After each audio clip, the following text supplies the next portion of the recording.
I understand that this work continues beyond this IGF event today. So we are looking forward to working with you together further.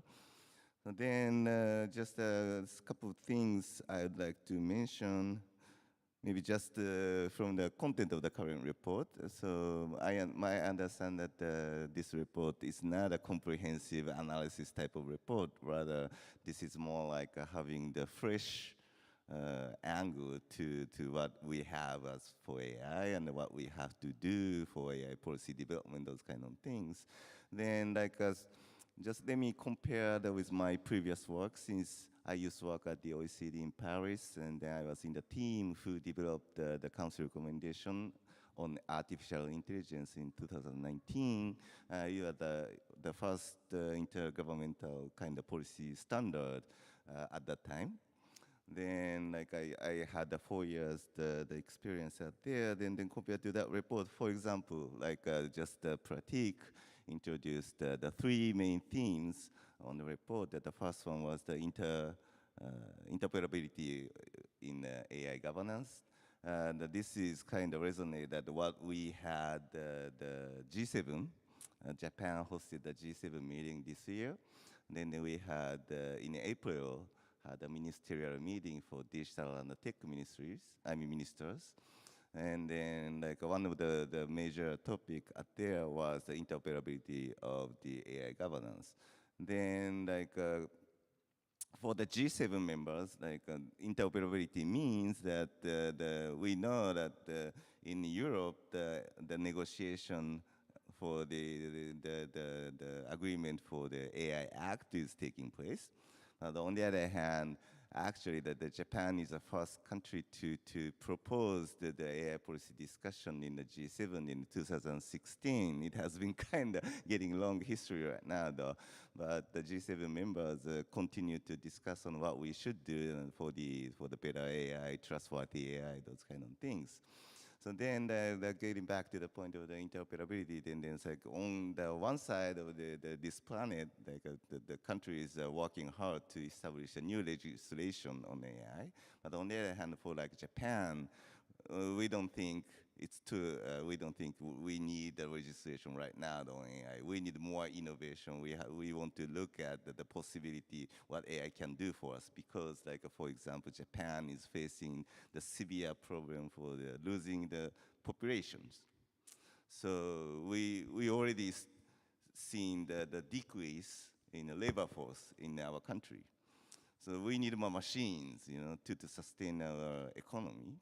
So that was the point back in 2016 that we asked the G7 members to discuss further on AI, because we already knew that there could be some uncertainty or risks brought by that technology, while looking at many opportunities there. So that's the reason that we wanted to start the discussion. Then it goes to the OECD, UNESCO, and many organizations right now. So it's a great turnaround, actually. Then the other, then for this report, I mean, it's I would say it's much wider focus. I mean, not the focus, but wider perspective, many different perspectives on the interoperability, and it is kind of we can see some commonalities, but also the differences. And this is just brought by, this is a great point, but this network is discuss on AI policies through the Global South lens. And this is a point that the G7 don't have, actually. So to me, it's a very refreshing things. And maybe about the third topic of this report, this is about, of course, it's on the environment, but of course it deals with the data governance, right? Then while I was at the OECD, then my colleague was just launching the recommendation on enhanced access to data and the sharing of the data.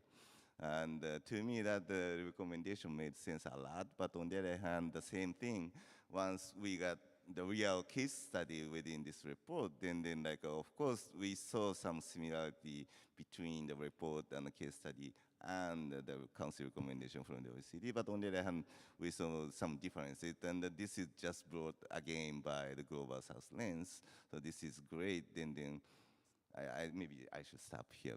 But so then maybe just touch on it. Maybe I should be back on this point, but just flagging that this year, the G7 leaders actually, I talked about the ministerial meeting, but the ministerial meeting, the declaration went escalate up to the leaders summit this year.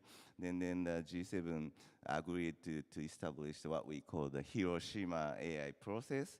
And this is more focused on generative AI and just taking stocks, the policy actions, and as well as try to identify the challenges and risks, of course, as well as the opportunities brought by this new technology. So, thank you, sir. So one key takeaway before we come to other panelists is that this report can inform some of the G7's work, which is coming up from a Global South perspective. I think that would be a fantastic outcome for the work that has been done here. And I just wanted to, I'll come back to the Hiroshima process in a bit. I wanted to open the floor a little bit on generative AI, and one of the issues that the report talks about is around potential monopolization around this technology. And they raise questions around how can we make generative AI systems and development more open, transparent, accountable.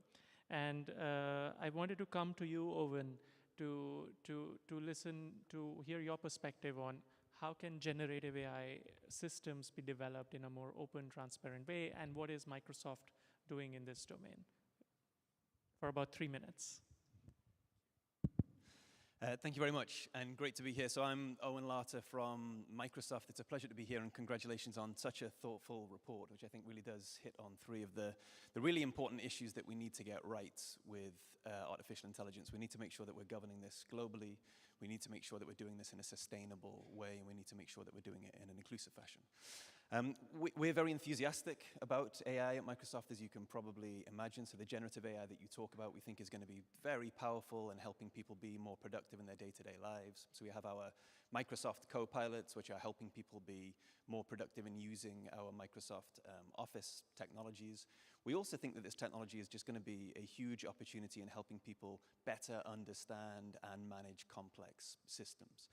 I think you ask a really good question about how to make sure we're building this technology in an inclusive fashion. I think one of the things that we're really mindful of at Microsoft is hitting these fairness goals, doing things in an inclusive fashion. So that starts by having really diverse teams at Microsoft that are building these technologies. So part of our Responsible AI program at Microsoft is our Responsible AI Standard. We have 3 goals in there, which are our fairness goals, F1, F2, F3. People can go and see our Responsible AI Standard, which is a public document that we've shared so that others can critique it and build on it. And a key part of these goals is making sure that we're bringing together people from a diversity of backgrounds to build these systems. So people with research backgrounds, people with engineering expertise, people that have worked on products, people with legal and policy backgrounds, and people that have worked on issues like sociology, like anthropology. So we have a really diverse set of inputs into how a technology or a system is being designed. I think more broadly, beyond that, there's a really big question on how we make sure that we're having a sort of representative conversation around governance as well. So we've been doing some work at Microsoft to try and broaden the range of inputs that we get into our Responsible AI program.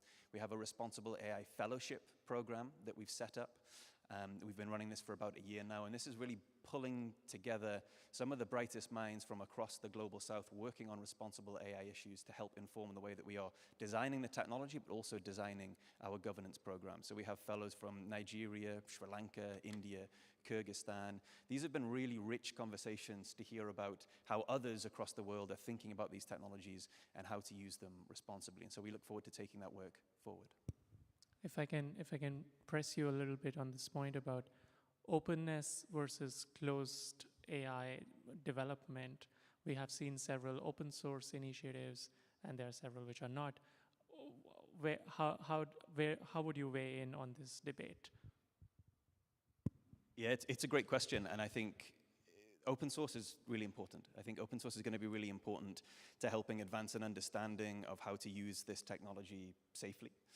I think it's also going to be really, really important in making sure that we're distributing the benefits of this technology in a broad way. I think open source can play a really important role there. So we're very supportive of open source. We're a big contributor to the open source community. We open source a number of our models.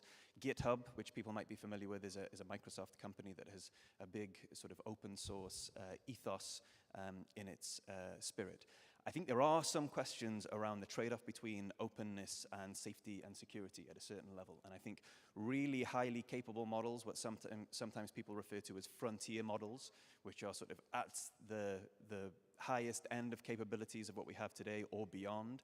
I think there are real questions there around whether it makes sense to open source those, or if you are going to open source them, or to explore different ways of making these models available, perhaps having some kind of middle path where you don't necessarily release the model weights, but you advance greater access to the technology. So I think attention there, but I think it's really important that we appreciate that open source will be a really important part of the discussion going forward. Thanks, Owen, for those thoughts. And I think perhaps this is something that is food for thought also for the next work plan of this group to think about open source models and how can that be integrated in the policy discussions further. Sorayo, I wanted to turn to you also on this question around generative AI. And the report also talks about some of the potential risks and harms to democracy, human rights, rule of law, and so on. And one that I would like to focus on is disinformation and misinformation. Can you share with us what are the ways in which generative AI systems can be used towards spreading disinformation, and what could be some ways in which we could address this? Thank you very much. Thank you to the audience for being here and the online audience. I'm assuming there are a range of competing factors for you, dinner, lunch, sleep. So thank you very much for being a part of this conversation. Congratulations also to the team that's written the report. It's been through most of it, and it's a fantastic report. It has a cadence and a thoughtfulness that comes from collaborative work, and it was absolutely wonderful to read. So congratulations on that. Delving into the specific question on misinformation and disinformation, I think it's critical to understand first how generative AI can enable the creation of misinfo and disinfo.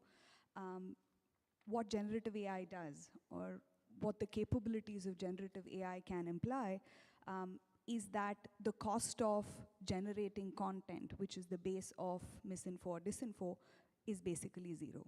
So if you are capable of writing the right kind of query or code, it's quite easy to generate information. As language models are available in very many other languages, this capability is also therefore available in several languages. So what has happened through generative AI is the reduction of the cost of content production to zero. The internet and digital transmission in general has reduced the cost of transmission to zero. So when you put those two together, there's absolutely no friction to the production and dissemination of problematic content. And problematic content, I mean, there are several typologies in the literature, ranging, I mean, between misinfo and disinfo, there are differences, and the consequences of these can also be manifold. In terms of reduction, I think, or stemming or curbing misinformation and disinformation, I think the report, while may not specifically focusing on these areas, does put in place or talk about several approaches that could be used. One, of course, is thinking about AI or generative AI is embedded in specific contexts and taking a very context-specific lens to the stemming of misinfo, disinfo, which means understanding both the context in which this is generated. So is it corporate, is it the state, who's responsible for the generation of information, and then also spending time to understand how this disinformation process works. But all of this, you know, the takeaway I would say is that in the absence of broader protections embedded within the law, and I say this carefully, conscious that, you know, misinformation, disinformation a polemical topic in its own right. But the rule of law as a guiding frame within which any inquiry about how to stem this problem might be the right approach to start with. Thanks, Back to you. Rai, for that. Nobu, you've mentioned briefly the Hiroshima process and that it is going to focus on generative AI. We've heard that quite a bit over the past 3-4 days. Can you give us some specifics of what is it that it is looking at? What are the kind of principles? I don't know if it's advanced enough for you to share that, but can you shed some more light on what they're going to come up with? Maybe a couple points until now. I mean that the process has not ended yet, and actually the G7 delegation task force teams, the very hard negotiation engaged in, and then tried to finalize a report back to the leaders by the end of this year. So, but still, though, as interim, maybe I can introduce that the G7 ministers agreed on the ministerial declaration for the interim. It just published in early September, I think the 7th of September this year. Then like a couple of things, I mean, the discussion is having more focus on the code of conduct from the private sector. That's the first one. So it's more like a voluntary things, maybe. But on the other hand, we had some discussion, particularly just we are talking about the misinformation, disinformation type of things. Then we had some discussion about the watermarking. Maybe the very aligned with what she said about the proof that was just made by AI, those kind of things. So maybe we are in a good alignment, I would say. Thanks. Those specifics help, huh? So I wanted to move to this major part in the report, which is focusing on interoperability of AI governance. And I wanted to turn to Professor Xingli, who's worked very closely on internet governance. And Professor Lee, wanted to understand what can we learn from internet governance to inform AI governance when it comes to interoperability? Okay, thank you very much for inviting me be in this panel. I'm Professor Xingli from China, from Tsinghua University. And actually 30 years ago, China connected to internet and we tried to participate and get into. There's different level of management or governance. And at the higher level, actually, the government should need to permit this kind of access. And from technical layer, actually, there are a lot of things. For internet, if we took a look of the evolution of the internet technology, there is IETF, Internet Engineering Task Force. That's exactly for the technical interoperability works, and the engineers as individual work on that. So, and then there are some other things, for example, the number assignment, which is regional internet registries, and the names, that's ICANN. And a couple years ago, there is IANA transition, so that make it from US-centric to the global playground. So actually, now it's ChatGPT and AI, and I'm actually very excited on that, and I believe generative AI is something maybe even bigger than TCP/IP. However, take a look of this area, we don't have IETF, we don't have this kind of organization, so maybe that's something we should take a look at that and work on that. So, and another thing actually I feel for internet, from original technology and evolute and the invention of the WWW and other technologies, and the people try to understand things, and there is no blueprints for that. For generative AI, I have a feeling probably the regulation get into too early. We need to have innovation space, at least for academics and the technical group, we have some innovation space. Otherwise, it's very difficult to move forward. And inside the country, probably it's okay for create an innovation place. Actually, I really want global, as a global village, academics can work together and to make things more exciting. Thank you very much. Thank you, sir. touching up briefly upon some of the ways of governing internet that you mentioned, this report actually also talks about, under the interoperability dimensions, three things: interoperability at the level of substantive tools, guidelines, norms, and so on. Then interoperability at the level of mechanisms for multi-stakeholder engagement. And finally, also talks about agreed ways of communication, which really talks about agreeing on definitions, concepts, semantic interoperability. Jose, I wanted to turn to you, and when you read the report, what were some of the key aspects around, say, the recommendations around interoperability that struck out for you, and what do you think about that? Hello. Well, thank you very much, Pratik. It's a great pleasure to be here. Looking at the report, one thing that I identified is that I think that we need to, considering that it is a report made by Global South representatives for the Global South, I think that one thing that we need to advance in is in understanding what are the movements that we have in our own region.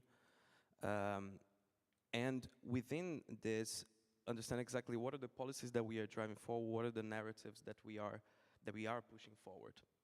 And I think that when we look into regulation, I think that it is a great thing that we are not focusing just on what's going on in the EU and other countries and regions, blocks, countries which are leading this debate, but also to those within the Global South.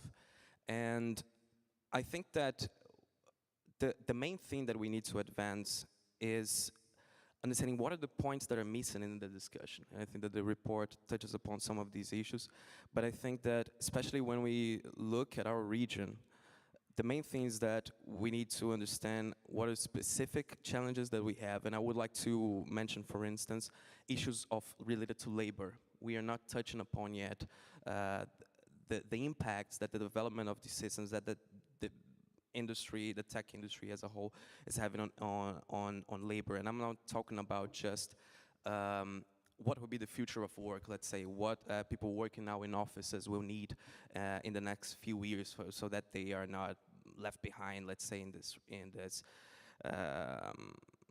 the advancement of, after the advancement of these technologies, but also what is happening with those so-called gig workers. In Brazil, at least, I can say that there's an intricate link between what's happening with the people working in delivery platforms and issues related to race, and this relates also to their survival. Let's say in Brazil, the increase in the deaths by drivers, motorcycle drivers, has increased, if I'm not mistaken, it was like 80% in the last 10 years. And one of the reasons that many scholars have been debating is the fact that we have new platforms that demand other kinds of times of delivery, which pressure these workers in an extremely different way. So I think that this is an issue that we need to tackle, especially in our region. And also, I think that we need to go deeper in the debates regarding sustainability. The report touches upon this theme, and I think that it advances a lot in issues like tackling techno-solutionism, techno-optimism, because this discussion goes against, not to say merely, but the strict issue on energy consumption, greenhouse gas emissions, and etc. It is upon politics. We have seen, for instance, some leaders, let's say CEOs of tech companies, talking about the issues in Bolivia that happened after President Evo Morales was out, and supposedly interests regarding the minerals that Bolivia has, especially lithium. So I think that we also need to advance this. And maybe one last point that I would touch upon in this question, so that I don't take more time, is the debate on biometric surveillance, on the use of biometric systems, especially for surveillance purposes within and in the borders of countries, is another issue that we need to take seriously. And considering issues related to, for instance, talking about Brazil once again, the structural racism that pervades, that passes through the criminal system is just being automated and accelerated with the development of these technologies. And a tech fix on them won't solve it. We need to start thinking seriously about whether we are going to establish moratories for the systems or especially banning, which is one agenda that we are having very strongly in Brazil, that I think that we could talk about it in the next report, how civil society is pushing forward for the banning of the systems over there. And yeah, I would say that it is one of the main issues that we are currently debating there. Thank you. Thanks, Joseph. So I think you put it 3 points, right? There is the data, which is coming a lot from the Global South. There's the workers who are working on that data. And then there's the natural resources. And these 3 elements also come out quite strongly in the report or the case studies that we've seen in the report. And important for global discourse. Maintenant, je veux tourner vers vous, Monsieur Jean-François. In English, okay. Okay, so you read the report and you've seen some of the key challenges that are being mentioned. One of the things that the report talks about is also capacity building. And how do you see, how can we strengthen capacities in the Global South, for instance, for engaging first with processes, multi-stakeholder processes on governance, but also on the development use of AI? Over to you. Okay, thank you so much. My name is Jean-François Bomben. I come from Congo, Brazzaville, and I'm AI and emerging technologies expert in regulatory. I'm working with RPC, what it is, the Authority of Regulatory in Congo. And we are expecting many things from AI and generative AI, but also fear about what is inside the box, you know. AI seems like a black box with many things inside. And so we are approaching that with by 3 points. So the first one is benefits versus risk. And the second one is about accountability with accountable. And the last one is about education. I mean, education is a big point in our strategy. We created a school specialized in AI from elementary to graduate one in Congo to make sure that our kids and to educate population in general and make sure that everyone can access to the technologies and to know what is coming in and how innovation can change life and could bring developments. Also make sure that no one would be kept outside of that technology. That's all. Thank you so much. I would now turn a bit to the second section of the report, which is really focusing on gender and race. But before that, I would also let the participants here know I'll open the floor in about 5 minutes for questions. So feel free to, if you have something in mind as well. So the report cites the UN Human Rights Council, which said technology is a product of society, its values and its priorities, and even its inequities, including those related to racism and intolerance. Sarayu, I wanted to turn to you and understand, do you have examples of gender or racial biases in AI systems that have impacted individuals or communities? And at the same time, if you can also give another example which also, the report also talks about some of those, where AI systems have been used to actually combat gender bias that we have in society. So Over to you. Thank you for that question. I think it's a broad and difficult one, and I'll try my best to do as much as I can. I mean, before we jump into the question of gender bias and gender in AI systems, and along with gender, other forms of biases such as racial, language, etc., do creep into AI systems. And it's hard to talk about them in aggregates because they do have their own specific politics. But having said that, there are some commonalities in these forms of But injustices. if you want to pick one, go with one and go with the specifics. Sure, Yeah. sure, thank you. Okay, so before delving into the question of bias itself, I think it's important to tackle very briefly the forms of injustice that generative AI systems might have.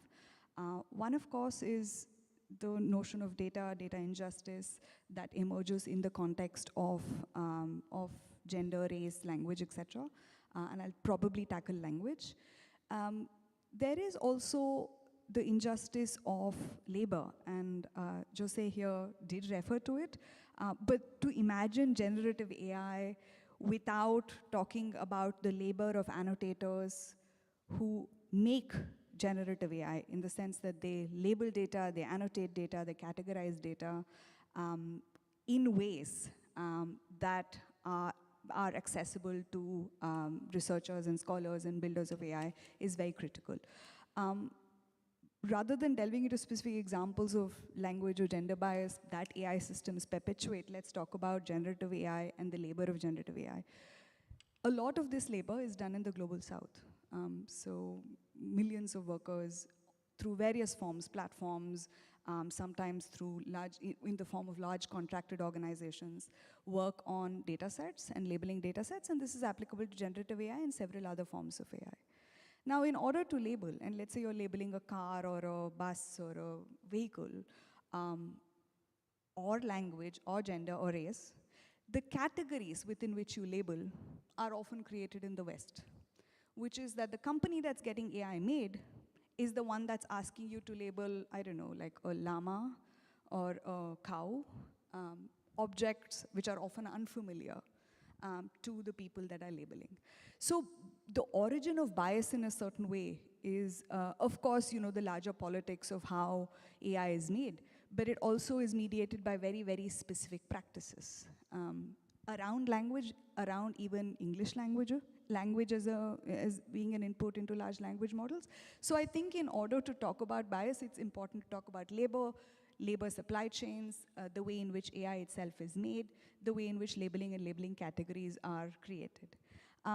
Jumping into how AI might enable or mitigate bias, I think there are several examples, but one specific example, and rather much more a concerted effort that has happened over time, is in the Indian context, there are efforts to develop large language models in non-mainstream languages. Several of these efforts, fortunately or unfortunately, have been spearheaded by small organizations who work in specific communities. And these efforts might make some of the benefits of generative AI accessible to wider communities in the languages that they speak. So I'll pause here and hand back to you. Thanks, and I'll add to that. There are some questions online. I'll add to that also that for instance, in Africa, there's a research group working on low-resource African languages called the Masakhane community. So if anyone is interested to work with them or join them or support them, please do check out. They're doing some fantastic work to create data sets in African languages as well. I would like to also turn to folks online. I don't see you here, but if there are some questions from our online moderator, Shamira. Yeah, if Shamira, you can pick one or two questions online. Yes, sure. I will go to the first questions we got. Thank you, Pratik. Can you hear me? Yes, very well. Okay. So the first question we got, I'm just going there quickly. The first question we got was,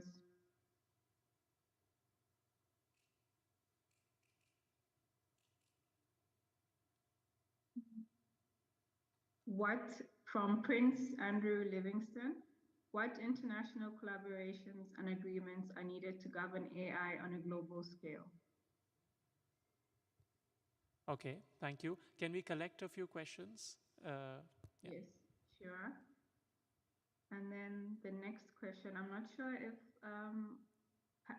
virtual attendees can raise their hand and pose their questions directly to you as well. Let's see if there's a question from in the chat, and then we come back for people who may want to take the floor later. Okay. And the next question was from Ayalo Shebeshi, and they had two questions. The first one was, how can we approach both the negative and positive impacts of AI, especially in global south and developing countries that are replacing human jobs?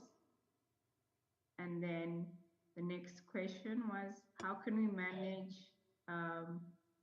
standards and international regulation of AI initiated by bodies, international bodies, as part of the UN and other agencies, and make sure that there is full agreement by all countries and nations.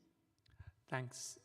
Thanks, Shamira. So we have 3 questions. 2 are quite similar, but I'd request you to hold on a bit because I want to collect at least 2 questions from the room as well, and then we address everything at the same time.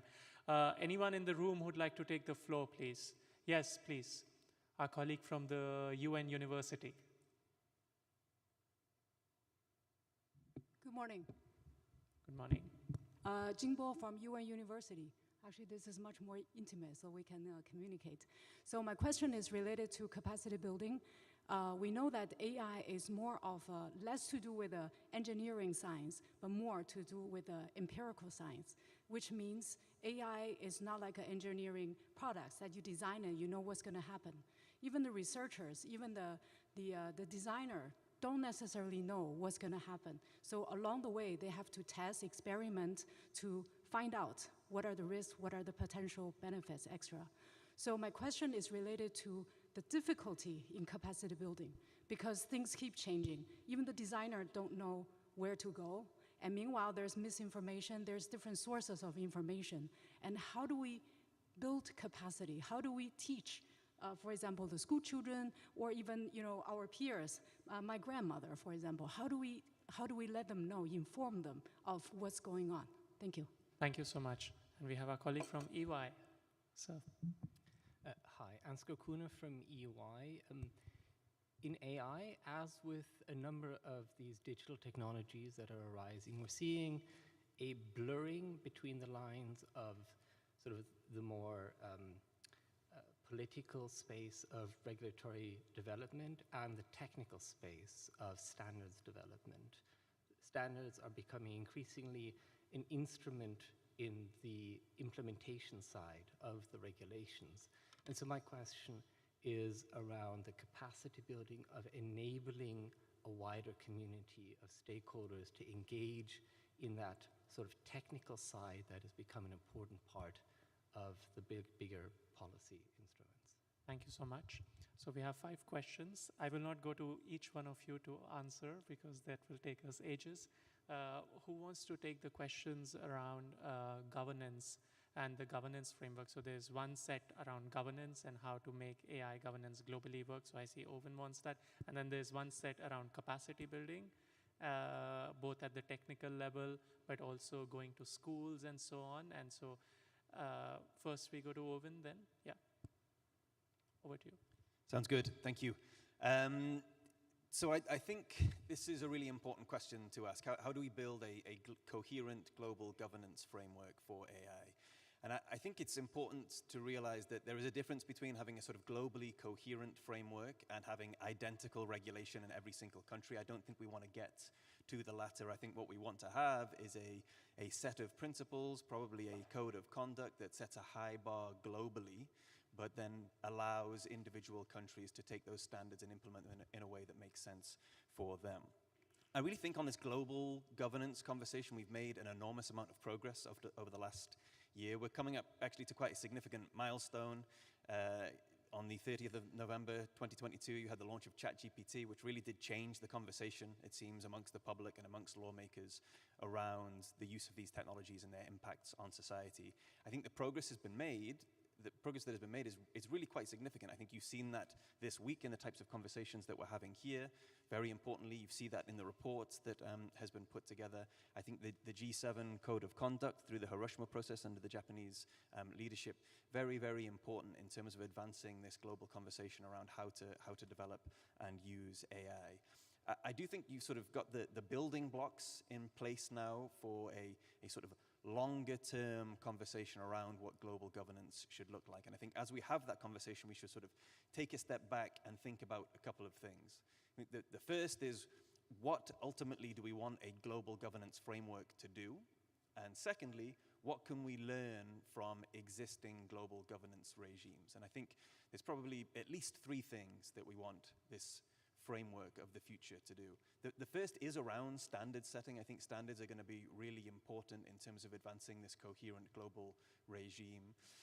I think there are great lessons to be drawn from organizations like ICAO, the International Civil Aviation Organization, part of the UN family, where you have a really broad global representative conversation with pretty much every country in the world participating in it to set global safety and security standards that are then implemented by domestic governments. So I think that kind of standard setting piece is really important.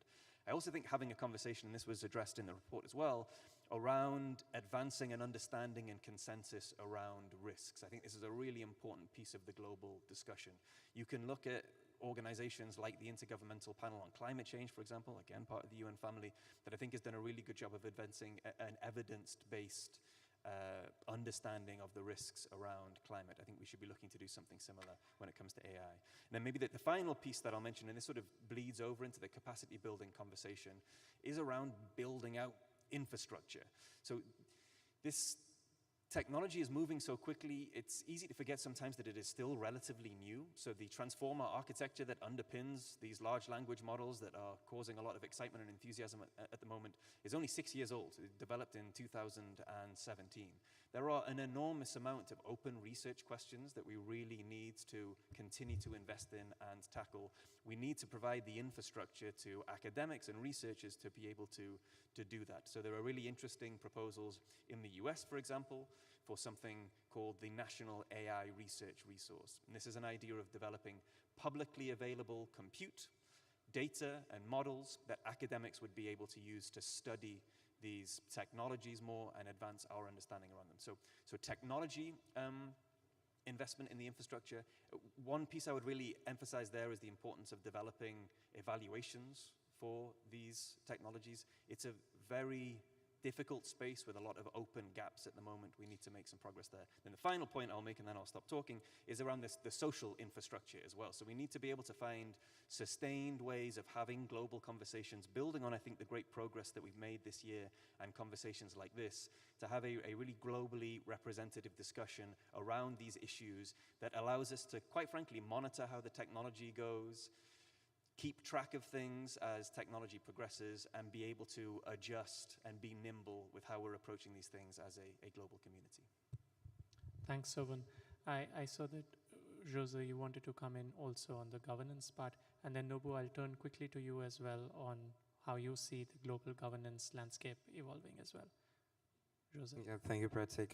When we discuss the global governance of AI, I have to admit that at the moment in which we are, I am quite skeptical that we are at this moment going to advance something in this regard in a way that does not mean a race to the bottom regarding what are the parameters that we have to govern these technologies and their impact. I mean this because we have an interplay of many narratives going on which lead many countries, and like I'm talking about geopolitics, the geopolitics of these technologies and issues related to competition, to the supposedly AI race that exists, and which has been framed as something quite similar to what we had during the Cold War. So I think that this is a huge barrier for us to to overcome if we want to have a reasonable sort of global AI governance regulation or whatever way we can frame this. And I think that especially if we consider the countries from our region, and I'm talking about the majority world, the global south, I think that there are some fora that we need to push forward this agenda in order to have our interests in play. And I'm talking about the BRICS, G20 to some degree, as we have the presence of many countries from Latin America, from the African continent, from South Asia, and etc.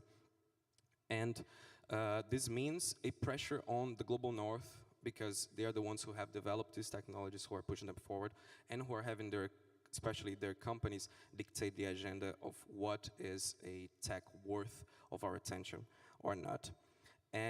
But if I were to pinpoint 2 points, and now I'm going to make reference once again to the issues of labor and of the extraction of natural resources, as it's commonly called. I think that first of all, maybe I'll tell you here a story to illustrate this. In the beginning of the year, there was a genocide in the Brazilian Amazon of a specific ethnicity called the Yanomamis.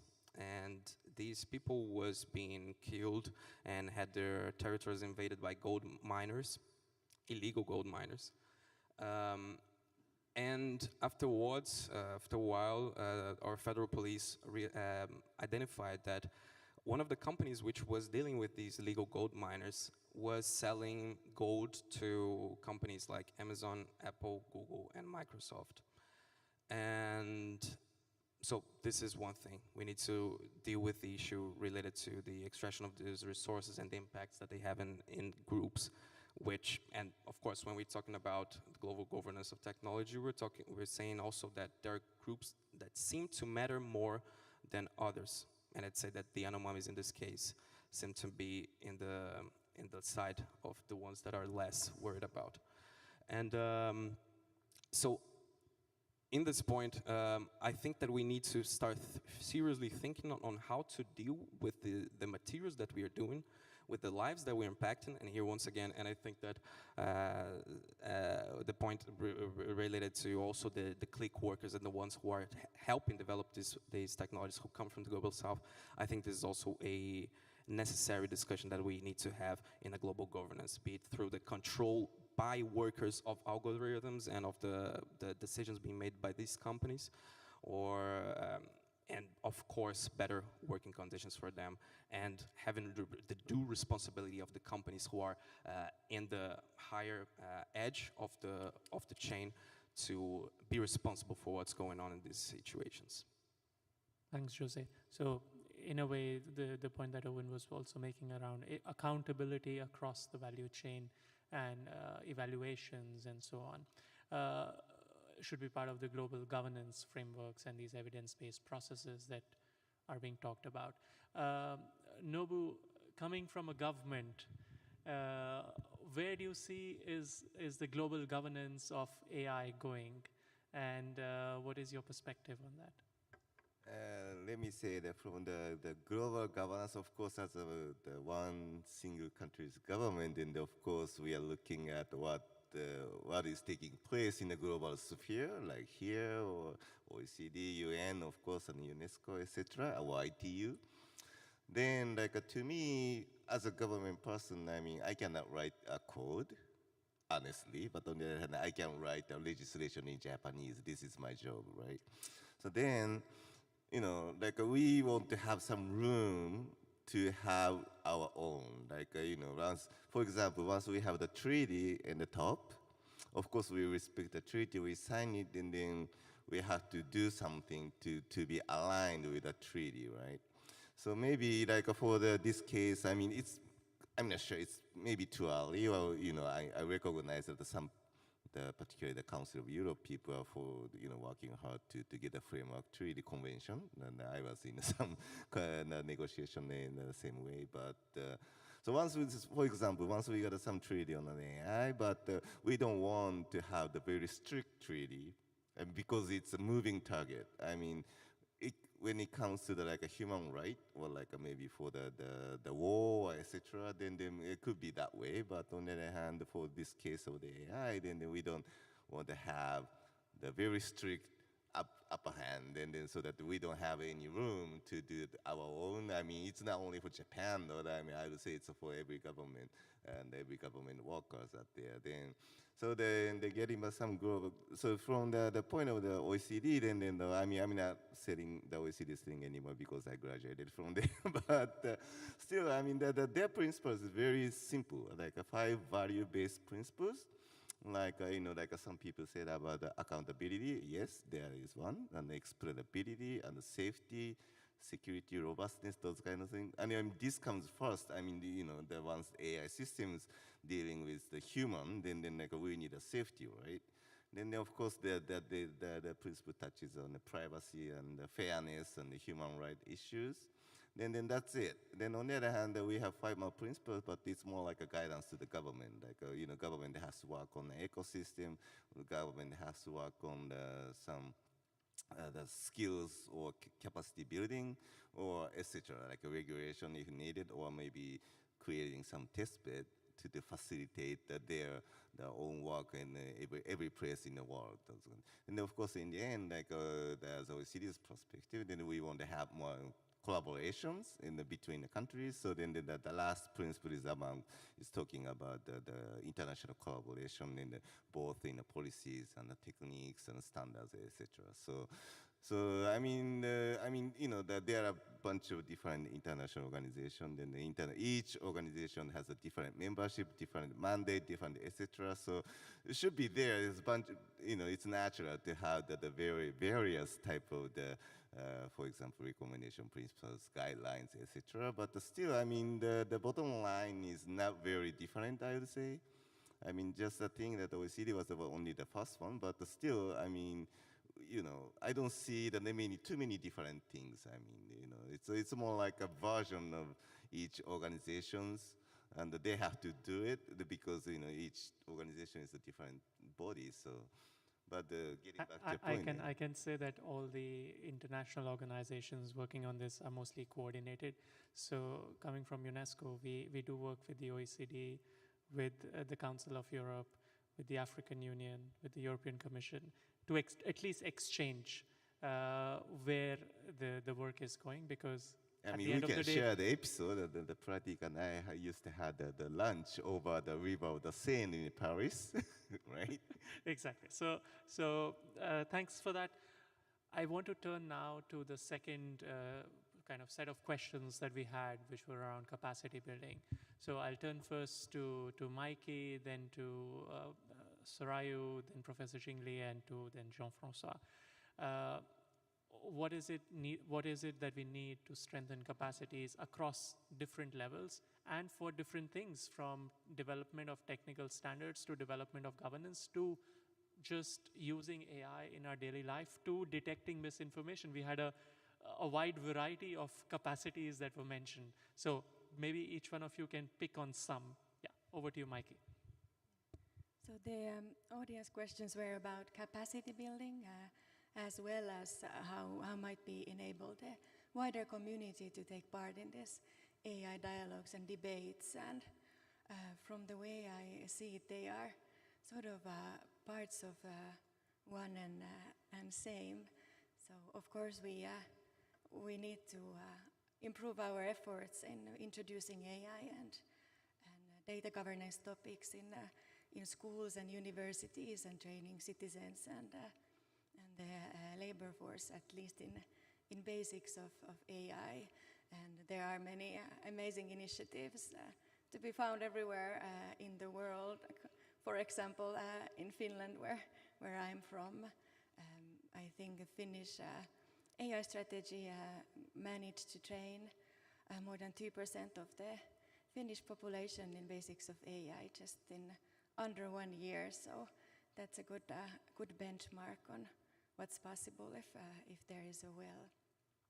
And something else I'd like to highlight here is the capacity building of civil servants and policymakers, since this is an area that would really deserve and require even more space in the AI governance discussion.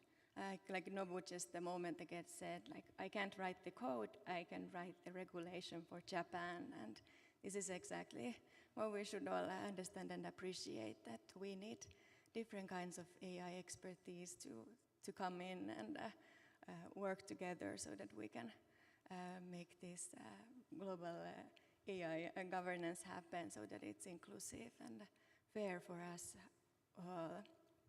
And maybe you already guessed that the capacity building is my personal favorite topic under AI. And earlier this spring, we were kind of brainstorming and discussing with the PNAI community, like which topics to select for our report, because it's quite obvious that not all AI and data governance related thing can be included and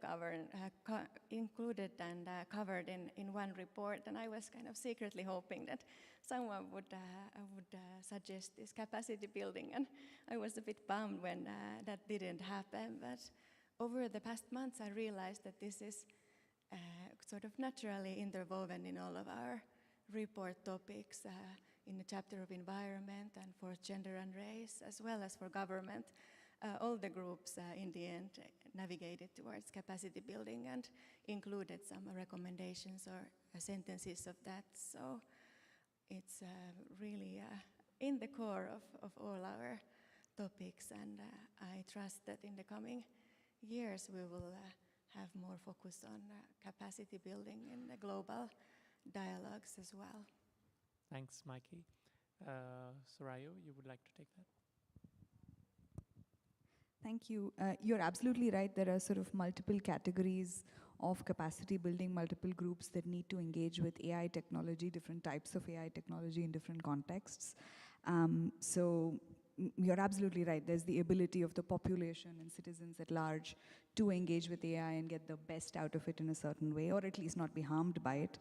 Then there is the question of how do technical communities from different domains, the legal, policy, governance community on the one hand, the technical community on the other, how do they talk to each other? And maybe I'll focus on that very briefly. I mean, my starting point on capacity building, adult education, whatever you want to call it, is the idea of mutuality, which is that both of these disciplines, both of these sort of empirical starting points need to be able to talk to each other in a meaningful way. Just as much as I have benefited from learning about embedding in large language models, I do think technical communities would benefit from understanding, for example, the politics of category creation, given the empirical emphasis of generative AI. Understanding non-negotiable human rights, the role of state vis-a-vis citizen rights. So having a sense of these is a mutual expectation and a mutual process. And I think that having various fora that enable these in a non-judgmental way and a recognition of various empirical starting points is critical. The other, I thought I heard a question on the gains and harms of AI, including specifically on job loss. And right away, or please we come back to it? Feel free to take that as well. Right. Thank you. I think there was a question on some of the gains and harms of AI, and specifically focused, if I understood it correctly, on job loss. I do think that's a genuine challenge, particularly from some forms of generative AI. I do think as a society, we are still starting to gather the evidence and understand how different forms of, different applications of generative AI might cause different consequences, particularly around jobs. So the legal community, the tech community, the coding community particularly, are likely to be affected by the easy availability of and the capabilities of generative AI. So that is understood, but I think the degree and extent is to be better imagined. There is an ILO report that does say that the impacts of job loss are more likely to be felt in the global north. And consequently, the global south will actually gain from very specific types of jobs that generative AI will generate. And I think we'll have to be careful and observe this a little bit more. It shouldn't be that in a certain way, the capacities of generative AI ends up further ossifying the barriers and the types of jobs that exist in different parts of the world, that it's not some forms of click work alone that remain, and then some of the skilled jobs, particularly ones that relate to category creation, if you want to go back to that point, remain with existing powers. So I think we'll have to keep watching this job loss question, and then of course, humane conditions, just conditions for workers in different parts of the world. So I'll pause there. Thanks. Professor Xingli? Oh, okay. Capability building is also my favorite topic. Actually, I believe this creates, and generic AI create opportunities, but also the challenges to the global south. And the people refer generic AI to three factors usually. That's the algorithm, the computing power, and the data. And actually, I would like to add another thing that's more important, that's education. That's very, very important. That's the human resource. And the traditional education sometimes need to be changed. I believe in this AI age, there's four things very important. The first is critical thinking. In the old days, students just follow what teacher said. However, if it's a rabbit or AI, then you have to have the ability for critical thinking. That's first thing. Second, everything should be based on fact. Third, logical thinking. And finally, but also very important, global collaboration. The people need, the youngsters need to have ability in these four areas. I believe it's important. So I really like to see the global AI-related education system that maybe as many years ago, hundreds of years ago, that's the creation of the modern university. We need some kind of new educational systems in the AI age. One of the lady professor from Stanford University, Fei Li, said, we need Newton and Einstein in AI age. Thank you. Thank you, sir. A plug for UNESCO colleagues who are working on education and AI. They've launched some guidelines on generative AI and education. So if you're interested, feel free to check that out as well. I'll move to Jean-François. Okay, thank you. So I will switch in French. I'm more professor in French. Alors, je vais vous parler en français pour être sûr de pouvoir bien l'exprimer, le fond de ma pensée. Alors, le développement de capacité est quelque chose d'assez global. L'IA, ce n'est pas un tout sur lequel on peut tout de suite mettre en place des formations et tout de suite, tout le monde sera au point. J'ai la chance d'avoir plusieurs points de vue de l'IA. D'abord comme enseignant, comme formateur, mais aussi comme développeur de logiciels. Donc je développe des concepts sur l'IA, j'enseigne l'IA et je travaille pour un régulateur, donc je travaille dans l'aspect gouvernance de l'IA et je suis parent aussi. Donc je vois le monde dans lequel je travaille, je contribue à concevoir le monde dans lequel mes enfants vont vivre. Et comme chercheur ou développeur dans ce domaine-là, je me donne aussi un recul. Parfois, je me pose la question, est-ce que c'est vraiment ce monde-là dans lequel, ce monde que je veux, que je suis en train de concevoir, je veux que mes enfants y vivent? Et si oui, comment le rendre sûr? Maintenant, pour revenir dans le développement de capacités. Au Congo-Brazzaville, nous avons mis un programme qui s'appelle Yekola for Kids, où on forme les enfants aux technologies dès le bas âge, de 6 ans et jusqu'à 17 ans. Alors, dans ce programme-là, on s'est posé plusieurs questions. Est-ce qu'on veut que ces enfants ou ces jeunes puissent devenir des experts, tous des experts en technologie, ou simplement les préparer au monde dans lequel ils vont vivre? On a pris la deuxième option, qui est celle de pouvoir développer les capacités cognitives des enfants en ce qui concerne les choix des solutions. Ils vont vivre dans un monde qui sera multi-solutions. Pour des gens qui sont aussi vieux que moi, on a grandi dans un environnement où les solutions, c'était ce que le prof disait ou ce que le parent disait. On n'avait pas beaucoup d'autres options. Lorsqu'on partait sur des options personnelles, on risquait soit une punition, soit avoir une mauvaise note à l'école. Il fallait faire exactement ce que le prof disait ou ce que le parent disait. Aujourd'hui, demain, nos enfants, et nous, aujourd'hui, nous vivons dans un monde où les solutions sont multiples. Et ce que nous faisons avec les enfants, nous développons leur capacité cognitive à pouvoir avoir le choix en termes de solutions, un choix de résolution de problèmes, qu'il n'y a pas juste un seul chemin pour résoudre le problème, il y en a plusieurs. Donc, en préparant nos enfants à ça, ça aussi c'est un aspect du développement des capacités, au renforcement des capacités dont on parle, comme l'intelligence artificielle n'est pas un tout, alors nous avons pris l'option de pouvoir préparer les enfants non seulement à l'intelligence artificielle, mais à la manifestation de l'intelligence artificielle qui est un monde avec plusieurs solutions. Et voilà un peu cette approche que nous avons pu développer au niveau du Congo qui, pour moi, nous semble en tout cas être l'approche appropriée pour le cas du Congo. Merci beaucoup, Jean-François. Now I will turn on the final segment, and I see we have only 10 minutes left.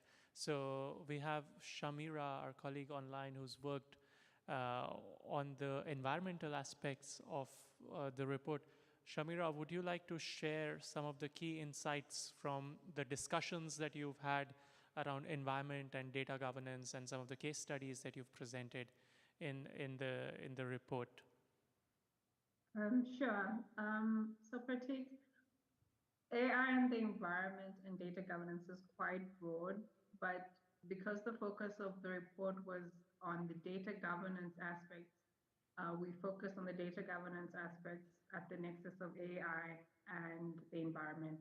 And in summary, our recommendations collectively offer a multi-stakeholder perspective from the global south, and as mentioned by the other speakers, to promote interoperable AI governance interventions that harness the potential of AI. We focused on the multidimensional aspects of data for sustainable digital development.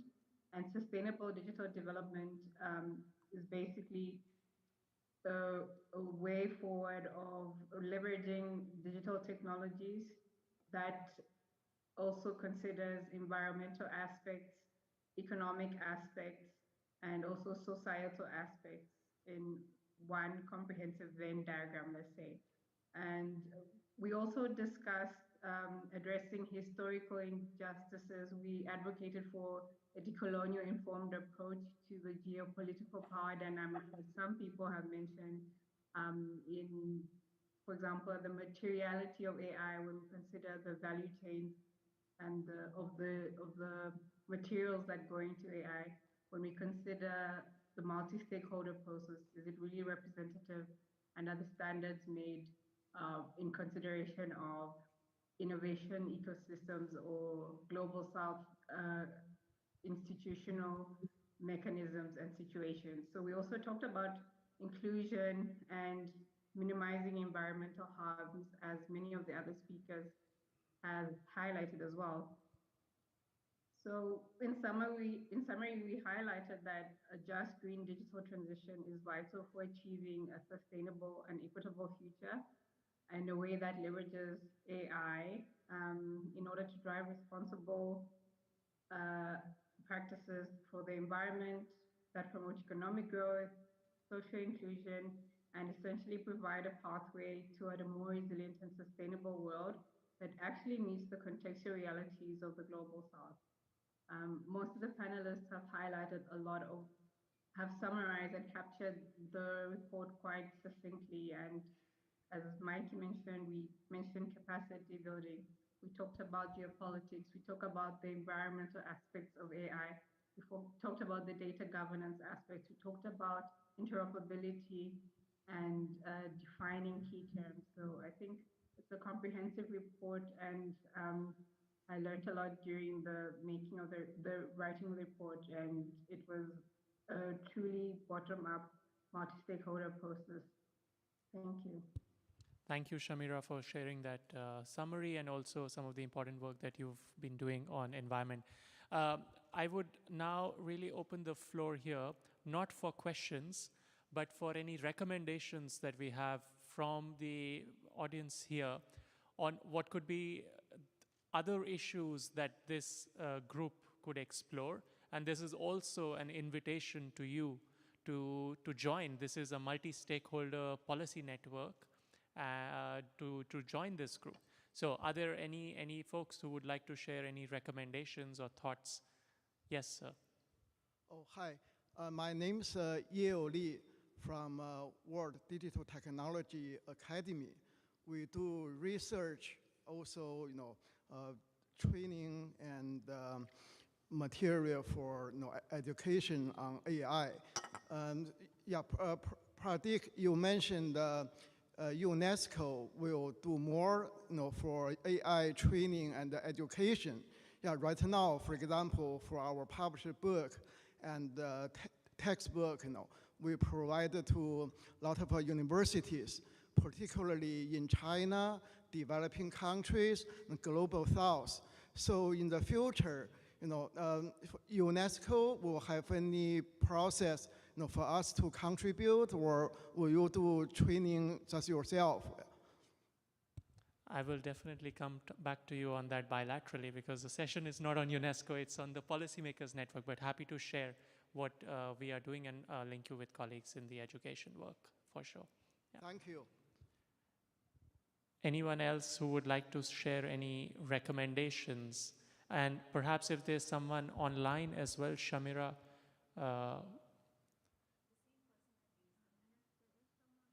Okay. So if there's someone who would like to take the floor online, I believe.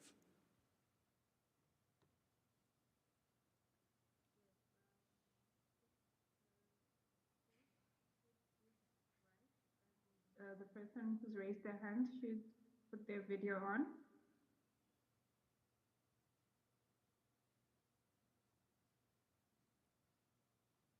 Okay, while we wait, we can go to the floor here.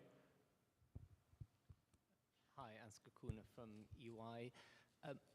I think an important aspect is going to be the question about how we do the assessment to test whether the systems are achieving what we want them to be able to achieve. And specifically, the question that is often raised is, how do we assess the non-strictly technical aspects around the performance, such as the challenges around how the system is actually operating in the context of places where they haven't been built, and whether they are having unintended consequences in that kind of context on, for instance, the workers in these environments, or the way in which people are being categorized through these systems. So thinking through the assessment assurance process of how these systems are operating, especially on those non-technical properties of the systems. Thank you so much. So I'll now turn back to the panelists for 3 keywords which are future-oriented and what this group should look at. You see the screens, we have 4 minutes, so you have only 3 keywords each. Maybe we start with Nobu on the other side. 3 keywords. Maybe we have to continue about the particular for this fora, the global south, education, and then maybe harmonization. Thank you. Mikey. I choose as keywords inclusive, future, and P and AI. Thanks. Jose. Well, difficult. I would say let's keep up with the initiative.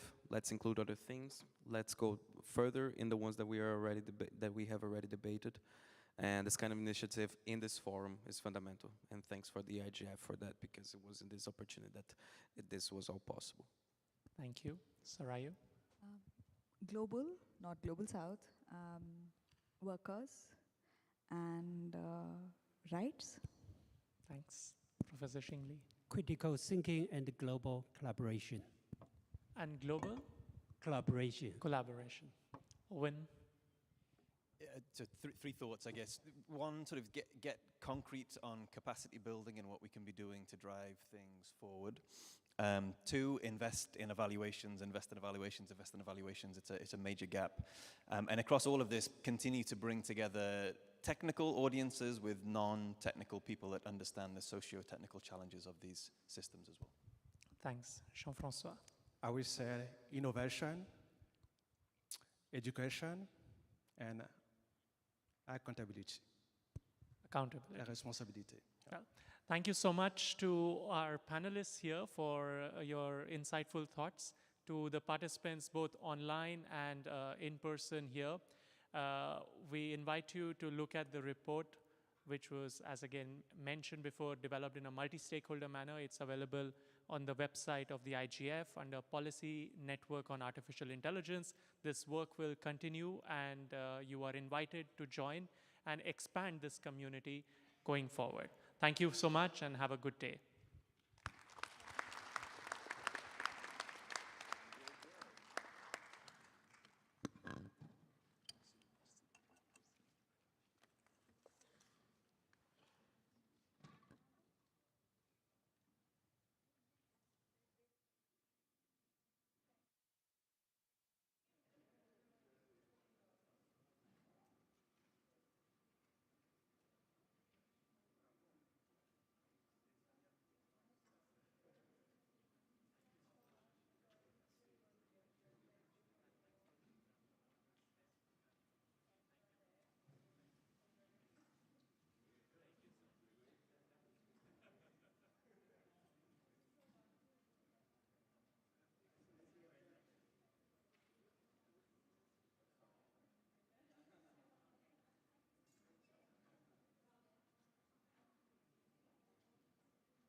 Good morning, and I wonder if I can get started.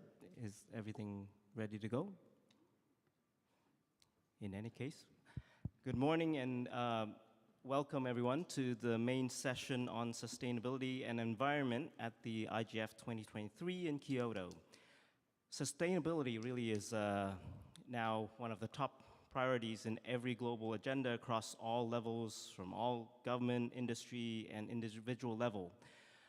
Like my organization, oh, I forgot to introduce myself.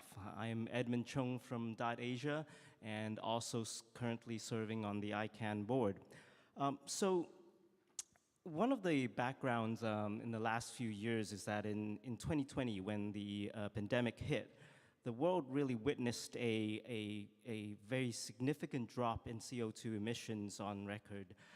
And that's primarily due to lockdowns and economic shutdowns. But alongside that, there was a huge surge in internet usage, from Zoom meetings to grocery shopping online, and the attention to the carbon emissions from the internet itself kind of grew. But since last year, the lockdowns eased and the carbon emission actually bounced back very strongly to all-time highs. But the internet itself, of course, is ever more inseparable, and the sustainability of the infrastructure itself becomes an important question, and that's what this session is going to explore. But what is the appropriate narrative to raise awareness, and what are the actions to be taken? You know, certainly it's not about using less of the internet, right? Writing shorter emails or watching shorter videos really doesn't quite make sense. And on the flip side also, these digital transformation and digital technologies have great potential in helping address climate change, helping address the issues.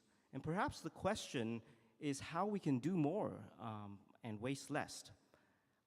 A key to both mitigating the damaging and the damage and unlocking the potential probably lies in better understanding complex and sometimes counterintuitive relationships between the use of these technologies and their impact on the environment. Many different organizations are working on the topic. At .Asia, we have just launched an initiative which is called EcoInternet.Asia. Here in Kyoto. Earlier, we've launched it, and it is an effort to, together with APNIC and with the support from HBS and APNIC Foundation, we've launched this index earlier this week here, looking at measuring the eco-friendliness of internet infrastructures across different jurisdictions. Please check it out at ecointernet.asia or come to our booth with the big tiger at the IGF Village.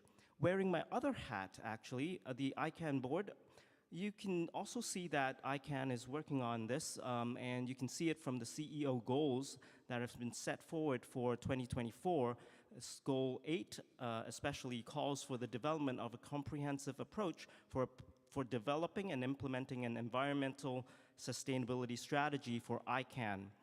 Here at IGF, of course, the work and the outputs of the policy network on environment and digitalization, and then the subsequent work of the dynamic coalition on environment laid the foundation for strengthening links with the UN's ongoing work in the SDGs, which is what this session will be building on.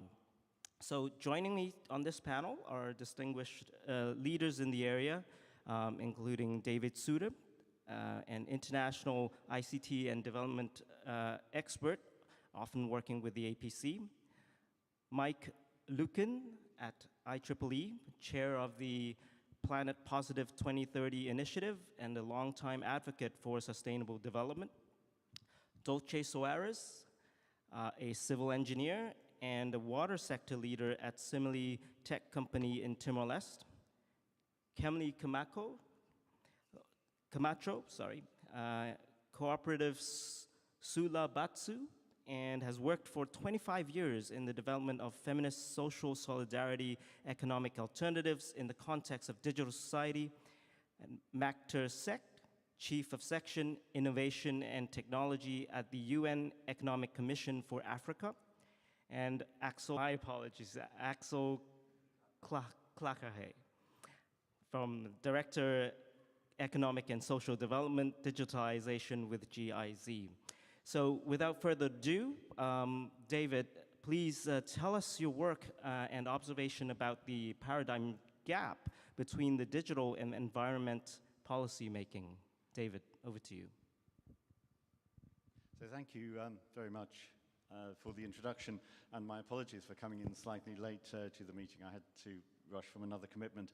I gather I've got about 5 to 6 minutes, and that's what we should all be speaking for. So in his, that was what we were told yesterday. So in his speech on Monday, the Prime Minister of the host country said artificial intelligence was poised to change the history of mankind. And that's also true, of course, of climate change. So what we do in relation to both of these things is crucial to our future. And I think we need to think about their relationship with one another. So I'll start with the fundamental problem, which is that there just isn't enough dialogue or understanding between the digital and environmental communities of experts, communities of practice. Not enough discussion in environmental fora, like IPCC, of the impact digital technologies will have, but also not enough understanding in digital spaces like this of the environmental context and how it's going to affect the decisions we should make. So I'll start by saying 3 things. Digital policies that aren't environmentally sustainable won't be sustainable in any other terms either. So we should be aiming for what I'll call an inclusive and environmentally sustainable digital society. And achieving that's not simple, and it's certainly not guaranteed.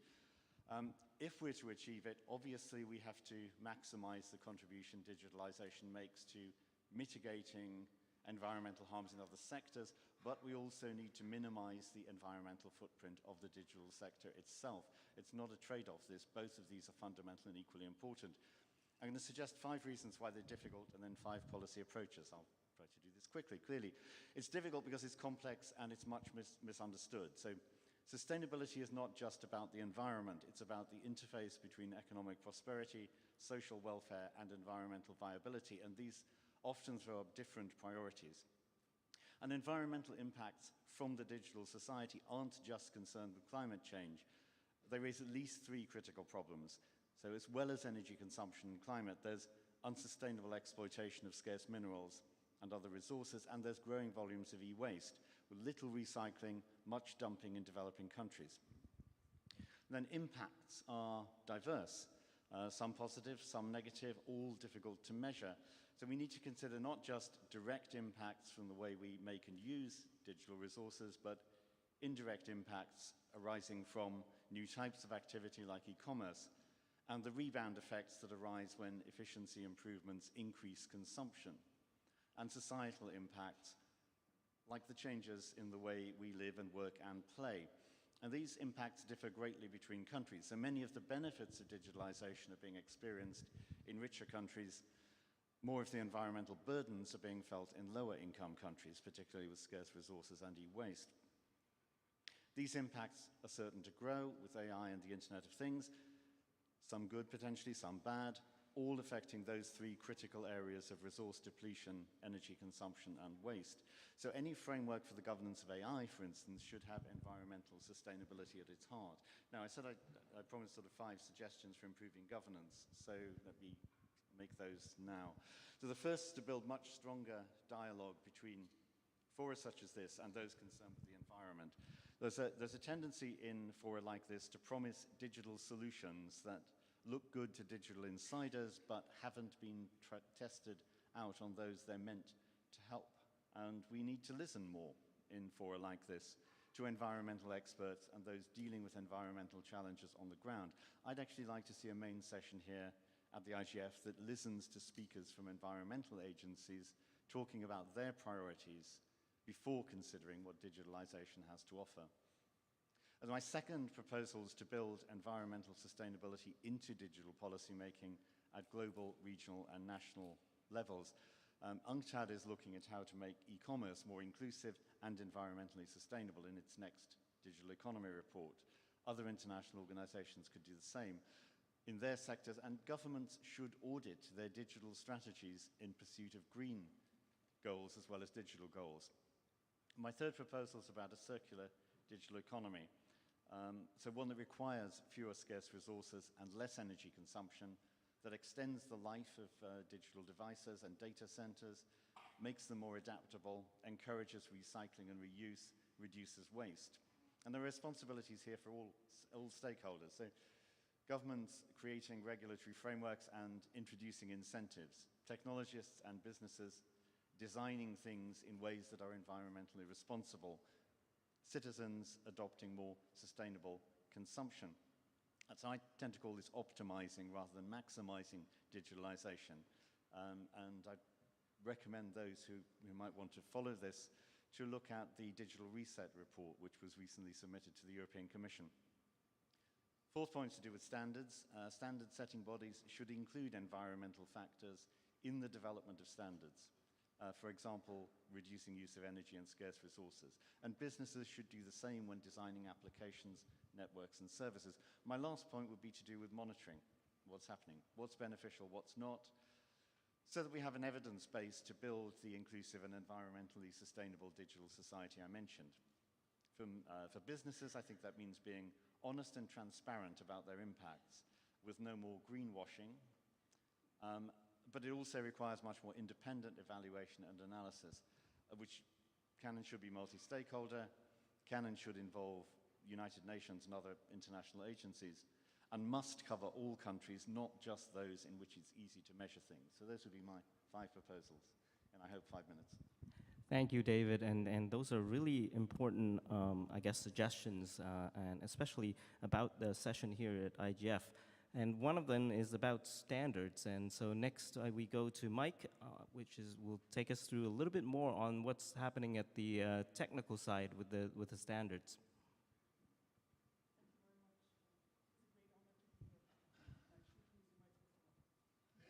Okay, yes, thank you.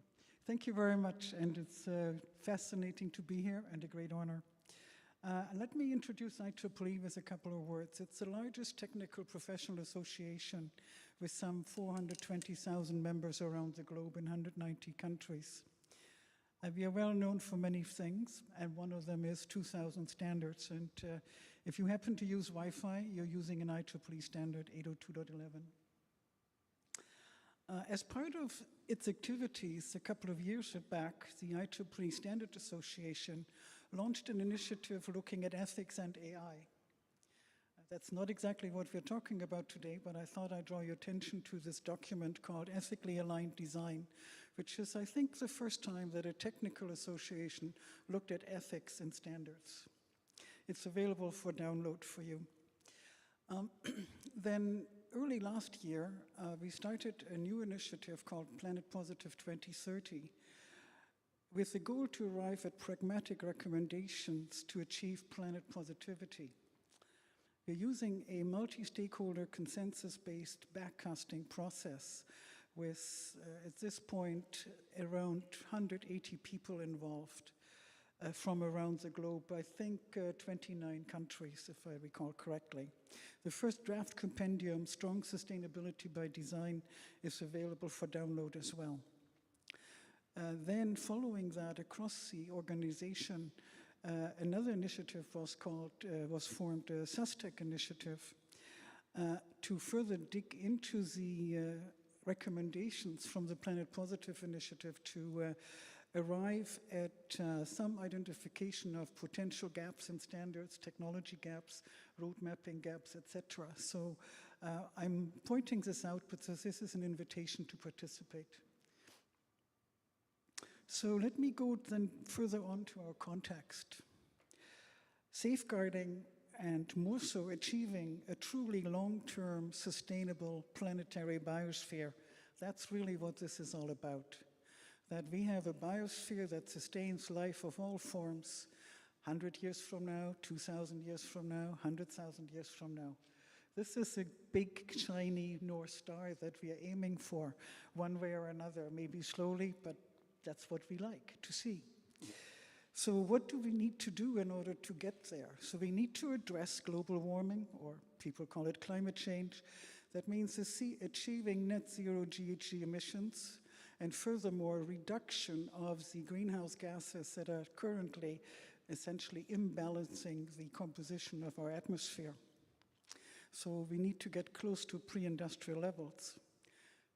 That's the climate change agenda. Then we have the UN SDG agenda. We do need to achieve the SDGs.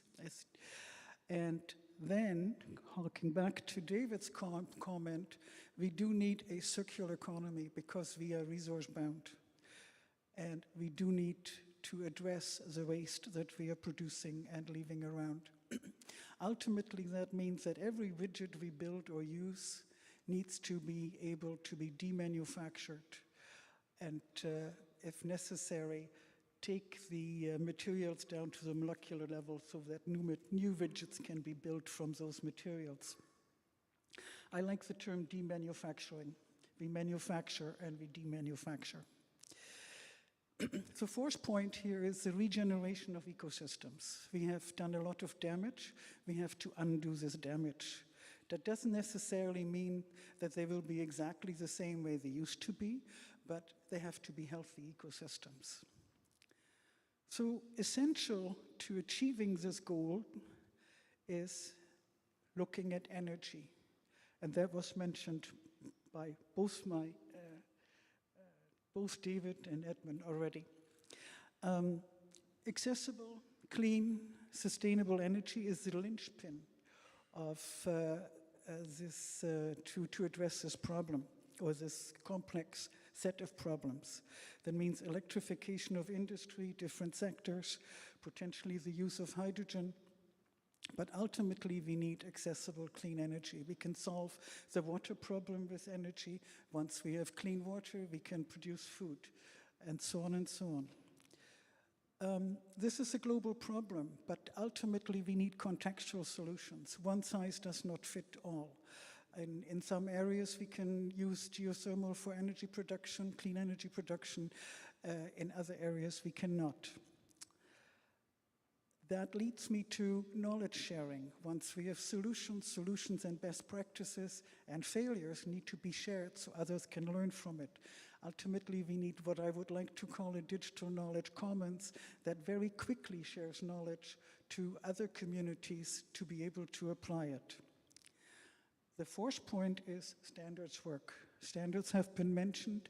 Standards are essential for interoperability, and I like to call it standards started out with describing how something works, then led to interoperability, then led to include safety, and today we need to include sustainability consideration in the development of standards. That means environmental, pollution, emissions, demanufacturing, etc., including social implications of the use of whatever we are working on in terms of a standard. And we could also call that regenerative design or design for strong sustainability from the beginning, from the outset. It also requires system thinking. As I just pointed out, these various aspects to a standard, that's really holistic and systems thinking. And what comes next is maybe the most important part, and that relates to where we are here at IGF, is accountability. We need to have metrics, we need to measure. We have to have the data collection, we have to agree on what the data collection is, we need to agree on how we model, we need to be able to audit, we need to be able to validate, etc. And so that's where I think this multi-stakeholder environment is absolutely essential to come to agreement on how we move forward on these facets to address this big, complex problem set. Thank you. Thank you, Mike, and thank you for bringing up the AI and ethics. Actually, I also participated at the IEEE in one of those standards, and I think Anxar is here somewhere in the audience. But one of the topics that segues into the next speaker, Dolce, is about knowledge sharing. And Dolce, please tell us a little bit more about on-the-ground work on this topic. Thank you, Edmund. Thank you for having me.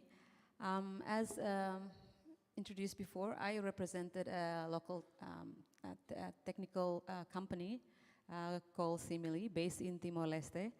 And I'm actually wondering who are here know where exactly Timor-Leste is? Okay, only few. So as I noticed, there's almost none of Timor-Leste representative here in such an amazing networking event.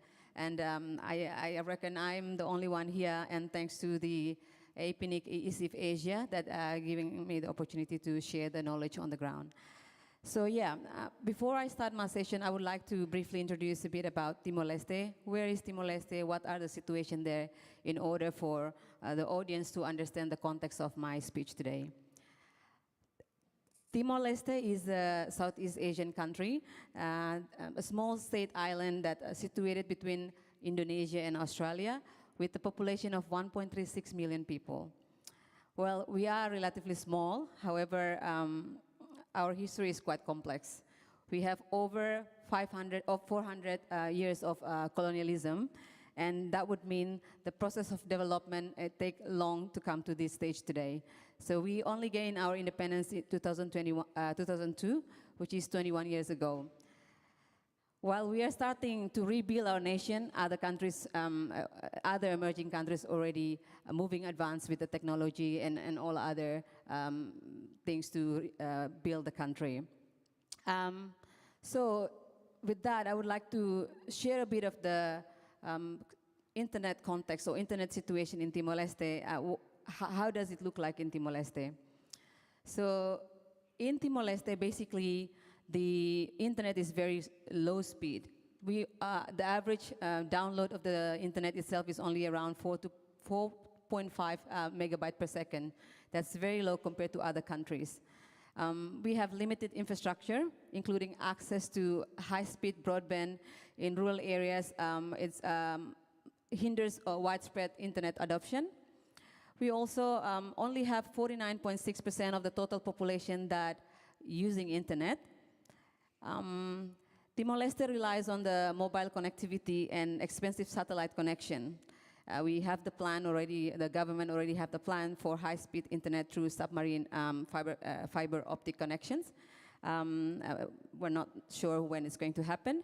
But in terms of the usage of the internet, mostly around the work, for email for work, and then the community focus more on the social media usage. That's the most popular one. They serve as important communication channels and source of information. So moving on to the topic today about the environment and sustainability, I'd like to focus on the work that I've been doing on the ground, more around the water supply, water resource management, and then climate change issue, and how these are linked with the importance of the digital or technology intervention in the context of Timor-Leste situation. When considering the process of rebuilding the nation in the water sector, the initial emphasis was focusing on the water supply infrastructure, major investment on water supply infrastructure.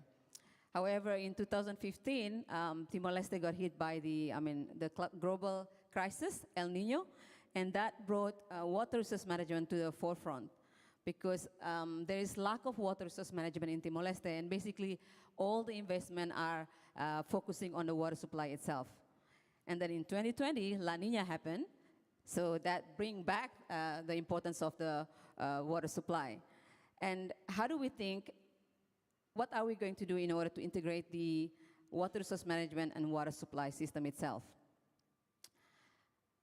I also would like to share a bit of some of the challenges that happen in Timor-Leste around the environment or the climate change issue itself.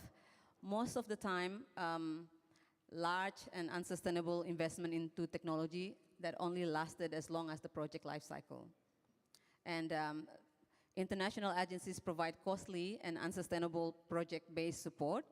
And these investments were often expensive and highly technical that involve fly-in, fly-out technicians, which are often unaffordable by governments. And this technology, especially within the context of the water sector, seem to keep communities and government in the same place, meaning they did not foster growth of the further development. At the same time, investment in climate change adaptation and resilience programs often do not foster data sharing and collaboration, as they are focused only on the project-specific activities and outcomes. Now, with the limited resources that we have, international agency disjointed and project-bound investments, as well as unsustainable technology that hinder the growth of the development of the life cycle, this recreating the wheel of the response focus only, initiative only focus on the project base itself. So this is where the private sector comes in.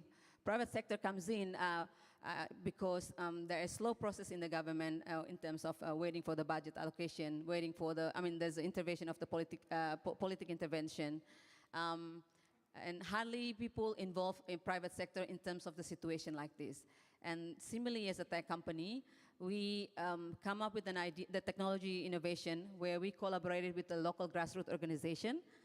This local grassroots organization, mainly they focusing on the water and land conservation, where similarly the private sector tried to collaborate in order to validate the work that this local grassroots organization has been put over 20 years. The idea is if we can validate the efforts that they do, this could be information that influence the government in terms of the policy decision making.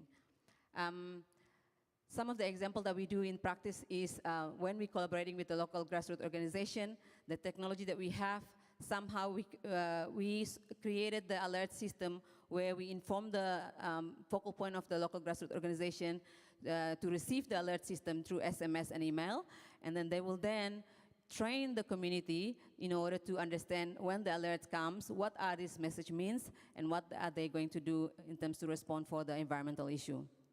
Giving a little example, for example, there is an alert about the water level indicator. If there are, the water level in the tank, after 3 consecutive days, there is overflowing of the water, community will receive the alert system, and what they will do is better manage their water system. What they're going to do is whether allocate the time management for it, or find alternative options in order to cater the wastage of water to some other purpose. On the other hand, for information about the weather, they will, normally in Timor-Leste, people cut and slash burn the soil because they think during the drought season, they will prepare to plant for the rainy season to come. And that actually affecting the climate, the environment itself. So with the alert system that we inform to the community, that will help them to sort of understand what sort of action, what sort of behavioral change that they could take in order to change the way they practice, usually, and then better manage their environment and as well as their water system. I guess I'll stop here and then I'll wait for the later session. Thank you, Dolce. I think you hit on a very interesting point. It's the sustainability of sustainability projects, which is, and in Timor-Leste, actually, .Asia has been supporting a project there, and my team was flying there. It's a beautiful country, so welcome to Timor-Leste as well. But the discussion about the sustainability, broadening to other aspects of sustainability is really what Kemli, our next speaker, will talk about. Kemli, please. Thank you very much for everybody. Thank you for the invitation to share table with all these amazing people and with you also. I'm going to read because we have only 6 minutes. I would like to contribute to the discussions with some of the reflections about the use of digital technologies for sustainable environment we have developed with organizations from the 3 social movements where we, as Sulabatsu Cooperative, participate. The Indigenous Women Movement, the Feminist Movement, and the Social Solidarity Economy Movement. Because of the time restriction, I had select 1 or 2 of their proposals, demands, or call for action. Cosmovision, or worldview, is going to be the word to identify the proposals from the indigenous women movement in relationship with digital technologies for sustainable environment. They would like to position the following concerns. Who is going to take in charge the waste produced by these devices installed around their territories? Our cosmovision, they said, is not connected with this material, this waste produced by Okamasue, which is how they call the technology produced for or by white men, or the technology not produced by the earth. They call it Kamasue. How is it guaranteed that these devices for sustainable development or for monitoring climate, etc., are not surveilling our daily life if they are related to our natural resources, which are totally part of our practices, sacred places, and others?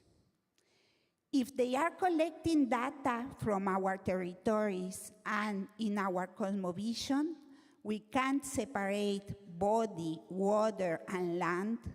These data are our property. We claim ownership. They are talking about our lives. Care is going to be the word to identify the proposals from the feminist movements.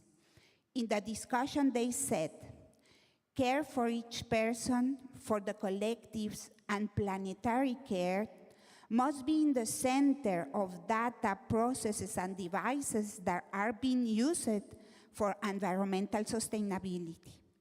Digital technologies working for climate change, natural resources, and sustainability must be contextualized. Data model must be correlated with power relationship, land distribution, economic dynamics, citizen participation, women action, etc. We as women and as communities demand for participating in the digital technology for sustainable environment, climate change, natural resources management process that are going to be developed in our context since the beginning, developing collective data models, designing technology solutions together, ideating processes to integrate care as an axe of the digital environment solutions.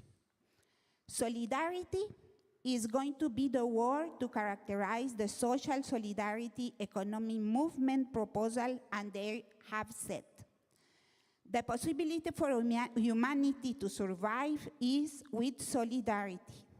Digital technology can contribute or destroy the possibility for humanity to live in the planet. We claim for a responsible consumption of digital technology, in special for rich countries, big enterprises, and well-connected population. Digital technology for sustainable environment must be developed and used in the right measure, in the exact balance between usefulness and negative impact. And that is only possible if solidarity is in the center of development. Digital technologies for sustainable environment must not only be data-driven. There is a need to understand them also as technology to organize communities in risk and strengthening citizen participation. With collecting data about climate change, natural resources management, and other, it must be mandatory to strengthening citizen participation and organization. Then, from the social movements where we as Sulabatsu participate, we would like to ask for an urgent call to integrate respect for cosmovision or worldview, the focus on care, and the prioritization for solidarity as principles to develop digital technology for a sustainable world. Thank you. Thank you, thank you. I think it's really interesting that actually, as all the speakers seems to have touched on changing attitudes and changing behavior from some of the not only the actors but the users is a really interesting dimension. So next we go to Maktar Sek from the UN Economic Commission for Africa. Maybe talk to us a little bit more about how this topic is being discussed there. Thank you very much. Thank you and good morning, everyone. Thank you for inviting UNECA to be part of this important topic. As you know, the discussion about digital technology and climate change become very, very important at this stage. Why? Because digital technology has a positive and negative environment effect. And we need to take into consideration this concern in our digital policy. And in general, when we define this national digital policy, the issue of climate change is not very well highlighted in this policy. Why at UNECA, in the implementation of the African Digital Transformation Strategy, we support African countries to put the issue of climate change in the policy, in the national digital policy. Why we do that? Because when we look at the statistic, when we have the statistic, digital technology contribute to 1 to 5% to the green gas emission. And to the energy consumption is between 5 and 10%. It's a lot. However, according to several studies, this digital technology can reduce this green gas emission to 20% by 2030. Why it is important to take this into consideration? In Africa, what are the key challenges we are facing to increase this, to take into this consideration, this what dichotomy, digital technology, climate change? We have several challenges. First, at the regulatory side, when we go to the regulatory ICT, we didn't have really this relation between ICT, service, and impact environmental. We need to look at this at the regulatory side. And there is also a misunderstanding of several decision makers on the linkage between digital technology and impact of environment. Also, the rapid advance of the technology can contribute to this misunderstanding, because we need to build the capacity to know exactly what are the impact of this new emerging technology like artificial intelligence, blockchain, on the energy sector, on the environment sector, and to overcome with some solution. The other issue also, we need to develop this digital policy by involving all stakeholders. We can't develop now national digital strategy on digital technology without involving the environment sector, without involving the energy sector. We need to involve them and do not work in silo to develop this national digital strategy. It is very important. Now let me go through to some initiative we have at UNECA to leveraging digital technology for climate change adaptation. First, at the policy level, when we develop national policy, we have an important component on environment and climate change to promote the contribution ICT to this environment sector. Second, on regulatory side also, we support African country to change the narrative on the new regulation, to have a new regulation including this environment and climate change issue. Awareness. we have several awareness initiatives. We organize every year one colleague hackathon on leveraging digital technology for climate change adaptation. This hackathon, we select several young innovators across the continent. They come up for one week to develop key innovation on the climate change. And after that, we'll see how we can build some application around this innovation on climate change adaptation. And from this, we support African countries to develop several climate information systems. Also, some country also benefits from ECA support to develop some early warning system. She highlight some in this country. I think it is something also similar in Africa. Also, we support a lot of countries to develop this early warning system and climate information system, and this has a positive impact now in the environment sector in the continent.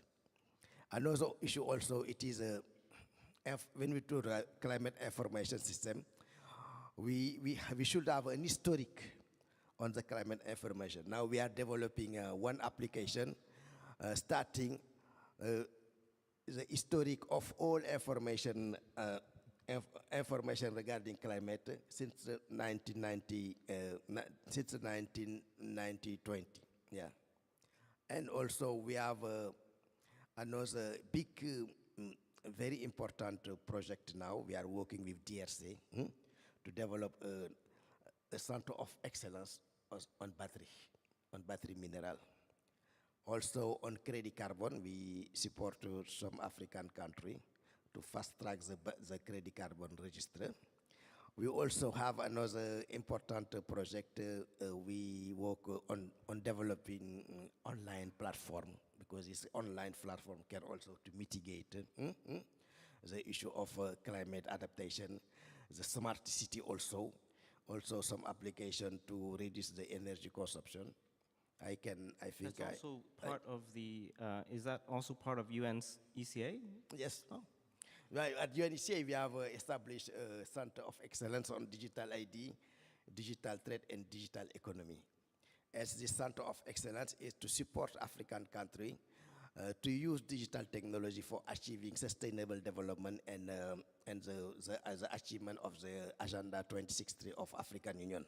But we focus on all activity related to this digital technology. We work related digital technology, climate change, digital technology, health, also digital technology, digital economy, digital trade, and digital ID also. Platform digital ID will help also to mitigate this environment. Also, in capacity building, we need to use this emerging technology to mitigate this climate change adaptation. Why we are supporting, we already established a center of a research center, African Research Center in Congo on artificial intelligence. And one of the objectives of the mission is to focus on how to use artificial intelligence to mitigate the climate change adaptation. Thank you. That's thank you, Maktar. I think it's a the topic about not being in silos and bridging that gap between the sustainability side and the digital side is very important. And that I think next we go to Axel Clarke. Sorry, I stumbled on your name earlier, but Axel, please tell us more about the work at GIZ. Yes, thank you very much. I also feel very much honored and privileged to be here now and to have the opportunity to share a few thoughts. You were just saying that there is still this divide between the sustainability communities and the digital communities. I would say that this is also our observation, that there is much room for bringing these two spheres much closer together, probably on all levels. If you look at the global level, we still see that those communities discussing climate change issues are still a bit separated from us discussing here the architecture of the global digital systems. I think there's a few initiatives, though, that try to cross that bridge already. I just want to refer to what ITU, for example, is championing now also for the upcoming COP28, this green digital action track, which I think is a very valuable initiative, and I can only congratulate ITU really for this leadership and this initiative. There's also another initiative that has not been mentioned here, but because David was also saying maybe it would be good to invite for the next IGF some leaders from environmental agencies. There is already under the umbrella of the United Nations an initiative called CODES, Coalition for Digital Environmental Sustainability, where there is indeed national environmental agencies and other really very prominent actors from the environment sphere discussing digital issues. So I think there is now some more initiative crossing those bridges, but I think even here in the context of the IGF, I would also love to see really more pure climate people maybe, and more pure environmental people to tell us actually what they need from us, and vice versa. I think this is maybe also my first message I would want to get across. So we need more cross-sector, cross-industry artists that help us really to shape that agenda properly. I think I would also want to agree on what the colleagues have just said on the necessity for more concrete standards.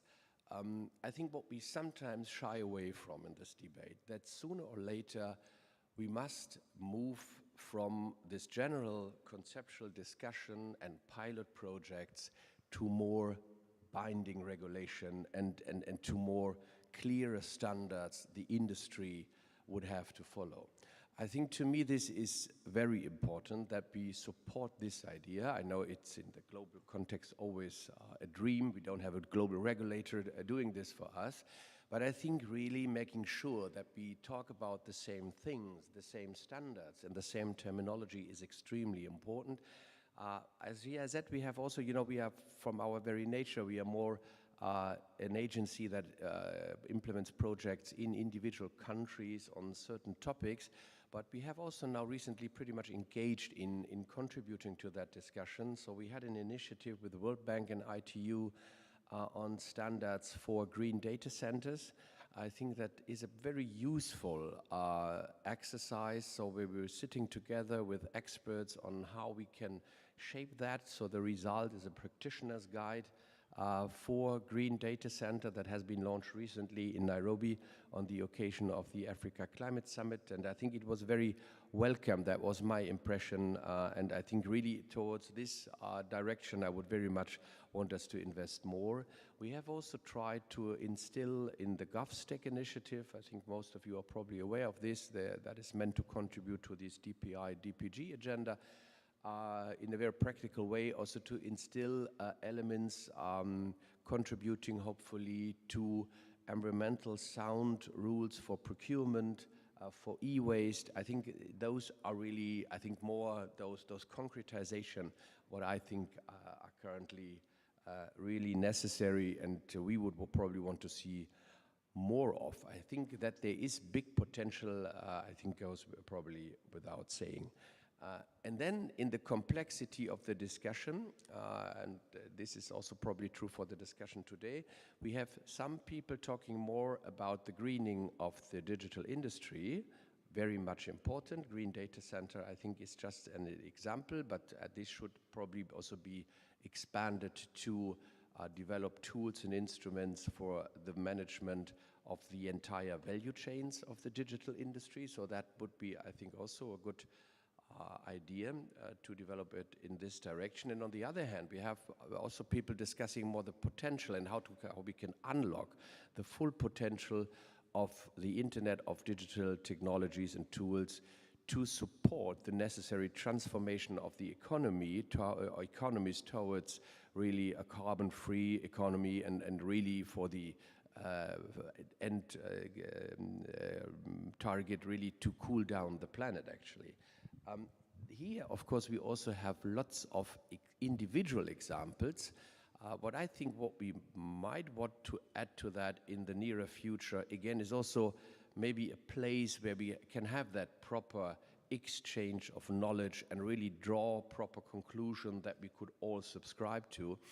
So we have brought forward an initiative that is called Fair Forward. I just wanted to refer to this because also we have through this gained some experience on how we can support partner countries in the global south. We mostly operate in Africa, also in India with this initiative on AI in the realm of climate change adaptation. I think what we have done there looks very promising. We have very interesting examples. So working on watershed management, for example. So this is pretty close to what has been introduced here already. So where we work with communities on using the results of AI and working with AI on shaping management strategies for natural resources. We have in East Africa and Kenya initiatives through this Fair Forward initiative on AI, on promoting climate adaptation prone activities in the agriculture sector. So what I'm trying to say is there is, I think, already a good amount of projects, and I think our next step should probably be really to draw the conclusions from this and then to push this agenda forward. So my overall message, I think this discussion is extremely important. We are very much committed to contribute to that in, on those various levels, the global scale, the regional initiatives like in Africa, UNECA or African Union. I think they really have a very important role, plus on the national level. But I think what we still have to improve is this cross-sectoral nature and really how to cross that bridge. I think this is still something where we have room for improvement. Thank you. Thank you, Axel. And the theme seems to be really crossing that bridge. And I would like to open now to the floor. So please come to the mic. And for any questions, I see already a question, so I don't need my first question. So let's go to the floor first. Thank you so much. Yeah, microphone's working. Thank you all for your very valuable contributions. My name is Hanna Bouten. I'm the secretary of the Dutch Initiative for Sustainable Digitization. I think you cannot emphasize enough international cooperation on this topic. And in that context, I have a question, especially for Maaike, since you were talking about standards.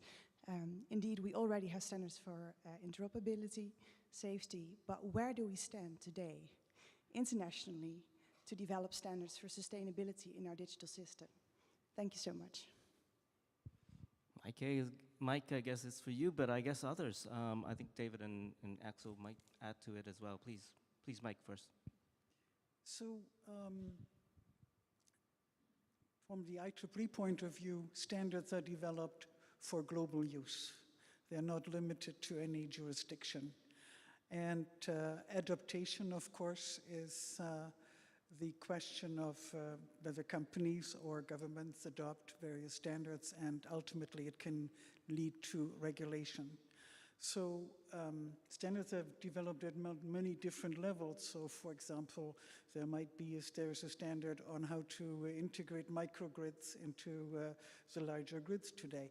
There are standards on energy efficient wireless systems, etc. Like there's a long list of many detailed standards essentially to have more sustainable infrastructure.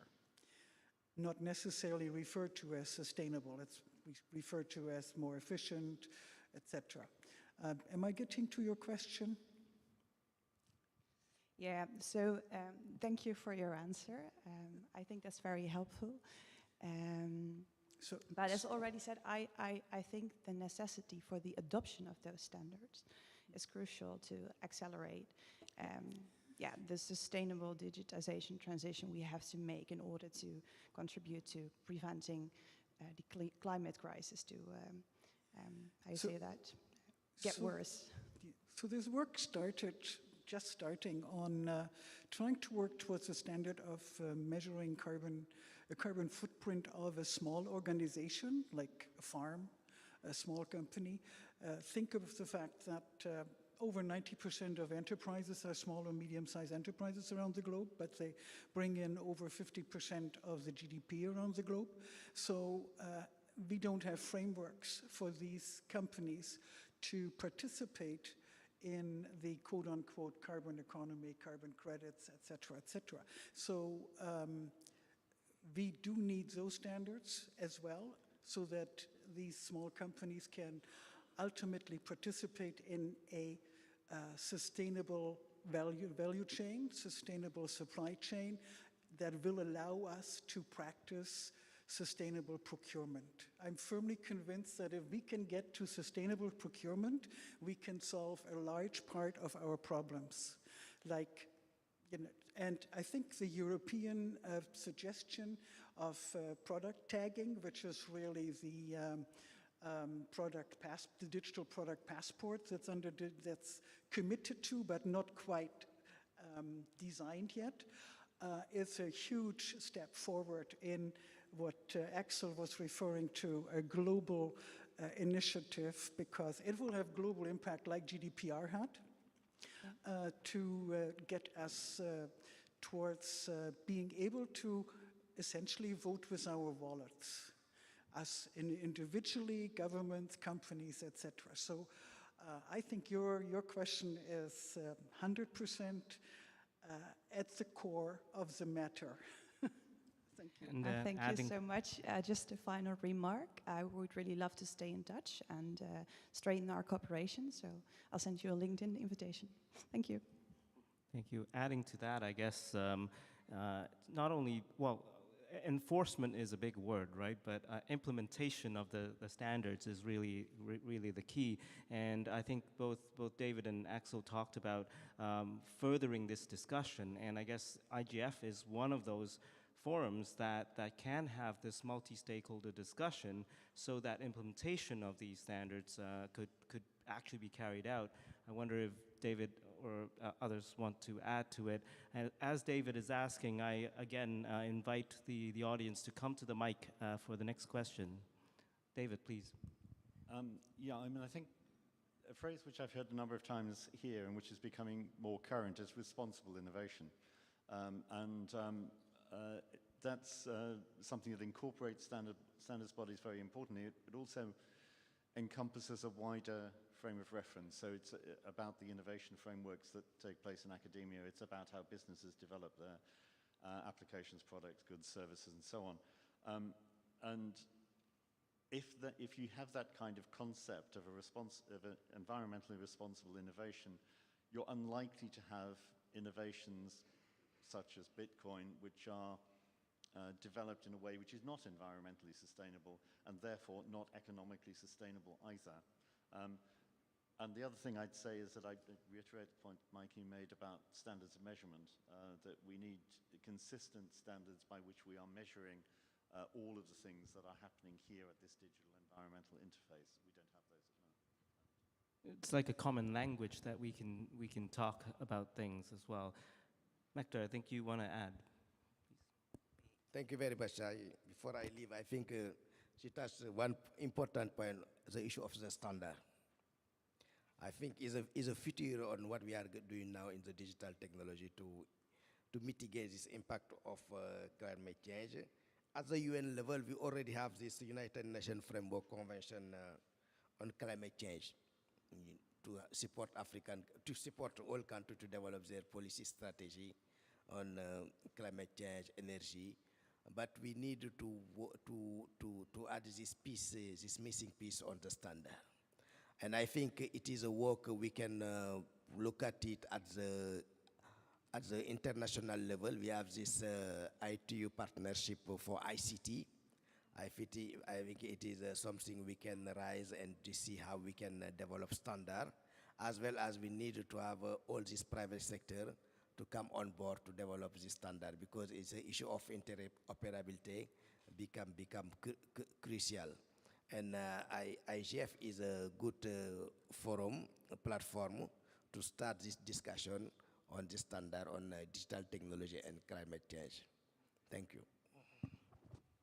Thank you, Mektar. So we go to the line, and I also see a hand up on the Zoom room. So, but please go ahead first. Yes, we received a very good question online, so I'll quickly read it out for you. It was questioned by Izumi Ogutani, and she asked, what can we each do to strengthen the collaboration between the environmental sector and the internet sector? And Megan Richard also added to that, and maybe at a personal level as well. So I think that's mainly aimed at Axel to reply to.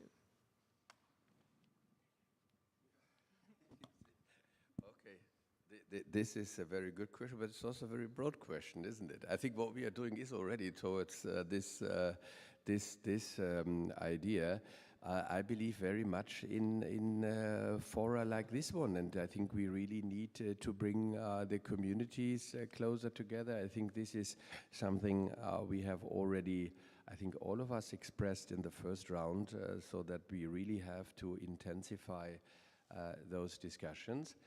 And then I think we really have to look deeper into the linkages between those two spheres. This is the technology, the standards, and many other things. So the side of the consumers, we have only very briefly touched on the responsibility of consumers. So it has really different levels that lead also the involvement of different actors, and again also different forms of regulation. And at the end of the day, I really do believe this is not only a matter of talking and bringing people together, it's also a matter of defining standards, clear responsibilities, monitoring, and really very responsible follow-up. Because the discussion, I think, it's not a luxury discussion we are having. I even feel very much a sense of urgency, looking in this broader context of where we are in terms of climate protection, and really this acceleration of the current situation, plus negotiations that are not so easy internationally. I would very much admire and very much love this digital community really taking this issue up more prominently and more proactively. So that is something I think I would want to come up with as an answer. Thank you. And Kemli, you wanted to add to that? Yes, just wanted to complement a little bit on that.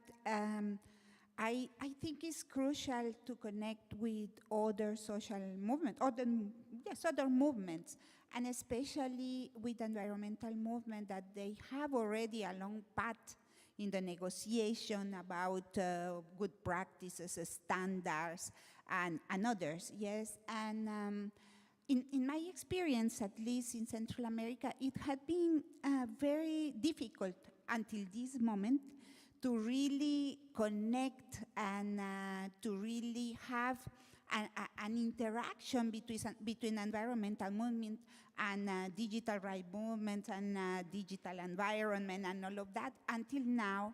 And I think we need to do the effort to really work together on that. And sometimes the environmental movement doesn't understand very well our concerns, and we also are sometimes trying to do this path alone, while there are other movements that have already advanced the discussions. Then we always claim for the connection between movements and develop a real interaction and try to build together proposals for the decision making, but also for the communities. One movement that I always put as an example is the organic agriculture movement, who really have developed some practices that I think is important to take a look and have this example for the issues that we are working on. Thank you. Thank you. And I see a hand up, and so I'll go there first and then come to you, Chris. Dara J, please go ahead. So my question is to Axel. So thank you very much, Axel, that you have the initiative to leverage the potential of AI for environmental protection and management. And as you stated, you have got really different projects on this initiative. So as Makta tried to state, UNECA is also supporting, the establishment of the first AI research center in Congo, Brazzaville, which could have an impact in just, mitigating the environment or the climate change. So is there any proper channels that we could leverage so that there would be really a kind of liaison between your organization and the research center we established for further, implementing those AI and emerging technologies, for climate change? Thank you. Thank you. Are you pointing this to a particular center that that you would like to ask, or is it for Axel? You want? I think I have, read your question now in a way that you would want us to explore possibilities for collaboration, and I can just answer that we are more than ready to look into that. I think all of those initiatives can only be successful if we really think it as partnerships, as something we do not just as one, separate institution or organization, and the other institution is also doing something. I was already trying to say that I really think in this discussion of AI application on climate change protection, I do believe there is a need to exchange more on experiences, on results, and how we really want to push this agenda further. So just contact me, and then I will connect you to our teams and our experts, and we are more than ready to discuss. Thank you. Chris? Yeah, thank you very much, Edmund. Chris Buckridge. I'm a technical community representative on the IGF MAG, and for full disclosure, I was involved in organizing this session, so I want to thank all of the speakers for their participation. It's been a really interesting discussion so far. I wanted to change hats slightly, though, to make a comment and to ask a question, and I think the comment relates to some of the questions we've already had about the role of the IGF and internet governance structures and what they can do to connect more with the environmental policy making and discussion. And I wanted to shift the focus a bit to the national and regional initiatives. So thinking in terms of the IGF as a broader ecosystem, which also includes regional and national IGFs, of which there are many, as we've heard. And so I've been involved quite heavily in Eurodig, and I know there's been a number of sessions and workshops at that European IGF level on this topic over the last few years. I know APR IGF has also had a number of sessions, and I'm sure there are others in other parts of the world that I'm less aware of. But I think that's a really useful opportunity to connect, and this is kind of in relation to what Dulce and Kemley were saying, at the more local level, and with those sort of smaller grassroots organizations and private sector organizations that are doing that work, and maybe you're not going to come along to a big annual IGF event, but might be able to connect with the local communities that are involved in internet governance. And so having that connection at that level is really important.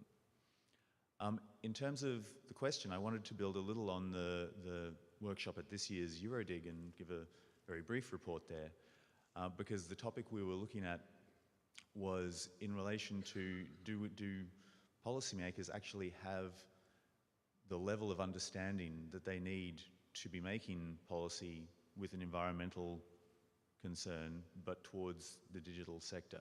And I think Mokhtar, who unfortunately had to leave, but made that comment about the confusion that sometimes might exist around the link between ICTs and digital activities and environmental impact. And so in Eurodig, we were looking at AI, certainly, and I know OECD presented there. They've also done some work. I think that probably complements the work that IEEE has done. We were looking at data centers and streaming, and that's certainly a very big discussion in Europe at the moment, the link between data centers and increased sort of data throughput and what that means for energy usage, whether there is a sort of direct linkage or whether the linkage is a little bit more complicated. And then also looking very briefly at the quantum internet and what that how that might impact. So I guess the question I wanted to throw open is do you, as on the panel, see a need for better information for policymakers in relation to environmental impact? And can the IGF, both at the global level but also the sort of more regional and national level, help to foster that? Thanks.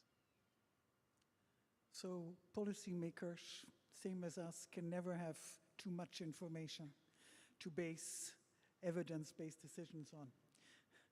The other thing I'd like to point out is whatever was true 10 years ago is not necessarily the best solution today.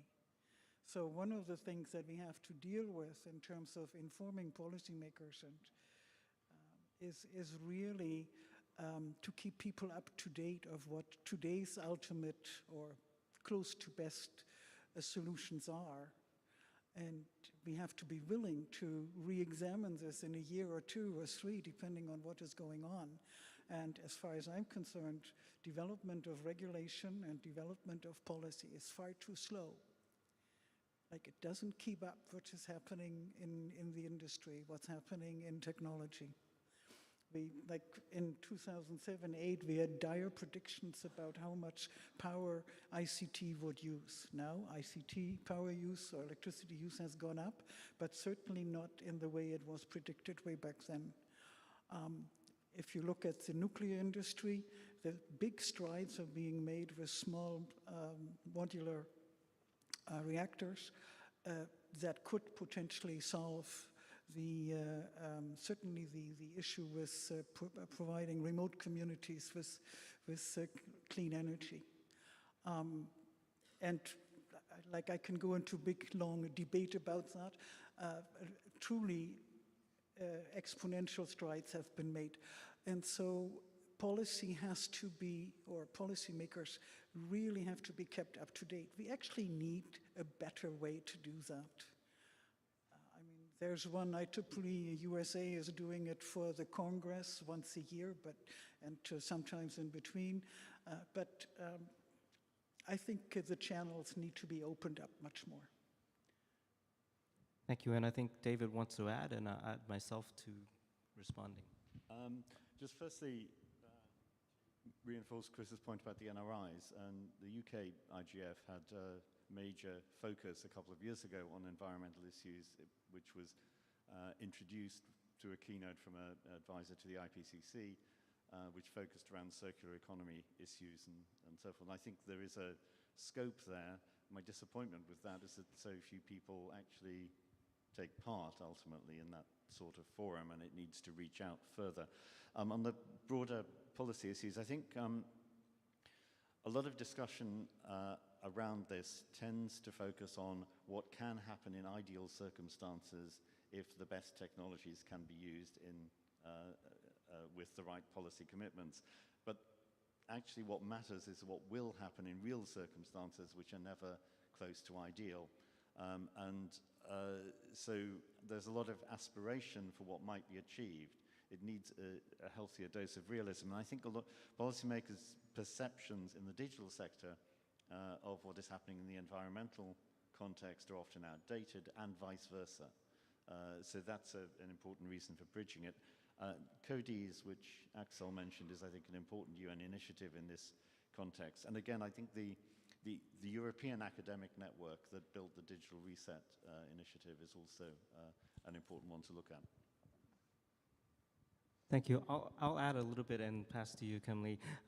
I guess that's really yeah, I see two persons on the mic as well. Just quickly, that's why we published the Eco-Internet Index, and to add to that discussion, we need information. We need to know whether certain ways of measuring the impact is an appropriate way to measure the impact, balancing between digital transformation and I guess the digital carbon footprint. So, but Kim-Lee, and then I will go to the two questions.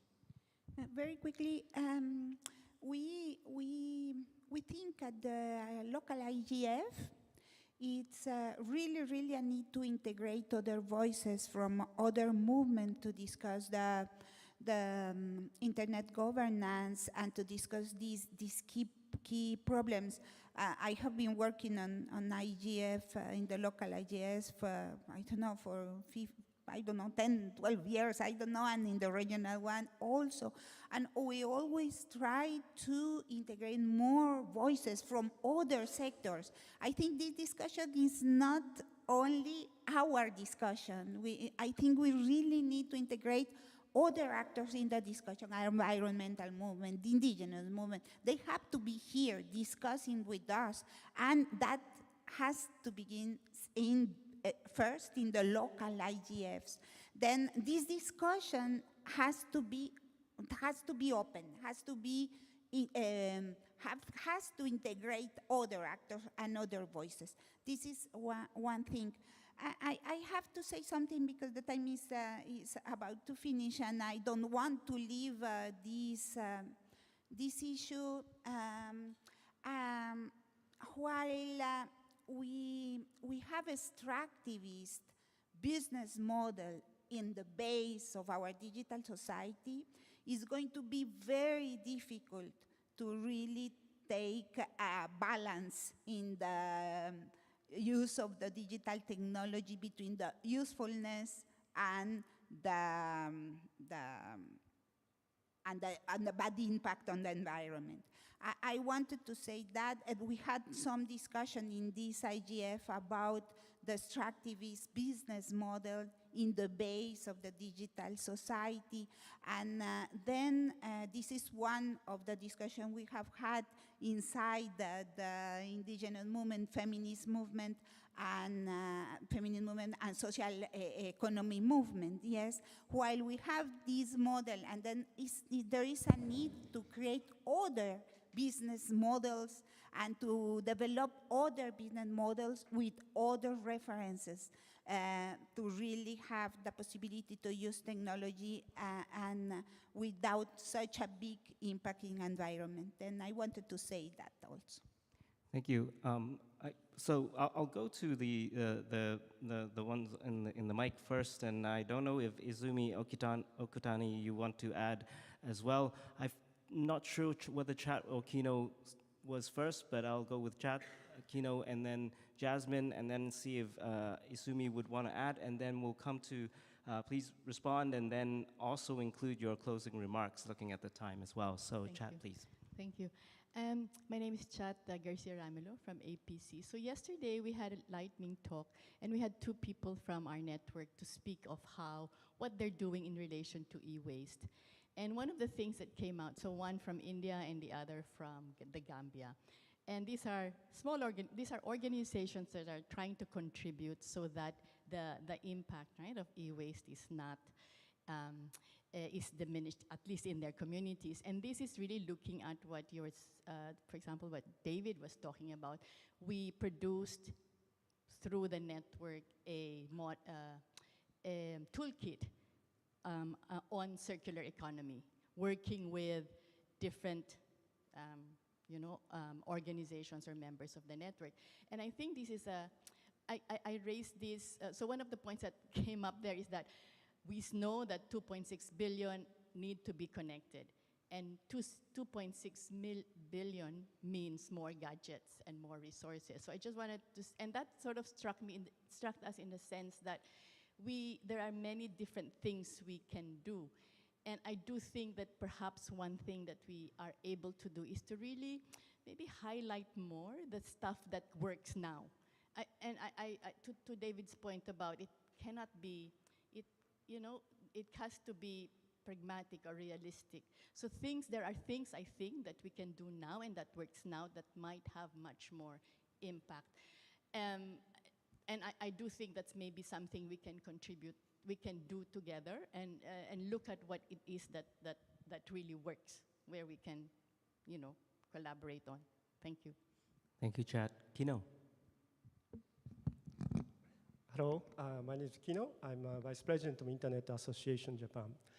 My comment question is about the standard, which I completely concur the importance in this context.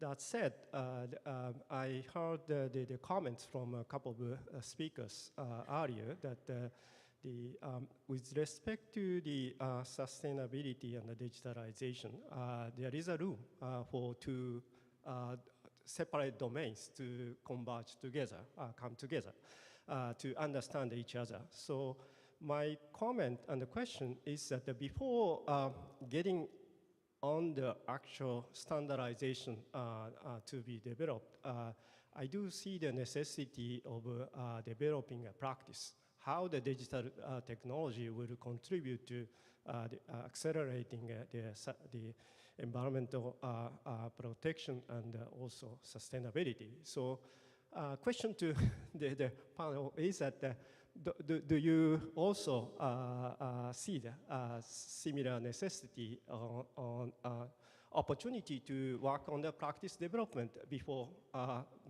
taking on the initiative on the standards for this matter? Thank you, Kino. I'll go to Jasmine, and then I'll go online to Izumi, and then we'll start from Dolce over for the response and closing remarks. Jasmine. Oh, thank you, Edmund. So this is Jasmine. I'm from Technical Community and Youth from Hong Kong. So I focus more on data collection and center and standards as well. I really fond of the idea of system mapping and also seeing the gap of mode mapping. So my observation and also my question will be, because we are all like from different regions, we have our own standards and the way we collect data. But the thing is, like when we come on this platform, we need to have, I just feel like we need to have more visualization or really a same centralized platform or database that we could see how we each other reckon on, each puzzle, how we could collectively see the impact that we're making at the same time. So I just wonder, like, how do you see your role in your circle of influence or circle of concern that you, measuring data of a technology on with its environmental impact? Because I really want to tackle the gap about the roadmap and also the things that we've been talking, for a while. So I feel like I see the need of accelerating the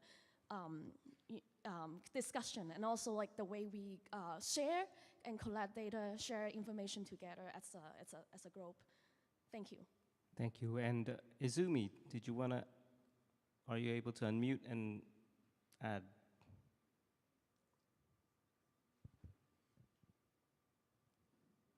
Izumi?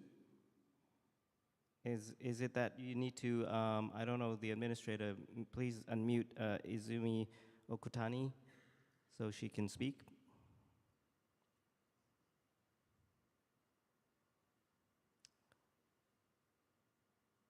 If not? Thank you. This is Izumi Okutani, and sorry it took a bit of time for unmuting.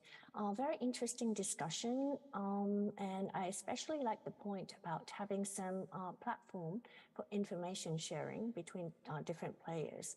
And I think in the earlier context, there was more focus on providing information for policymakers. And I would like to add that in addition to that, putting more focus on industry players, what can each of these businesses and internet communities can take actions can also be helpful, not just for policymakers. And in that context, I think having some, like in addition to regulations, I think having some milestones and guidelines on what actions that each industry players can take can be really helpful. So in order to do that, national and regional IGF, I think, would certainly be helpful as a place where these players can actually come to obtain information. But I think there needs to be more additional efforts to be put into so that the discussions and information sharing doesn't just stop at the IGF forum, but it actually reaches the businesses and the technical community as well. Thank you, Izumi. And one last intervention, very short, please. Thank you. Given that this is the last one, I'll make it very brief. My name is Elaine. I'm based in Singapore. I participate this as an individual today. And as a citizen of the global, around the world, I'd like to make a few points. First of all, we live in a city where there are very few choices and of sustainable living options and all. And second is about education. Now, I attended the United Nations Staff Systems College on sustainability of lifestyles and also digital for sustainability.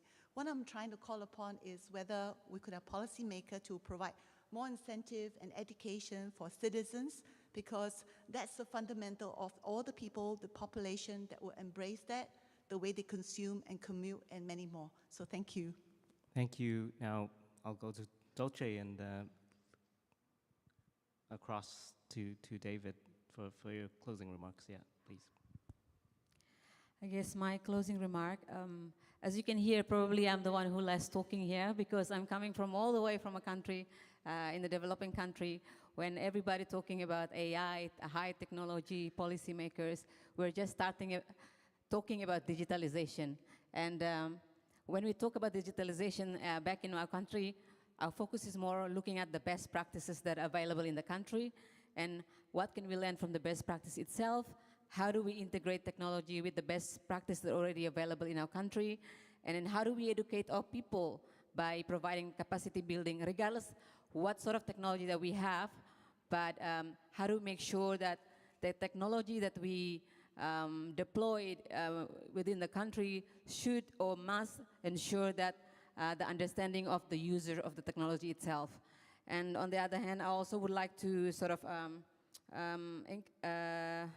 provide sort of like a comment around the, maybe in this sort of platform, IGF can help to influence a more inclusive environment among sustainability actors by encouraging, as Azumi you mentioned before, like a more business people, private sectors, government and international agency collaboration, so we can hear many aspects of from different sectors that can provide their inputs around the technology and the internet, the environment itself.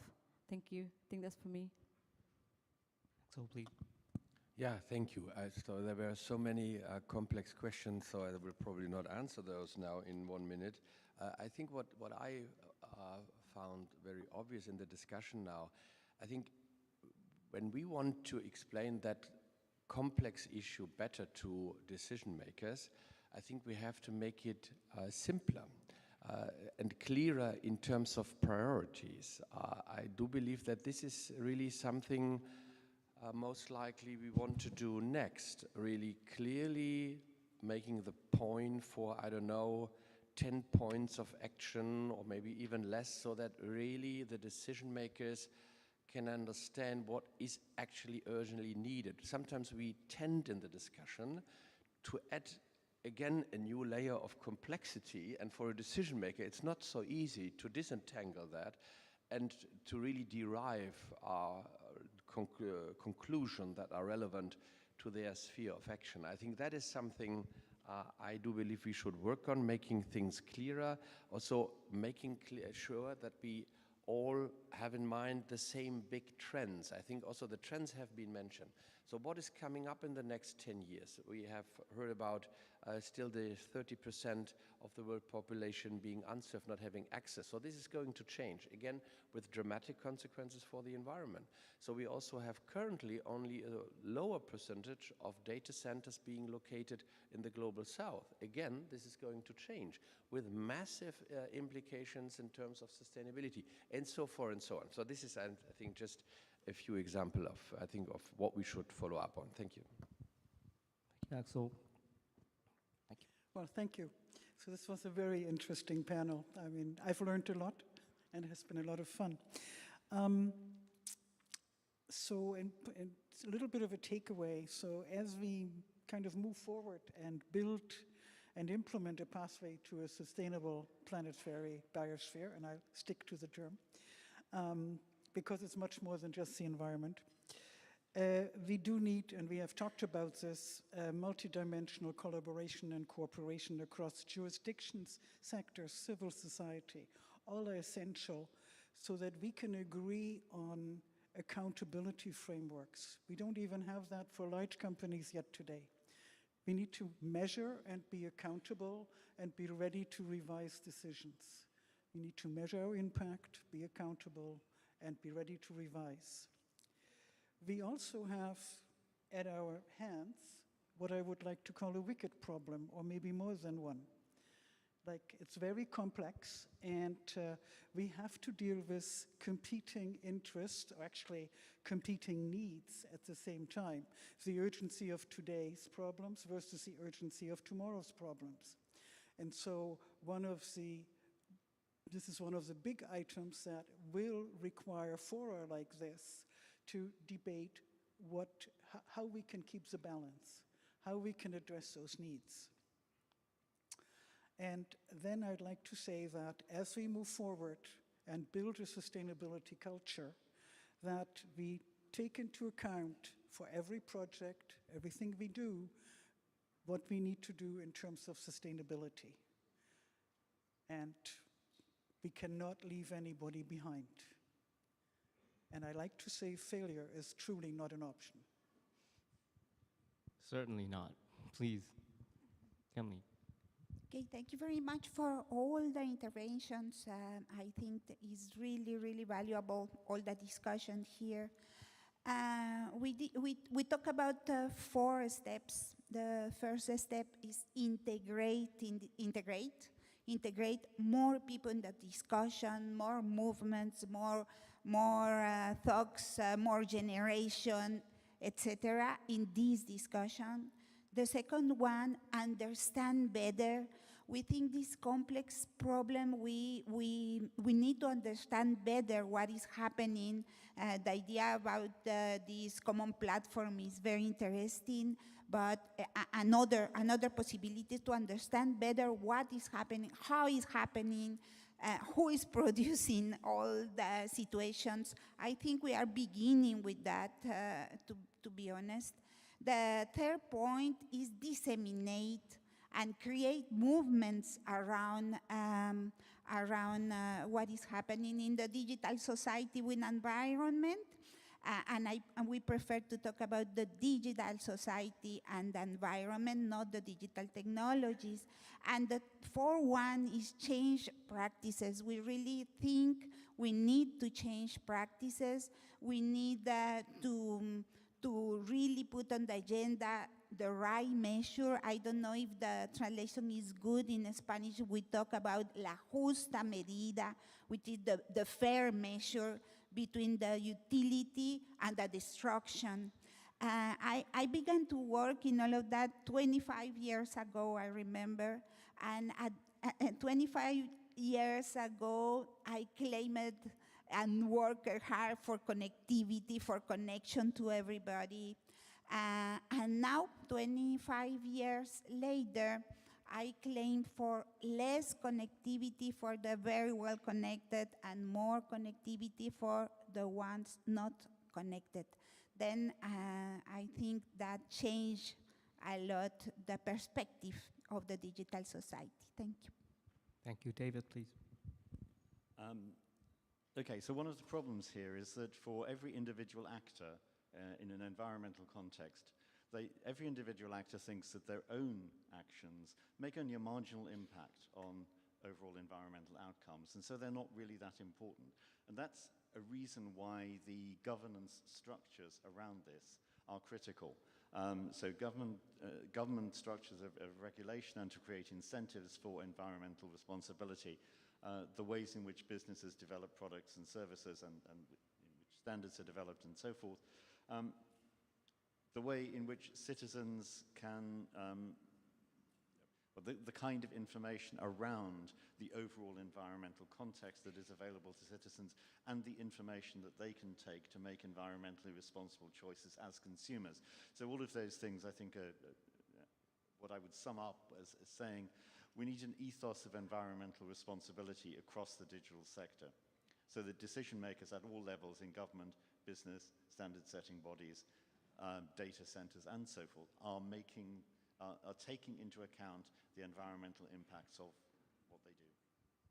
Thank you, David, and I've run totally over time, but I think there's a clear consensus that this is a journey, and there is willingness to continue this dialogue, and there is this gap between, this gap that while citizens may not be able to make a big impact, I think it's still important for each citizens to work.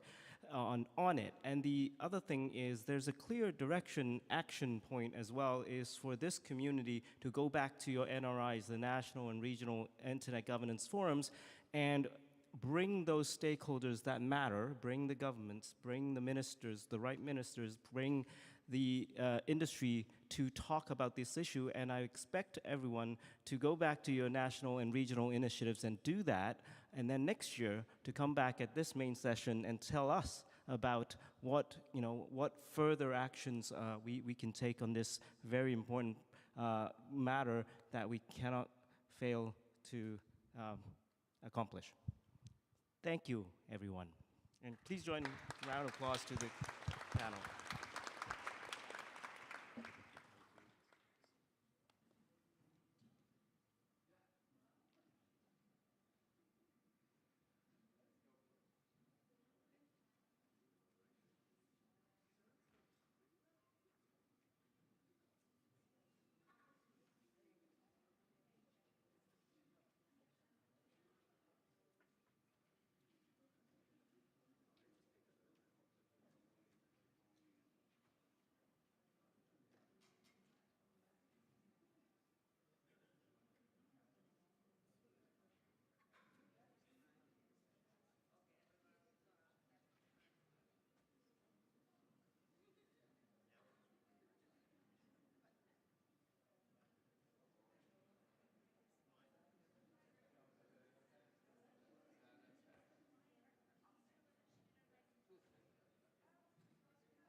Ladies and gentlemen,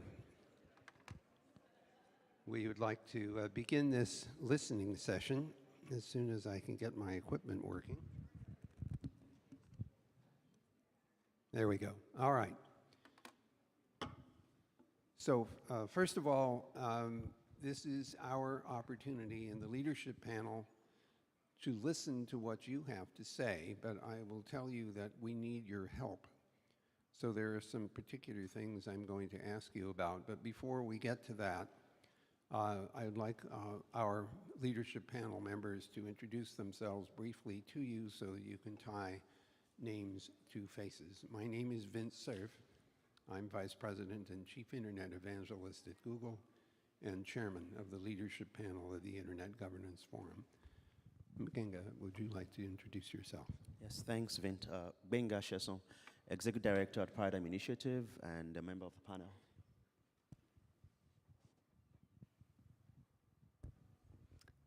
I am Huria from Ethiopia, a State Minister for Innovation and Technology, and a member for Leadership Panel. Thank you.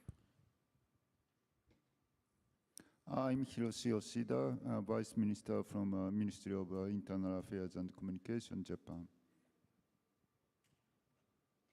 My name is Lise Fuhr. When I'm not on the leadership panel, I'm Director General of ETNO. ETNO is the European Telecom Trade Association in Brussels.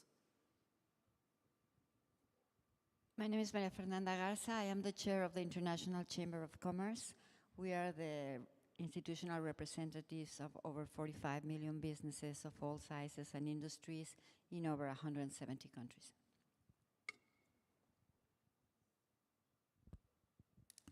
My name is Hatem Douidar. My day job is the CEO of a telecom operator that connects a couple of 100 million people in Middle East, Africa, and Western Asia. Every time I listen to those introductions, my mouth drops at the incredible accomplishments of the people who are sitting on this panel. But all of those accomplishments mean nothing if we don't manage to make the Internet Governance Forum the forum that we want and need. So many of you are probably well aware that the WSIS Plus 20 comes in 2025. The World Summit on the Information Society will have taken place 20 years before. And in 2025, the question will be raised, should we continue to operate the Internet Governance Forum? And the answer to that question, in many respects, will have to come from you. And the reason for that is that you're here because you, I assume, find value in this forum. We, as the leadership panel, need to be able to articulate those values so that when the member states of the General Assembly decide whether or not IGF should continue, that their answer will be positive, in part because of the things that you have to say about it.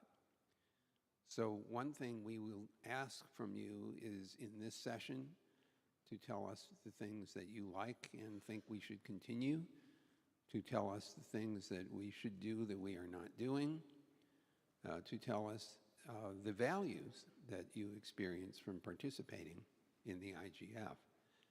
We know that there are many constituencies represented here in this meeting. This is, by the way, the largest of the IGF meetings ever. And so you represent a very important milestone in the story of this institution. And because there are that many people here, some 8,000 altogether, including 2,000 who are remote, there must be a reason that you're willing to spend the time and energy and money to get here and to collaborate with the rest of the multi-stakeholder organizations. So we're interested in hearing from you. The other thing that I would like for you to be aware of is that we also are expecting the Summit for the Future, or the Summit of the Future, coming up next year in September. And at that event, we will hear what the Global Digital Compact is about, what its substance is.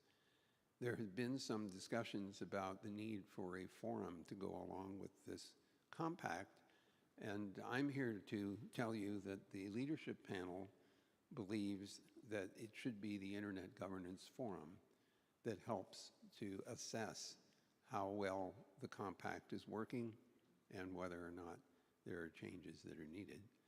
So you have a pretty important role to play in your own future. So I will first ask whether any, we have one, would you like to introduce yourself? I didn't catch you until you got on the stage. Carol Roach, I work for the government of the Bahamas, new MAG chair. The leadership panel is hoping to be invited to an emergency meeting in the Bahamas. Definitely. So, actually, if any of the leadership panel would like to augment what I've just said, feel free to do so. But I remind you, our purpose is to listen to what our colleagues have to say. But if there's something you'd like to bring up now, this would be a good time. Please.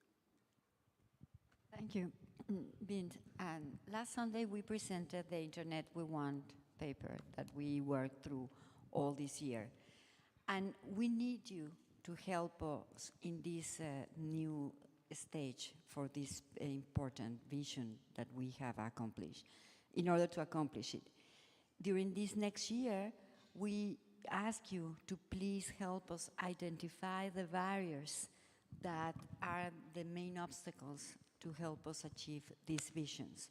So you, as the IGF members, are the most ideal people to understand exactly which are the barriers in your particular region, in your country, and globally, and work with us to settle the path to achieve this vision with specific goals, with ways to measure it, establishing the right KPIs, because we need to move forward faster than we have been moving in achieving this vision. Thank you, Bint.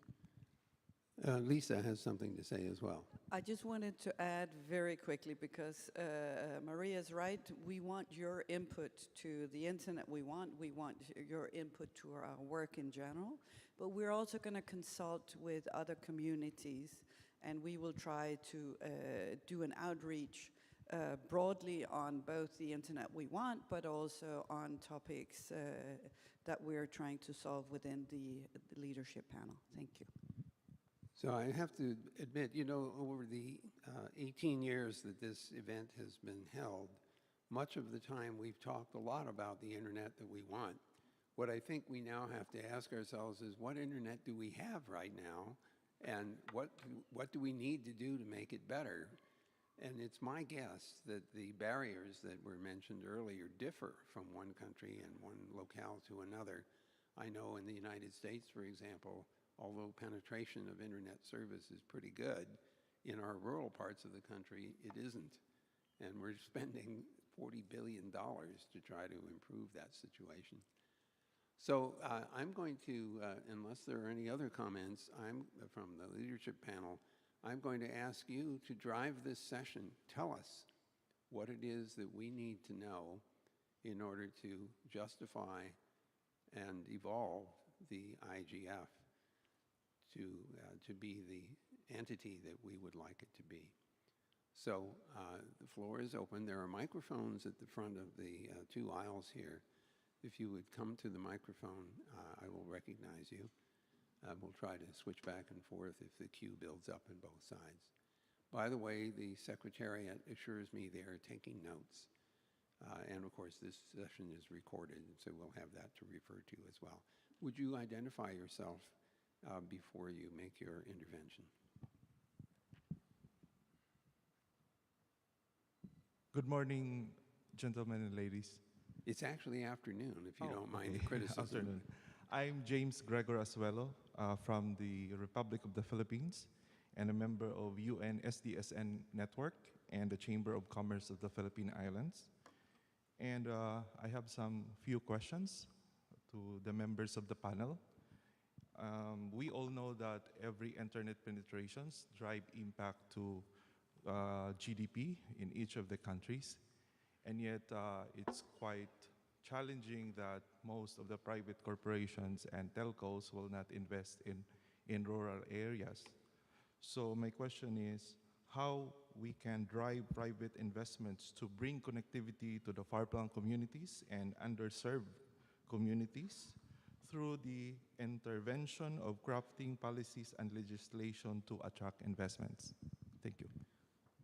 So if there are people on the panel that want to respond, wave your hand. And I see Hatem and also Yoshida, please.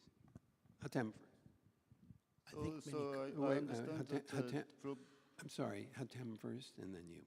Is it okay? Hatem. I think in many countries this dialogue is going.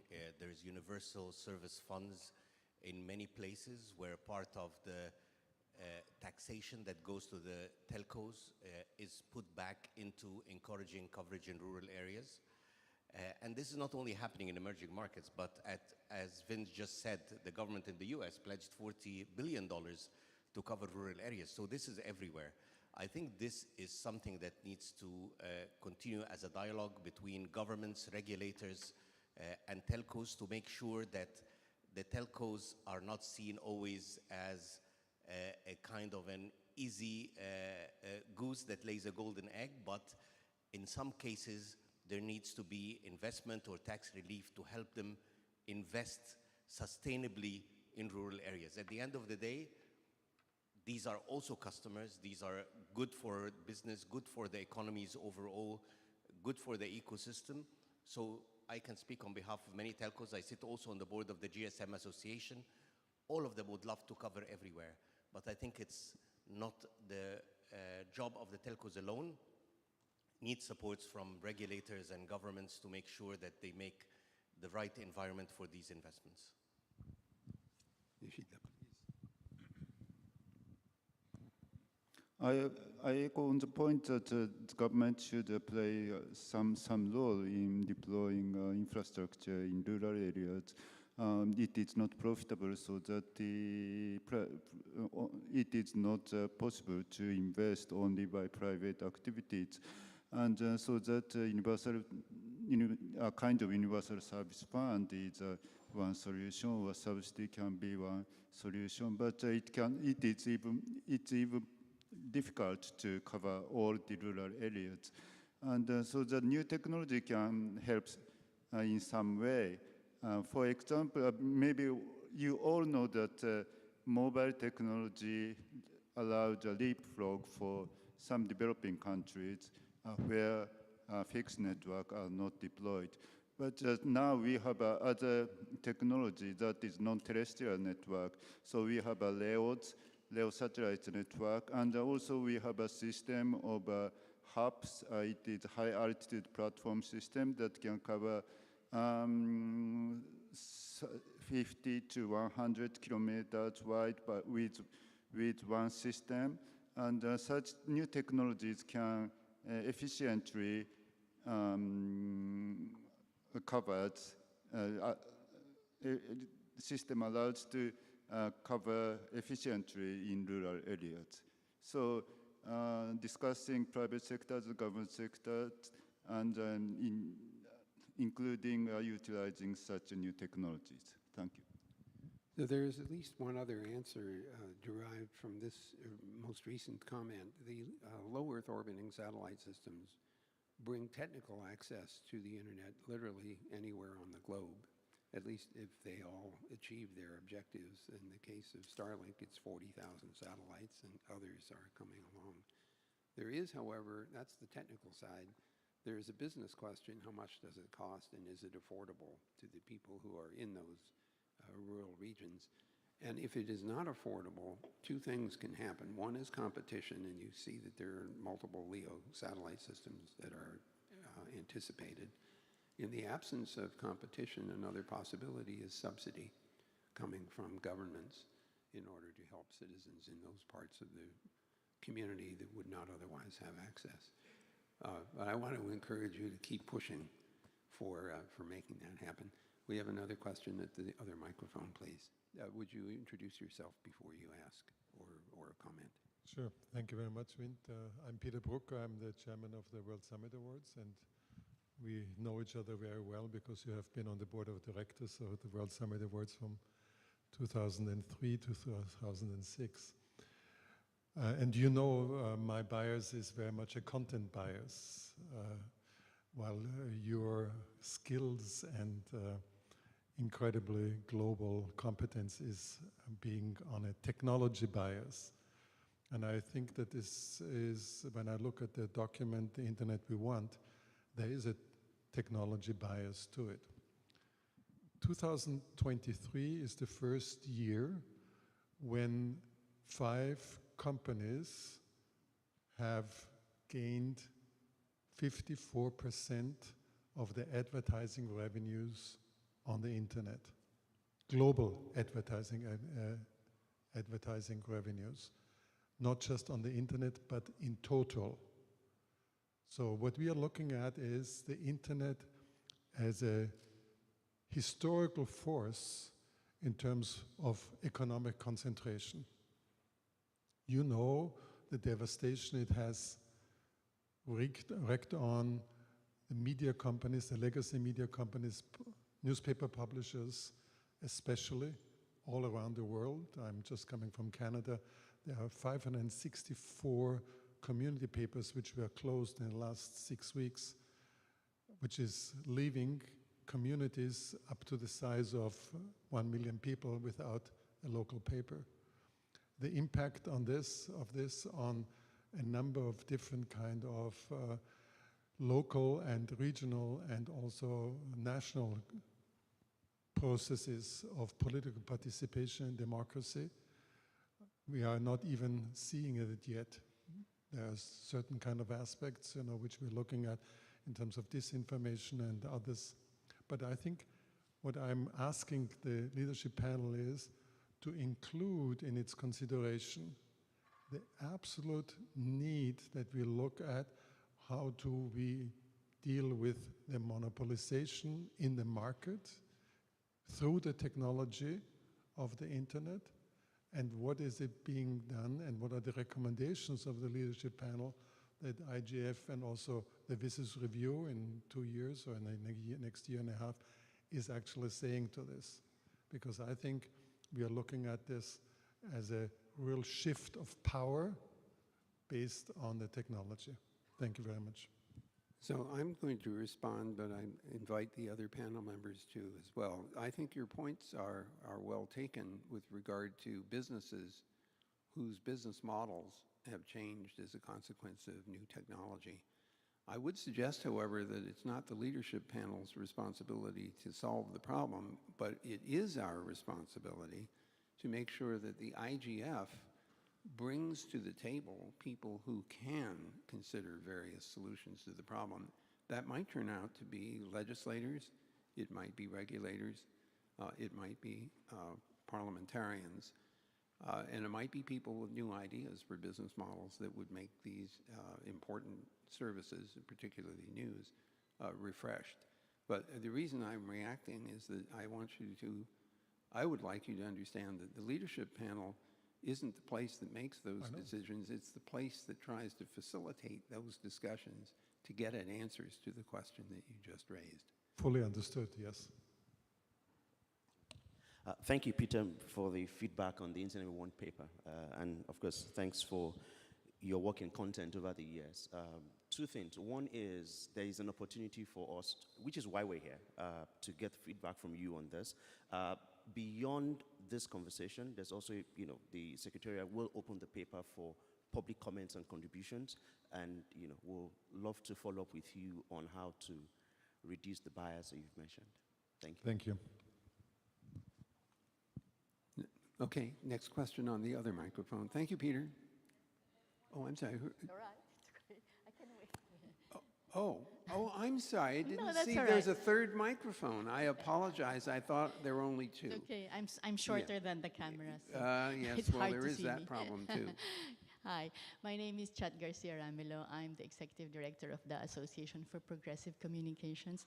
My question is about process and your role as the leadership panel in bringing, in connecting the IGF outcomes to the different processes, as you've mentioned, Vint.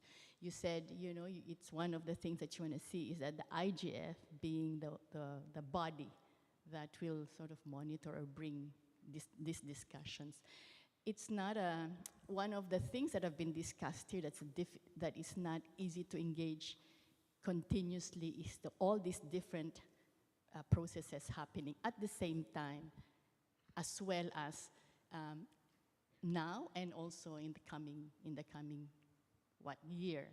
It's not easy. It's going to include resources. And I think one of the questions here is how, as a leadership role, would you be able to really connect those processes in a way that is really practical so that it actually helps inclusion. It helps to ensure that there is enough participation, especially for those of us in civil society and other stakeholders as well. And in practical terms is what I would really like to hear, because then it will also help us plan ahead and also to be able to see what would be meaningful and how we can react. Because if there's not enough information, then we're not able to then give you also practical.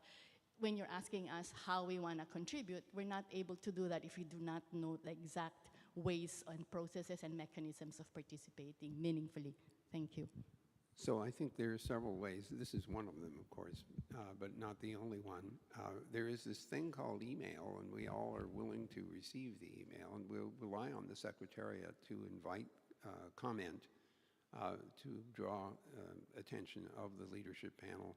And I want to add, by the way, that it's not just the leadership panel.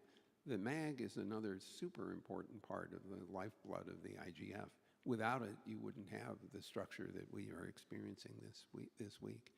And so I hope that all of you in the room recognize that there is a partnership between the leadership panel and the MAG and all of the members of the IGF.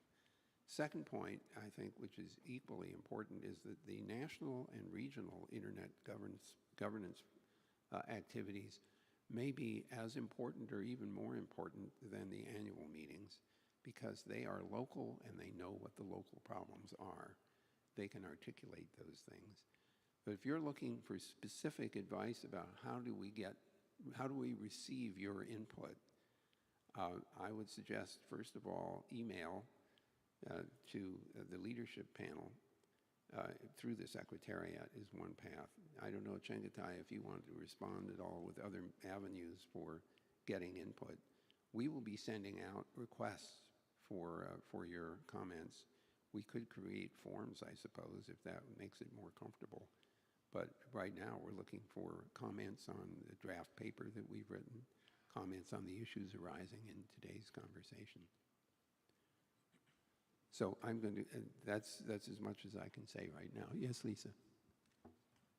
I think it's a very important point that many of our problems might be global, but they need to be solved local and also to be perceived and analyzed in a local context.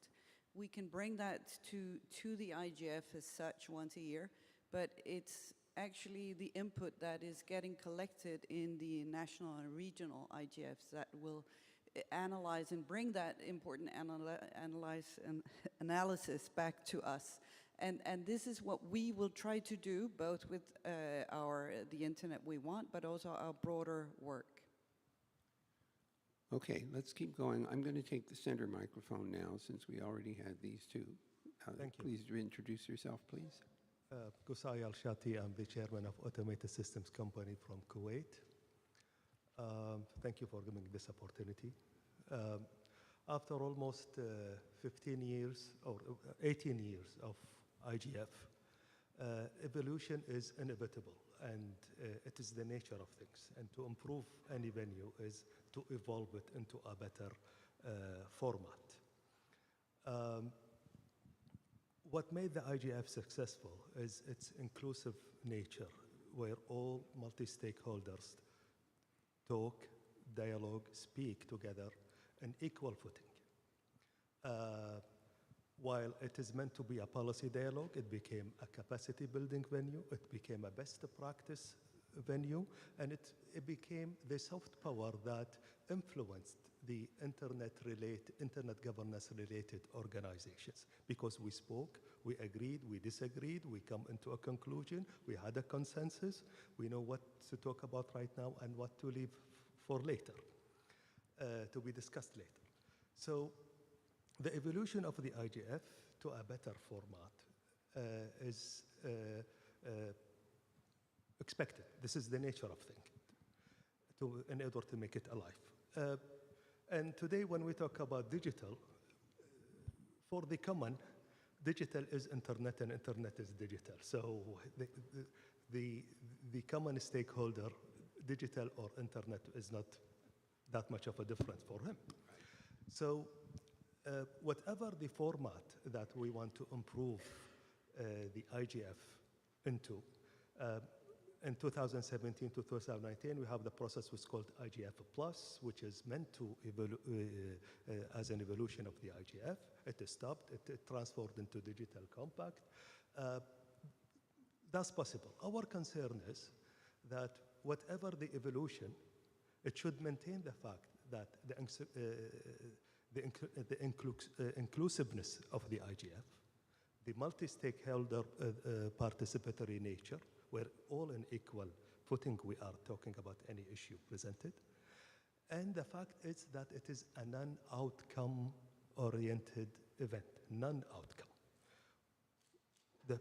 One of the main factors of the success of the IGF that we are not under the pressure of an outcome to discuss. So we speak openly without that pressure. And that, let the decision be in another place.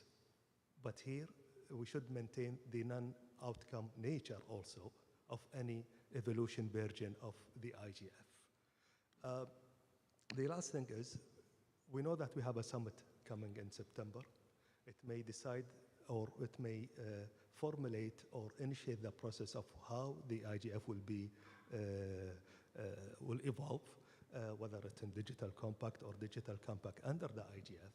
Our concern is that this process so far is giving us the sense or the, let's say, the indicator that it will be kind of a intergovernmental process.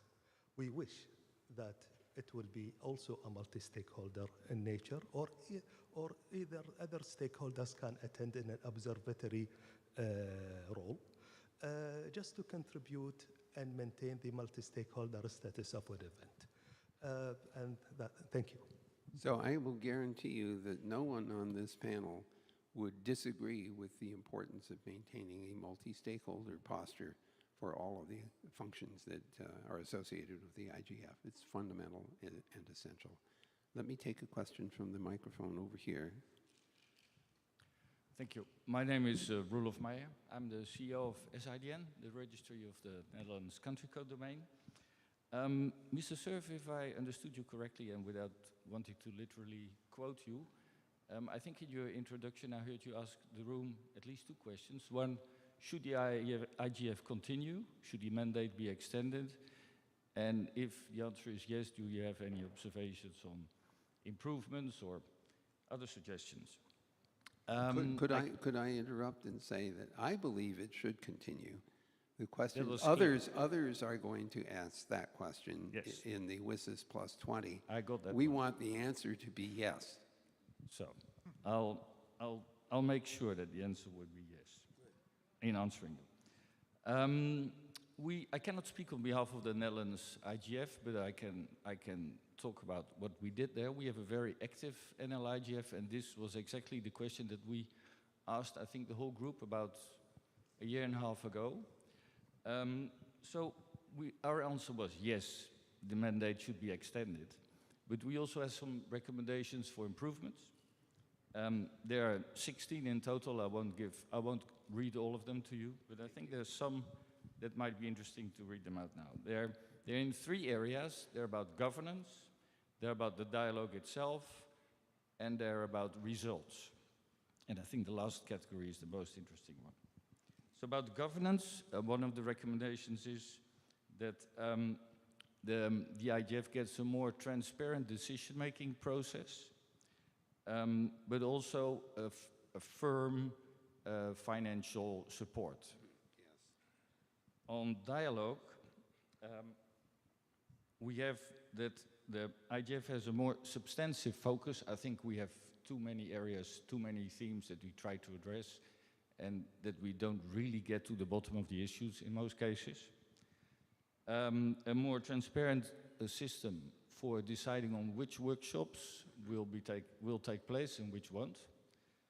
And also more interactive format and less formal presentations, so more real discussions. And it's also important that people who participate make clear who they represent, what their interests are, what organization they work for, come from, and what the interests are that they represent. And on the results, we feel that the IGF should lead to more concrete proposals for national and international internet policy development, which I think is pretty clear, but I don't think we're really very successful there yet. The IGF should inspire substantive dialogues in other UN organizations, and the IGF should deliver standards for practical examples that can be applied locally, so nationally and regionally.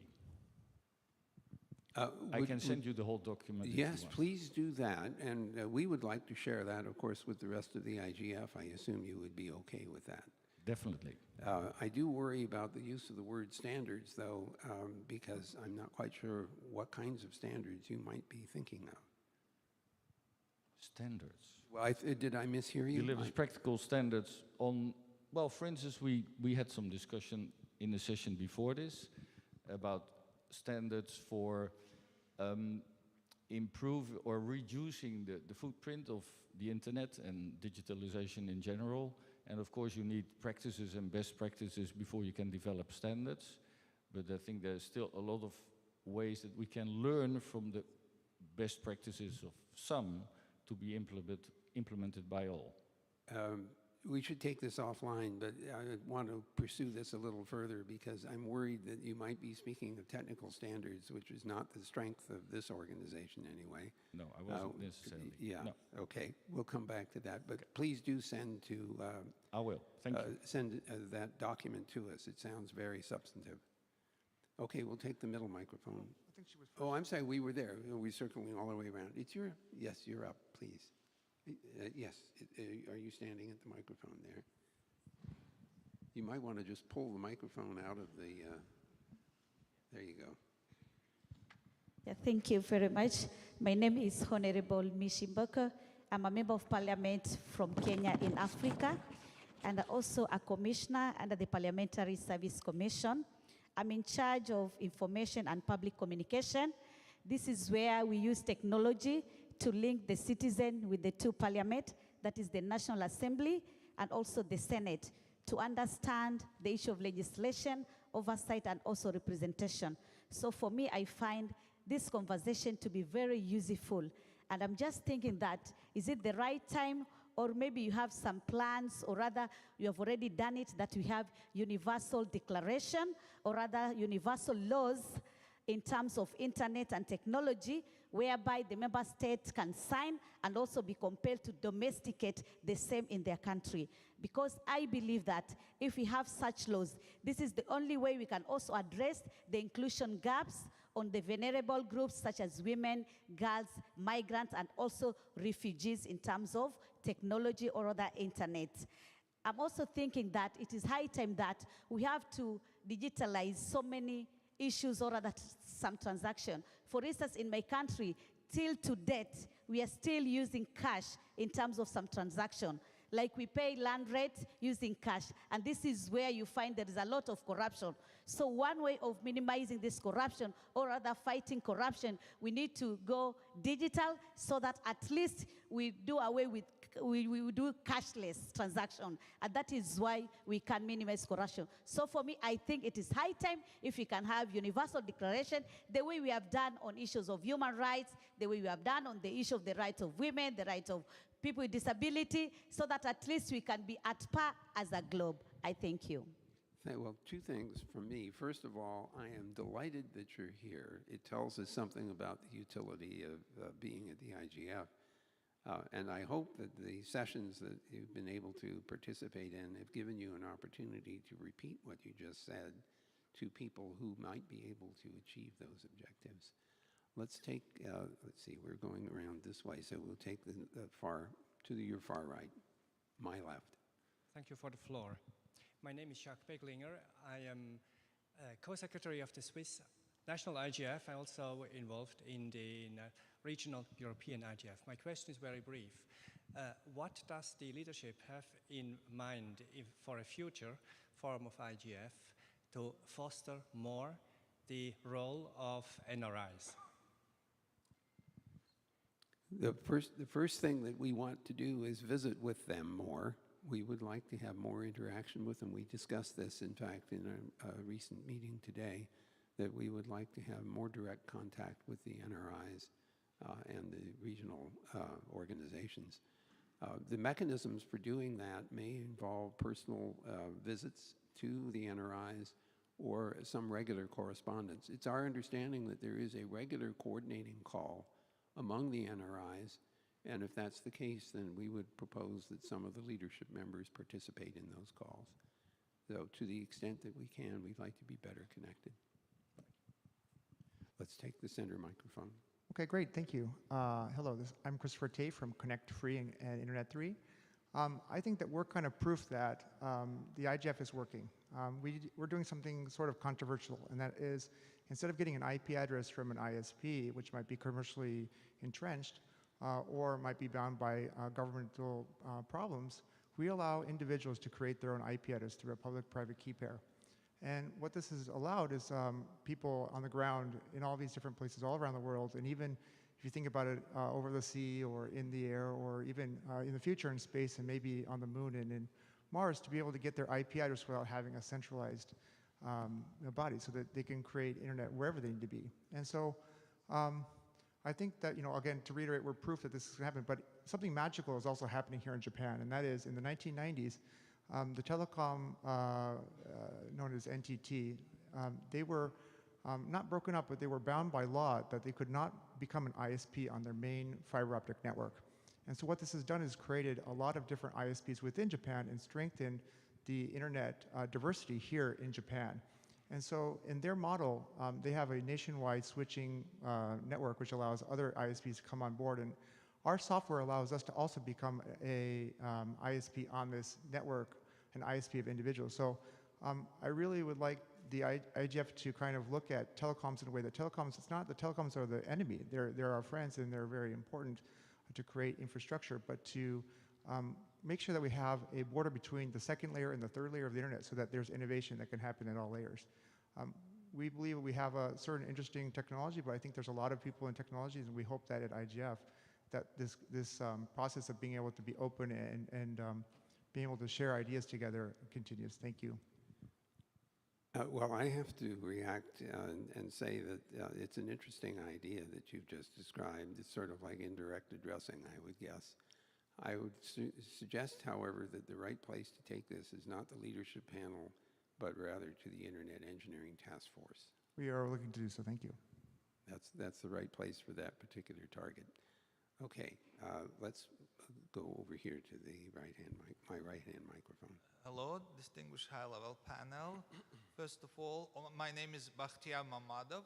I'm Deputy Head of Administration of the Ministry of Digital Development and Transport of the Republic of Azerbaijan. And, we were honored that 11 years ago, we were host in Azerbaijan of the IGF Forum, which stipulated development of the internet and all infrastructure of the digital development of Azerbaijan.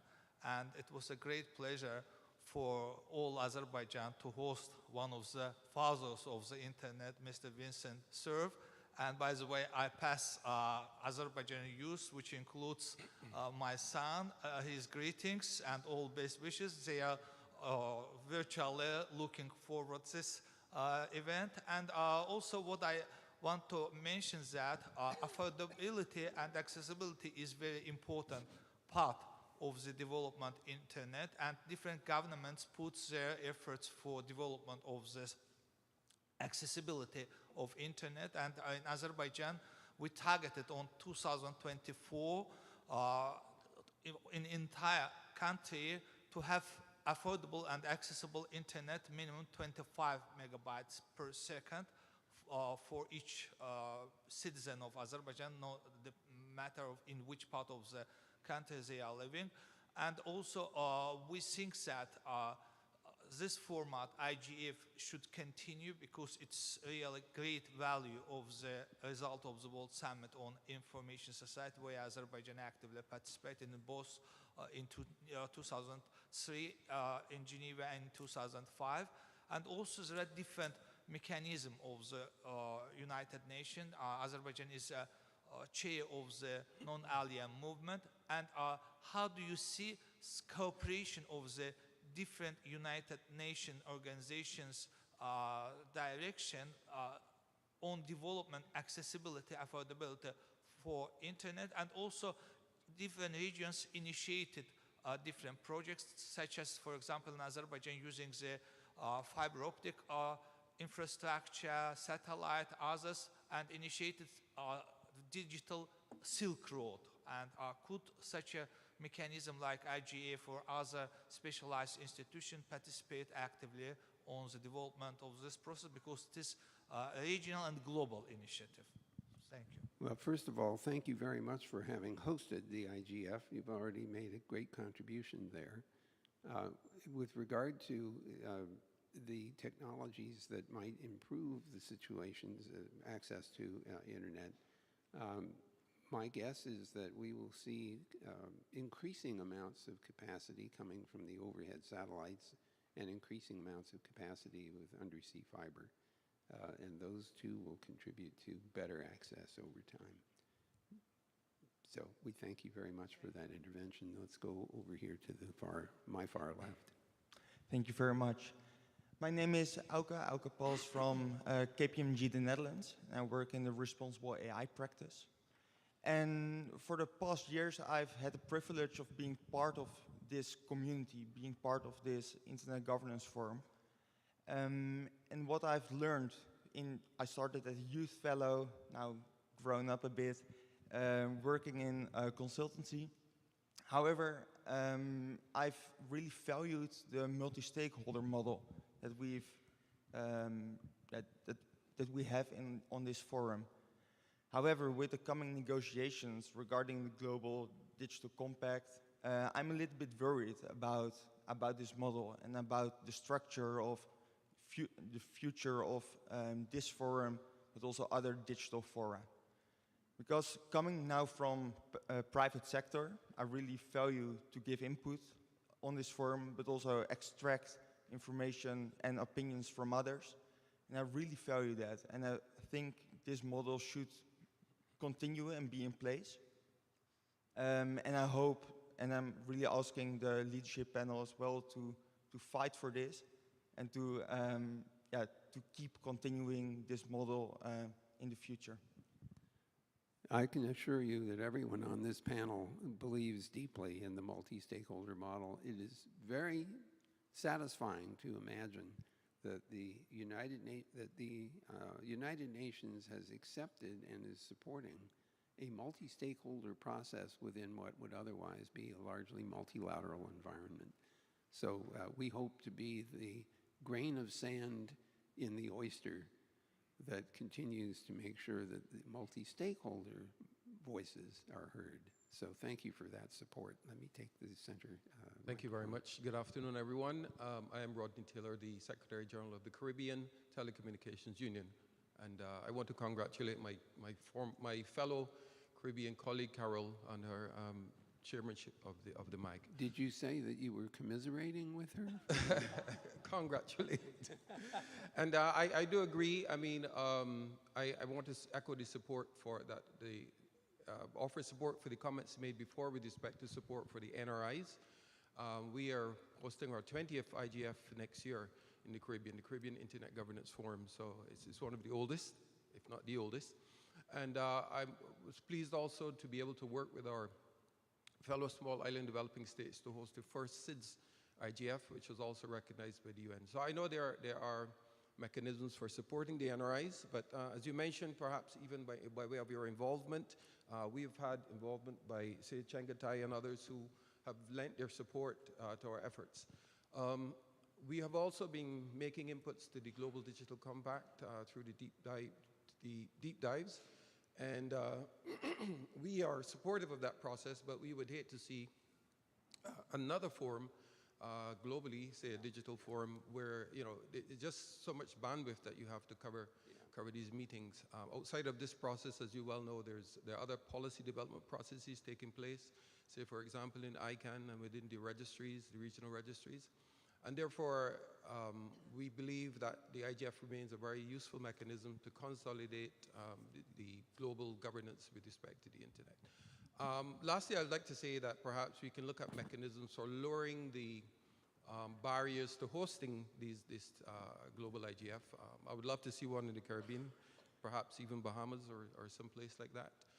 But we understand that facilities such as provided here by the government of Japan, excellent facilities by the way, would present a challenge for many of the small states. So perhaps mechanisms for maybe offering hybrid format that would allow for smaller states to host. Thank you very much. This is an interesting concept of smaller states hosting. The hosting that we have done in the past, that has been done in the past, has been sort of en bloc. Here we are in Japan, everyone is here.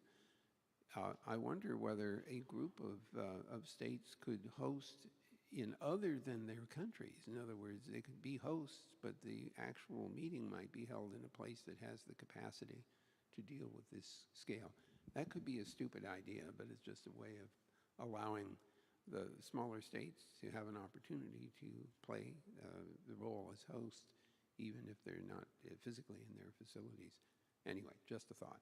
Let's take the question over here on the right.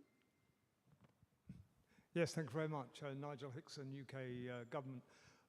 Firstly, Mr. Chairman, I would like to thank you and to thank all the other members of the leadership panel for your work and contribution to the IGF. It's really great to see you sitting here this morning and answering questions from this audience. The second point I'd like to make is that your role will become increasingly important as we come towards the WSIS Plus 20 review process. For many of us, the IGF, and particularly the national and regional initiatives, has become fundamental to the way that policy is developed on a global scale, to the way we interact, to the way we collaborate, to the way we make friends, and to the way we make progress on the information society, the internet, or whatever we might call it. And we want to see this continue. We want to see this develop. We want to see the WSIS Plus 20 process bring forward a new realization of what the internet can do for us, but also the challenges that lie ahead. We want the WSIS Plus 20 process to endorse the value of this incredible collaborative effort. And we want it to endorse the need to go further in terms of the connectivity agenda, the sustainability agenda, and the desire that the internet should be multilingual and diverse in all its aspects. So, Mr. Chairman, I think we would ask the leadership panel to do two things. One, to continue your excellent work. And secondly, to invigorate the IGF, to support the brilliant work that the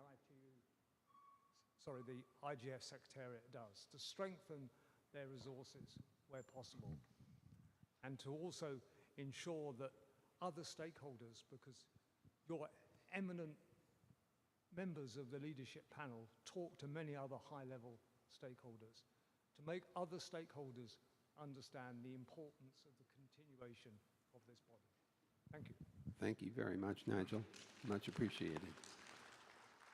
let's go to the center and then over to the left. Oh, I'm sorry, you're right. No, go ahead. Let's do the center and then we'll do the left. Go ahead. Okay, I'm sorry, Sebastian. Thank you very much. I just wanted to make him mad at you. You know that. Thank you very much, Vint. I echo Nigel's words in expressing the appreciation for the work you are doing, the contribution you are doing to strengthen the IGF and the multi-stakeholder model for internet governance. The first the answer to your question about if we want to extend the mandate, the answer is absolutely yes. And while there is room for improvements, it's clearly the work is much better with IGF than without IGF. And this is the IGF allow us to deal with controversial things in a very safe and educated manner, exchanging ideas with other colleagues, other stakeholder groups, and before they come up in a form of public policies when it's too late to try to influence or to have this kind of dialogues we have here. So what improvements we can improve in IGF, I think that the resources is clearly a barrier. I agree with Nigel that the Secretariat does an impressive work, but so we want they to do more, but we need to also to secure the resources to support them. I think that's the interact with IGF should be much easier, and for we should create tools for anybody in the world to participate fully in IGF discussions and processes without coming to the meetings. And I'm not speaking about streaming or open consultations. I'm saying that we should find easily the resources and people should know what the best practice forum produces and what the policy network produces, and this should be much easier to find and to interact and to provide comments and to participate in the discussions. And just one more point, because I will take your invitation to submit written comments, but I think that also the meetings should be much easier to work to work through, and we are running from one room to another. We have sometimes 3 workshops about the same topic with the same speakers, repeating the same things, and we should try to organize them. So if this is an important thing, so we should bring them together and have one session. So in total, counting the main sessions and workshops, we should not have more than 20 sessions in total. So instead of having 100 people in the rooms, we could have 400, 500, and we could have the policymakers participate, fully engaged in the discussions with all stakeholders about the topics that really matter. But I have more ideas, but I will accept the invitation to. First of all, we welcome those ideas. Second, this point about having too many meetings has come up more than once, and the idea of trying to compartmentalize things a little better is a very attractive point. And so and then since the MAG chair is now here and listening to that, she has the first bug in her ear about that structural change. Thank you. So these are good points. Let's take the question over here. Oh, yes, please. Mr. Chairperson, can you allow me to switch in French? Well, or is it too complicated for you? No, it's easy. I just need to select. Please go ahead. Merci beaucoup. Je pense que c'est pas seulement pour faire le pitre que je passe en français, mais je pense que c'est important de montrer que cette réunion est une réunion avec toutes les langues des Nations Unies qui sont soutenues, et que donc c'est important. D'abord, pour ne pas répéter ce qu'ont dit mes 2 prédécesseurs et puis ceux d'avant aussi, mais je voudrais dire +1, c'est important que l'IGF continue dans un mode multi-acteurs.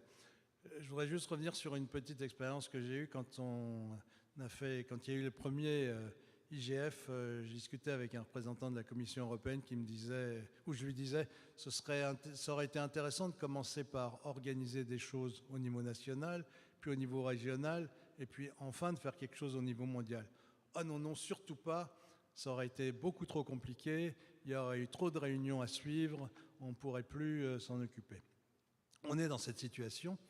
Mais je comprends un peu mieux ce qu'il me disait à l'époque, parce qu'aujourd'hui, j'ai l'impression qu'en plus de tout ça, les organisations internationales intergouvernementales ont décidé de nous mettre en grande difficulté avec des processus dans tous les sens, des textes que le secrétaire général fait un texte, l'UIT fait un texte, l'UNESCO fait un texte, machin. Et nous, là-dedans, comment est-ce qu'on peut s'y retrouver? On ne peut pas suivre.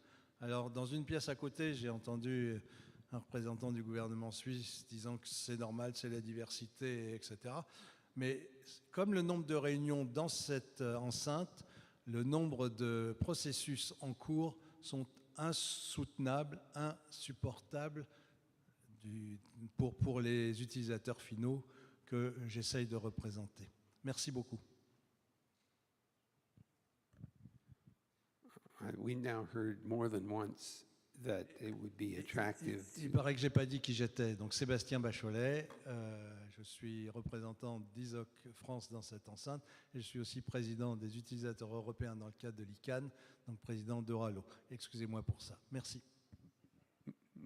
Merci beaucoup, Monsieur Bachelet.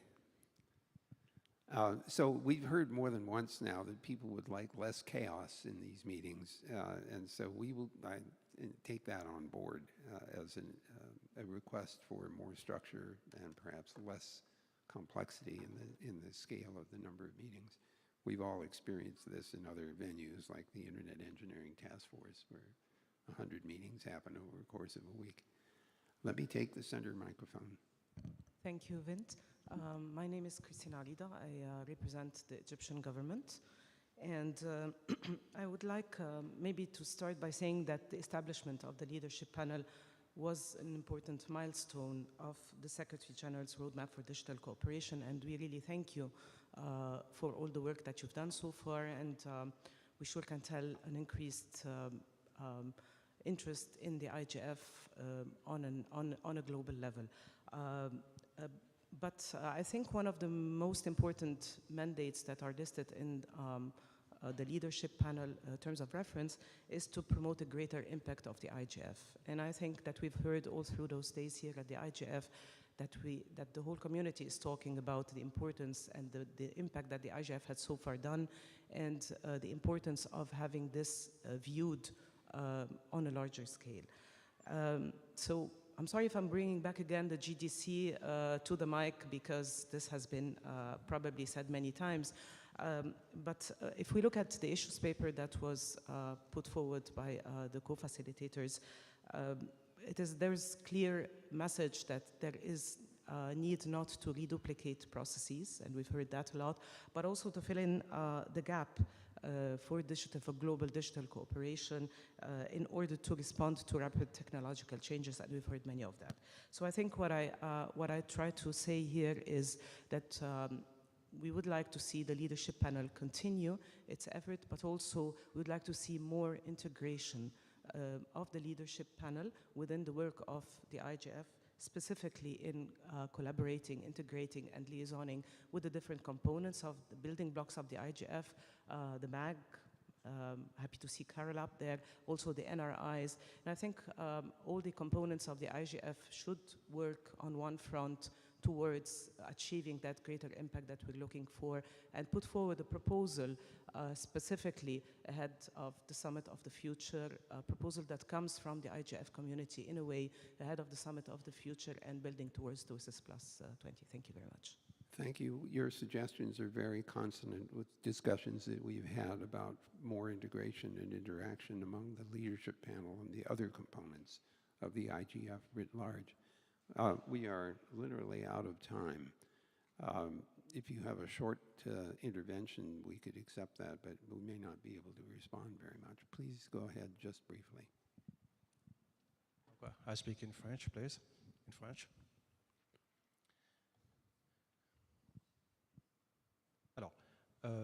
J'avais deux remarques à faire aux leaders qui sont là devant. À propos de l'IGF, ce que nous avons entendu ici, ce que nous entendons depuis le début est très intéressant. Et le mot qui revient souvent ici, c'est le stakeholder, donc la participation du plus grand nombre de personnes à cet événement. Est-ce qu'on aurait pensé à un IGF Extended, par exemple, qui permettrait aux personnes qui ne sont pas capables forcément de venir ici sur place, de pouvoir se rassembler à un endroit et participer à distance, regrouper à un seul endroit pour pouvoir suivre ce qui se passe et interagir si nécessaire. Nous avons participé déjà à des programmes comme ça. Je prends un exemple avec Google et autres. On a travaillé sur des programmes qui permettaient de pouvoir étendre un événement auprès des participants qui ne peuvent pas venir, pas de façon individuelle, mais de façon groupée dans un endroit et créer un événement autour de l'IGF pour pouvoir suivre, et souvent un facilitateur qui explique dans un langage un peu plus courant ce qui se passe au niveau de l'IGF. Ça, c'est le premier point. Et le deuxième point, pour un événement qui se veut inclusif, l'inscription pour participer en ligne, ou simplement pour accéder en ligne, nous sommes en 2023, on a encore besoin d'une photo pour pouvoir suivre l'événement en ligne. C'est simplement incroyable. Aujourd'hui, il faut un processus, le processus d'inscription, je comprends en physique, oui, mais pour pouvoir suivre en ligne un lien simple, pour pouvoir suivre ce qui se passe ici en ligne, c'est très laborieux pour pouvoir s'inscrire, le processus actuel. Donc ça, c'est l'un des premiers points. Et l'autre point aussi, nous avons beaucoup parlé de le développement de capacités. Le développement de capacités, ça passe beaucoup par l'éducation, par la formation, par la vulgarisation, surtout de l'AI, aujourd'hui de l'intelligence artificielle. Et ce qui ramène aussi à revoir et à repenser notre façon d'éduquer l'éducation en tant que telle et de notre façon de donner des trainings sur ce domaine-là dans le but de vulgariser vulgariser sur ces nouvelles technologies-là. Et moi, j'imagine bien des programmes d'accompagnement au niveau local, dans les pays où on en a le plus besoin, d'avoir des programmes comme ça de formation et d'accompagnement des acteurs locaux sur les enjeux de l'intelligence artificielle, aussi bien sur les risques liés à ça et l'innovation que tout cela apporte, et aussi, pourquoi pas, être des contributeurs à ce nouvel ère dans lequel nous sommes tous déjà engagés. Merci.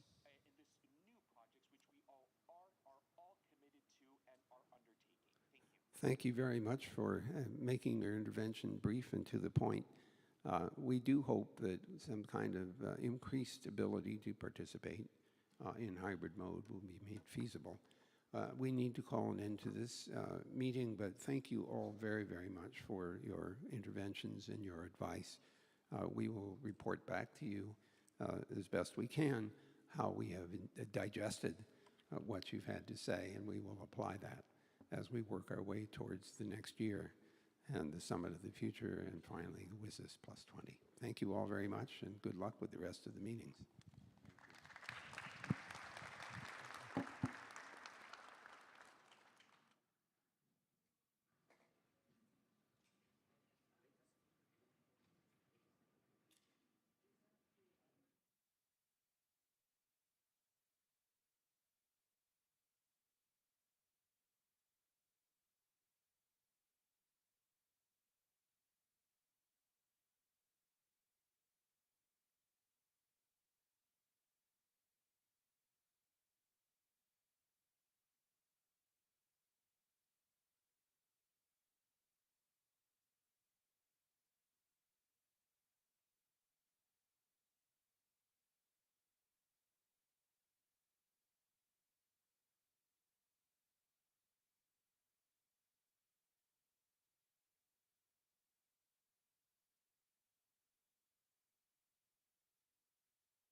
Hello, everyone. Thank you so much for joining us for this main session on human rights, upholding human rights in the digital age, fostering a multi-stakeholder approach for safeguarding human dignity and freedom for all.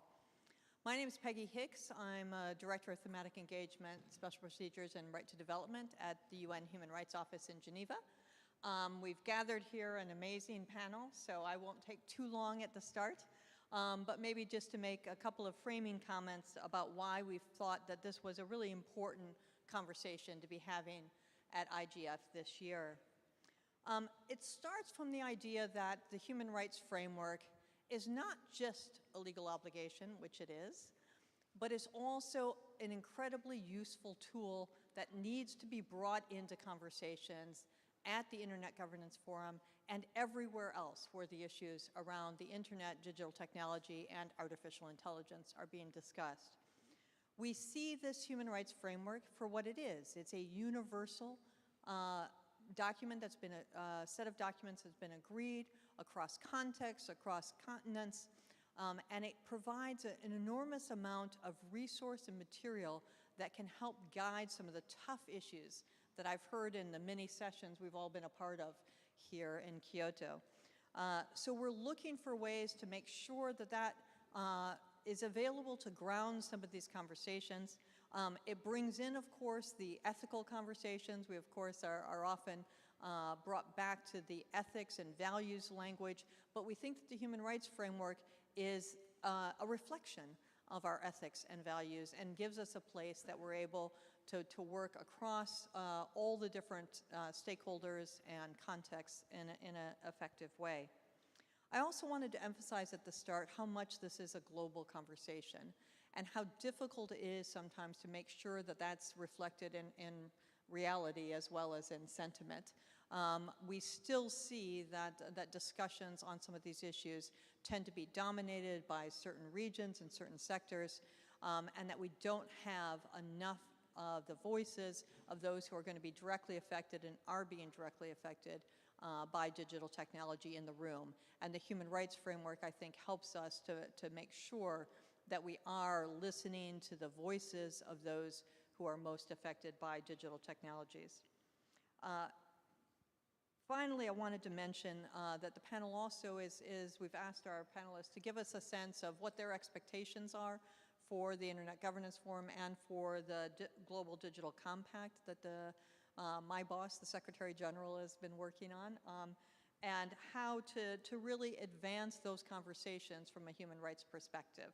And so we're going to be looking at, for example, concepts like how do we develop a better evidence base for the work that we need to do in the digital sector and on artificial intelligence, for example, and the need for us to have better monitoring and observatories and data that will help us look at these issues. And of course, coming back to the framing of this session, the importance of a multi-stakeholder perspective. And the multi-stakeholder perspective, I have to emphasize, is one that provides not just token participation, but actually meaningful engagement from all communities. And one of the things we keep coming back to is that it's not just enough to open the doors, it's also important for the resources to be there to allow that to happen. An example of that, for example, is the need for some of the researchers that are going to have access to some of the technologies that we want investigated.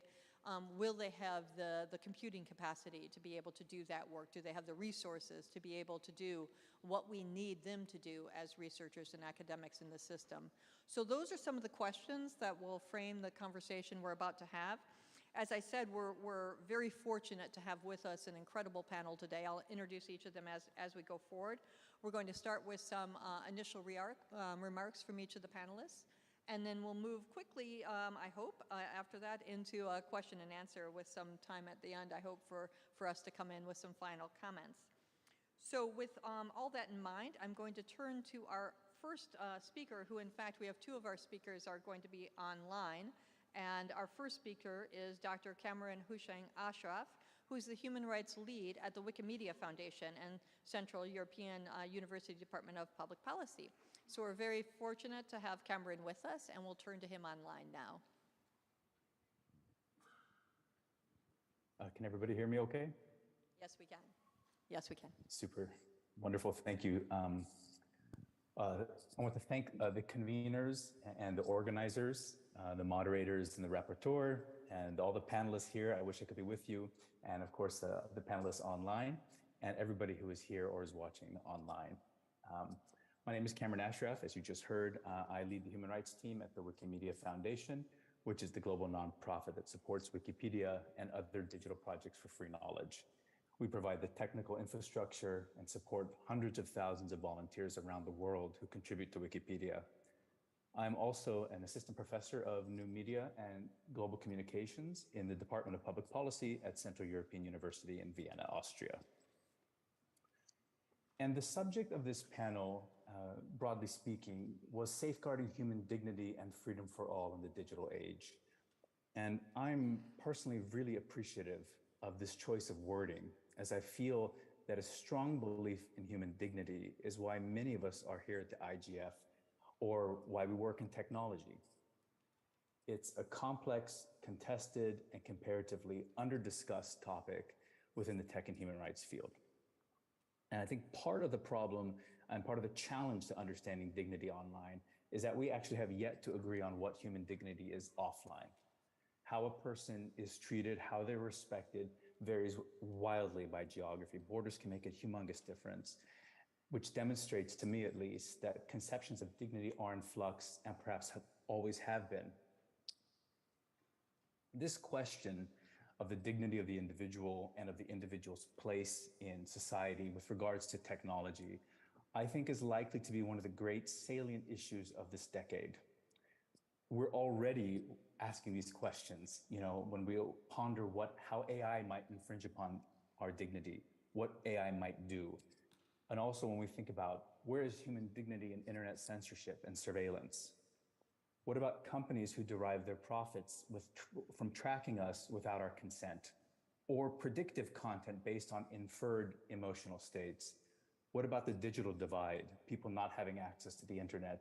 How are the elderly treated online? What happens to our collective discourse when it's poisoned by misinformation? The core, to me, with all these questions and a lot more that we could spend all day on, is a question of dignity, which is something I think few of us can define or even begin to articulate. I think really, you know, human dignity is something that we just have a sense of, perhaps an intuition, but it's not something that we can actually just look up on Wikipedia and conclude the discussion. And you know, while Wikipedia won't settle this discussion on human dignity, I believe that Wikipedia itself is really premised upon dignity. To me, it's the idea that everyone, everywhere has something to contribute. And importantly, that what they contribute is not for sale, it's not to be exploited, and that the individuals who create this knowledge are free to develop their own approaches towards managing the knowledge that they are stewards of. In other words, there is no unelected interference. Yes, Wikipedia is an encyclopedia. It's not a social media platform, it's not an opinion page, and volunteers collaborate, debate, deliberate, argue, discuss their edits, and curate the world's knowledge.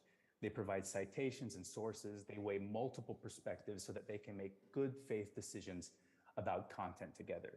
They really do embrace the spirit of collaboration across national borders to provide the most accurate information possible for the world. And I really encourage you on a personal note, you know, dive into Wikipedia in any language. It's a really, I think, very humbling experience to see how much people have created, not for profit, and because they want to, because they care. These volunteers set and enforce rules for what does and doesn't belong on the projects, guided by a universal code of conduct, which is supported by the Foundation's genuinely firm commitment to human rights standards. And I think across the Foundation, all of our staff and our volunteers, a belief in the dignity of the individual to contribute to the world's knowledge freely. I look forward to this panel and to expanding and discussing this topic today with both the panelists and the audience. Thank you. Thanks very much, Cameron. I think that you've started us off on a really important note, really grounding the discussion in those concepts of human dignity and raising the issues that we all know need to be part of the discussion with regards to surveillance, the digital divide, the impact on vulnerable communities. These are all things that we're looking for to be part of conversations here at the IGF and in the policymaking bodies across the globe. But I guess one of our challenges is how effectively are we bringing that forward? And with that question in mind, I'll turn to our next speaker, Dr. Eileen Donahoe, who is the Special Envoy and Coordinator for Digital Freedom at the U.S. State Department, formerly known to those of us in Geneva as the U.S. Ambassador to the Human Rights Council there. Really looking forward to hearing your thoughts on this, Eileen, please. Thanks so much. It is so great to be back in the IGF community. I feel like there's tremendous energy this year. Like many of you, I think of myself as one of those strange multi-stakeholder animals. I've been in different sectors working on human rights and technology issues for a long time. I was in civil society actually with Peggy at Human Rights Watch. I also was recently at Stanford for the past 8 years or so, where I ran a center called the Global Digital Policy Incubator, and we really focused on the implications of tech for democracy and human rights. And as Peggy said, I'm now back in the US government as Special Envoy for Digital Freedom. And the way I see my mission, the sort of top-line mission, is to elevate human rights throughout US cyber and digital policy, but also to elevate it internationally in all of the technology conversations. I sort of have identified in my very early days 3 priorities and tremendous overlap with the agenda here at the IGF. The first of which is international AI governance, where the goal is, as Peggy said, it's to solidify the status of international human rights law as the foundation for governance of AI. And I think of that human rights framework as peculiarly well suited to governance of AI, because if you think about all of the risks and implications of AI that people are concerned about, starting with privacy, equal protection, non-discrimination, concerns about ramped up surveillance, freedom of assembly and association, freedom of movement, freedom of expression, implications for the information realm. All of those are human rights considerations. There's also the other side of the equation, which is inclusion in the benefits of AI. And then the other part, I have a little bit of a philosophical streak. I feel like AI is raising these existential questions about the centrality of the human person in the future of society and in the future of governance as the focal point. And for all those reasons, I think the International Human Rights Law Framework really speaks to the challenges. I will also note, unlike any other normative frameworks that I'm aware of, it does have the status of international law. It is universally applicable. It's a shared language across the globe. And for all of those reasons, I think it is just very well suited for international AI governance. The big move I'd like to make there with everybody here is, many of you will recall in 2012, there was the first UN resolution on internet freedom, and it laid down that foundational idea of human rights being applicable online as offline. Back in the days where we actually saw these as different realms, and now everything has collapsed together. I think the same move has to be made with respect to international AI governance, because we see this proliferation of risk management frameworks and ethical guidelines, and they sometimes use the same language and mean different things. Sometimes they use different language. And my observation is that many of the people involved in crafting these frameworks, super well-intentioned, very knowledgeable, understanding the technology, but underexposed to the International Human Rights Law Framework. And so I think that is really the job of this community, to advocate for this framework and have it be the foundation upon which risk management frameworks can be built. Second big priority is digital inclusion. in the multidimensional sense. It obviously starts with basic connectivity for everyone, and I'm sure this community knows well, there's something like 2.6 billion people on the planet who are still unconnected, and that is a priority. But meaningful inclusion is multidimensional. We have to stay focused on inclusion in data, which goes directly to equal protection, non-discrimination, inclusion in content creation, like Wikimedia, inclusion in the coding community, in the governance community, and especially maybe inclusion in decisions about application of AI. So for all those reasons, I feel like this multidimensional concept of digital inclusion, we have to remember it isn't only basic connectivity, it's all those things. Last point is,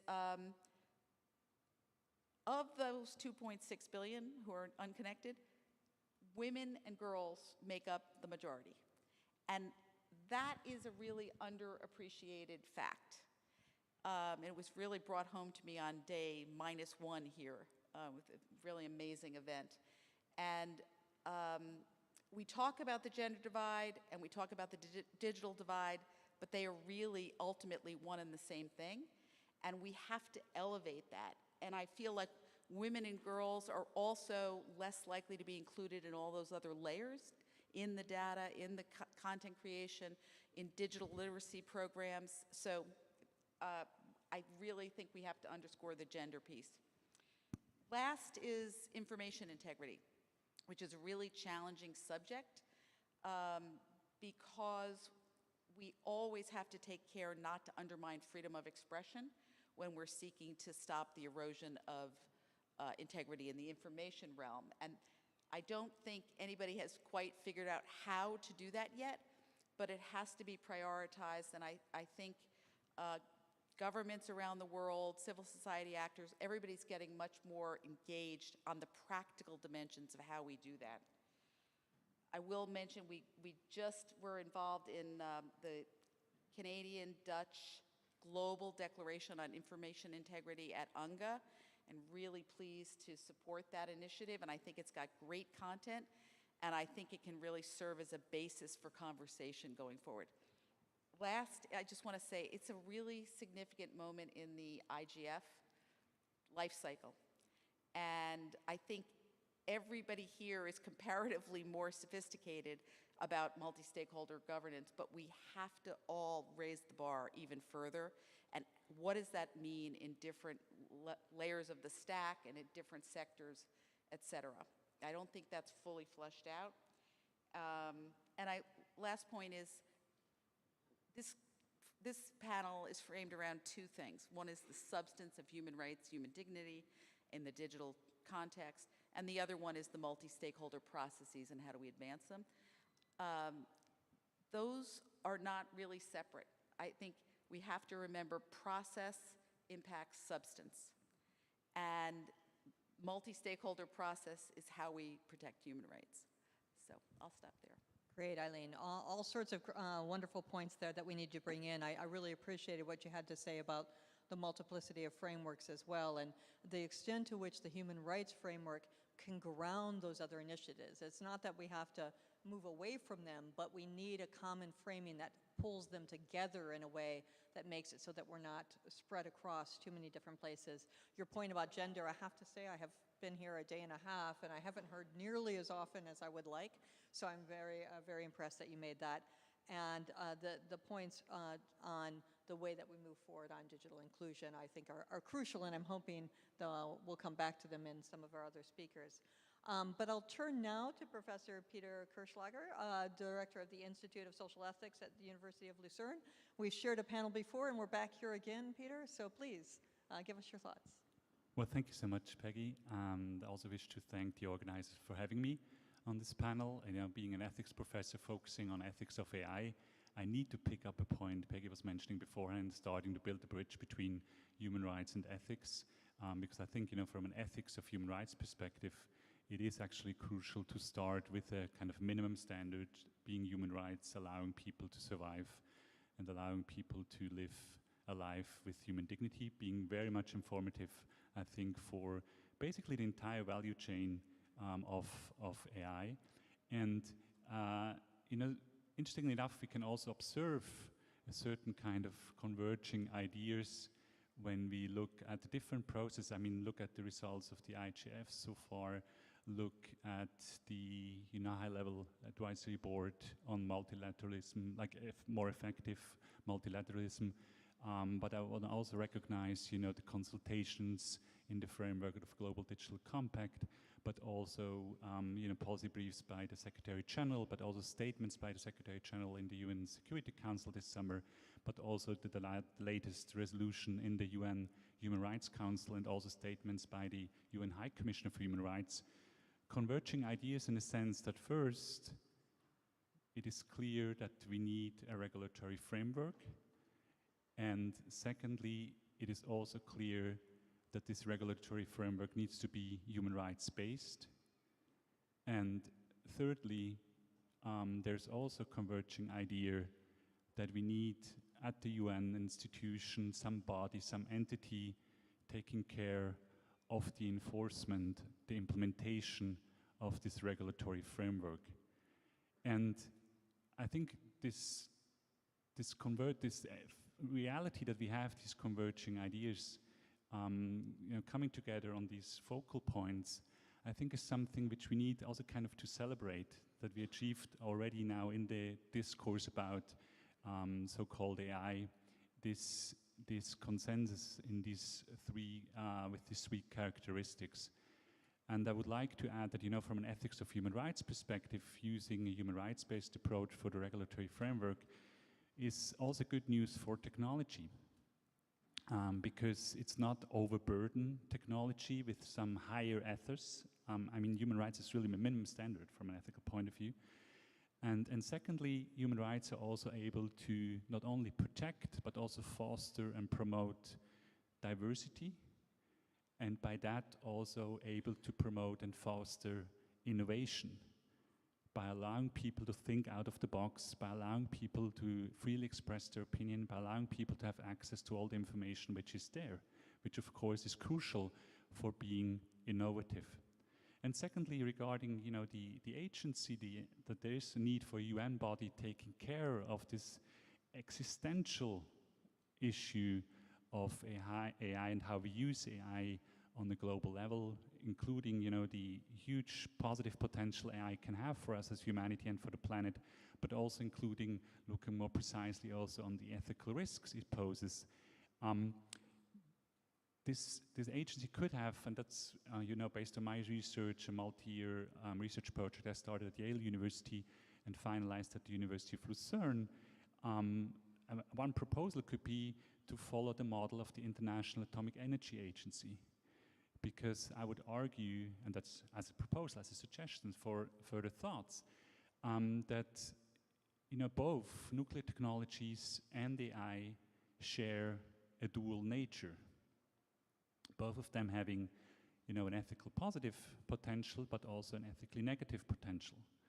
And in the field of nuclear technology, I'm simplifying now very much, we basically did research first, then we created the atomic bomb. Unfortunately, we used the bomb several times, and then we realized as humanity that we need to do something about it. And we created the International Atomic Energy Agency at the UN, basically taking care of the fact that we can avoid the worst. And even as an ethicist, I'm not that naive, not acknowledging that, of course, that's not perfect, it has its geopolitical implications, but still we need to acknowledge that the International Atomic Energy Agency was able to avoid the worst. And I would think, in similar terms, I would suggest to follow the model of the International Atomic Energy Agency, also in the field of AI, creating an International Database Systems Agency, IDA, at the UN, first for focusing on finding out, identifying, the ethically positive opportunities which AI is offering to us. Secondly, also identifying, of course, the ethical risks, but also, thirdly, in enhancing international cooperation, collaboration, technical exchange, technological exchange, what we also see, how fruitful that can be also here at the IGF. And of course, also being, benefiting from all the different initiatives in this field, bringing them together, combining also multi-stakeholder approach with a multilateral approach, because both of them have their advantages and disadvantages now from an ethical point of view. So bringing that together in making sure that at the end of the day, all humans can benefit from AI, and also the planet can benefit from AI. Thank you so much. Thanks very much, Peter. I think you did something that's not that easy, which is that you gave us an optimistic perspective on where we are, that we have consensus around the needs in a way, in the broad sense. The pathway is there, but how we get there is the critical question. And I think your comments, as well as Eileen's on information integrity, point to the fact that we need to now take that conversation to the next level. We've identified these complex issues. We've recognized there's no silver bullet, there's no switch that we can flip that's going to solve these issues, but we need to really look deeper at the different needs. And for example, on the broader AI question, I think the compelling idea that we can't expect any one institution to actually necessarily accomplish everything, but the idea, as you put forward, of an observatory or really having an authoritative body that can at least give us some of the evidence base and the monitoring that we need is a step in that direction. I'd like to now turn to Mallory Nodal, the Chief Technology Officer at the Center for Democracy and Technology, a key partner of ours on these issues and with enormous expertise. So we're really looking forward to hearing Mallory's thoughts. Please. Thanks very much to the organizers and for inviting me to talk about this. In fact, I do want to touch on sort of some of the work that we've done with the OHCHR at some point. My response to this is a little bit broader than just what the IGF community does. I think of the whole constellation. I'm actually looking at the ceiling. There's a whole constellation of fora out there that govern the internet, that do different things. We're now including AI, not just the internet anymore. And they all are meant to sort of come together here at the IGF, where we present, we share, we cross-fora analyze all these different issues. And so when I think about these issues, I think about that broader landscape, although they all end up landing here, don't they? I want to reaffirm what others have already said, which is that this isn't a panel about ethics. This is about human rights. It's the most tangible, useful mechanism we have to talk about the most pressing social issues of our day. One of my former colleagues, Vidushi Marda, always said, human rights is governance with teeth. And she talked about that in her paper on AI, but I think it applies across the board when we're talking about governing technology. And so because this is a really complicated landscape that's only getting more complicated, I think it can be useful to just take a moment to appreciate that, and also to analyze what everyone is currently doing and what their relationships are to human rights and what their roles and responsibilities are. So we know, right, that states have the obligation. We know that companies have a responsibility to human rights. I wonder, though, sometimes how we conceive of all the other stakeholders. For me, having worked in this field for my entire career now, as a civil society representative, it is really the vision and the mission of civil society, in essence, why we're here. But then we have academia, I think, plays a really important role, but where I work most consistently is in the technical community. And I don't know that we've firmly established what is the technical community's relationship to the human rights framework. I think we're working on that now, and the OHCHR report that is soon to come out touches maybe on ways of mechanizing human rights discussions within the technical community, supporting those discussions. But we haven't yet had the philosophical conversation, what is the technical community for or to the human rights framework? Now, to reflect it for a moment, the technical community admittedly is made up of other stakeholders. It's really industry and states. You have increasingly civil society members there, but not that many. And so then there's a question of, okay, if you have states that are obliged to the human rights framework, if you have companies that are responsible for it, why isn't the technical community already talking about human rights? Why isn't it already baked in? And I think that it's comfortable maybe to talk more about the technology than it is to talk about the hard problems, or to talk about the hard problems in technocratic terms is a comfort zone. It's also the language of products and of producing and of, right? And so there's just a different way of talking about it.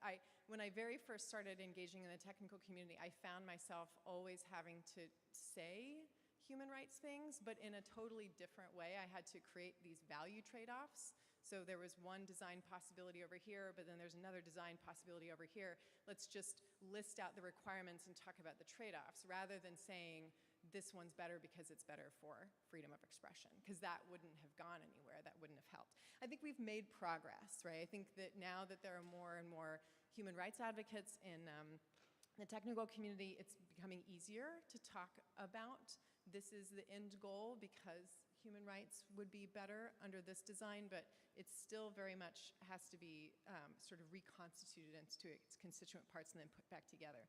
And that's really important work that we need to keep doing and we need to do more of, not because we should turn technical discussions into political theater, but because, again, what my colleagues have been saying, these are actually the hard problems. When you characterize the hard problems of technology in their roots, in their real essence of being about people, you'll actually get to the answer quicker and better. And that's all we're really trying to do. And while that can be challenging for people that have only been formally trained in the sciences, it isn't impossible. It wasn't impossible for physics and chemistry. It's not impossible for computer science engineers either. I think I should probably be ending soon with my time, but I wanted to just really quickly say that substantively, I think one issue that I've seen travels throughout all the fora, across all the stars in the internet governance constellation, is censorship and internet resilience. And I see that as a real, one of our first starting points when we bring together a real end user or people-centric issue that all fora can engage on, and every technical community's conversation, every standard has a role to play in figuring out how we ensure the internet stays on, that there's meaningful access everywhere. And so I'd invite folks to really consider that as a centerpiece for cross-fora engagement on internet issues and human rights. So I would just hope that this conversation continues to talk about human rights, not just at the IGF, but in all fora, and the IGF in perpetuity. It's not that human rights is coming in or out of fashion. It's a constant vessel for all of the things that should matter to us, and we need to make sure that no matter what fora it is, no matter where that forum is hosted or what venue we're in, that we're able to bring these issues up and to tease out the really important things for people everywhere. That's it. Thanks. Great. Thanks so much, Mallory. I think you made some fabulous points there, and really this emphasis on the bridges to the communities that have to be part of the conversation. And what I liked about what you said is that give us that idea that people out there are having human rights conversations all the time. They're just not aware or framing it as a human rights conversation, but those trade-offs and those discussions around the impacts of technology in different ways, those are conversations that the technology experts that I've engaged with really want to have. And I do think making that bridge to help with the framework that can underlie those conversations more substantively will be really helpful. And your points about censorship and where we need to go on issues around internet shutdowns and the need for a approach that puts people at the center are crucial. We're going to turn now to our second online participant. We're very fortunate to have with us Dr. Marielza Oliveira, the director of UNESCO's Communications and Information Section Division for Digital Inclusion, Policies and Transformation. UNESCO is as good at long titles as my office is. Over to you, Marielza. Well, hello, Peggy. Thank you, and hello, everyone. It's a great pleasure to be here with you, and I'm sorry I cannot be in Kyoto in person. We've attended all IGF since the very beginning, but this year we have a smaller team online, in presence. Well, UNESCO is kind of at the front line of seeing the opportunities, but also the barriers that the digital spaces can create, because our mandate is exactly the free flow of ideas by world and image. So for us, we've centered our work on fostering the kind of ethical and human rights-based framework that can enable digitalization to bring forward human rights and human dignity, because it's actually not advancing at a fast, while it's advancing at a fast pace, it's not really benefiting everyone equally, and actually quite harming, creating quite a lot of harms. Our digital era is kind of a troubled one, and we really need to reboot our digital spaces, particularly regrounding it on trust and facts. So, regaining ground on a vigorous and healthy public debate requires that we really protect information as a public good, defend freedom of expression and access to information everywhere, but because of its scale and reach, particularly online, individuals and societies need to relearn the value of facts and knowledge, and we need to support a fact-based, evidence-based generating bodies such as academia, science institutions, as well as public interest independent media. And the IGF, as a multi-stakeholder mechanism, actually bring quite a lot to this conversation. But we play a leading role in facilitating the international cooperation and shaping a human rights-based digital future, because we actually work on strengthening human rights-based standards and regulatory frameworks under which digital ecosystems evolve.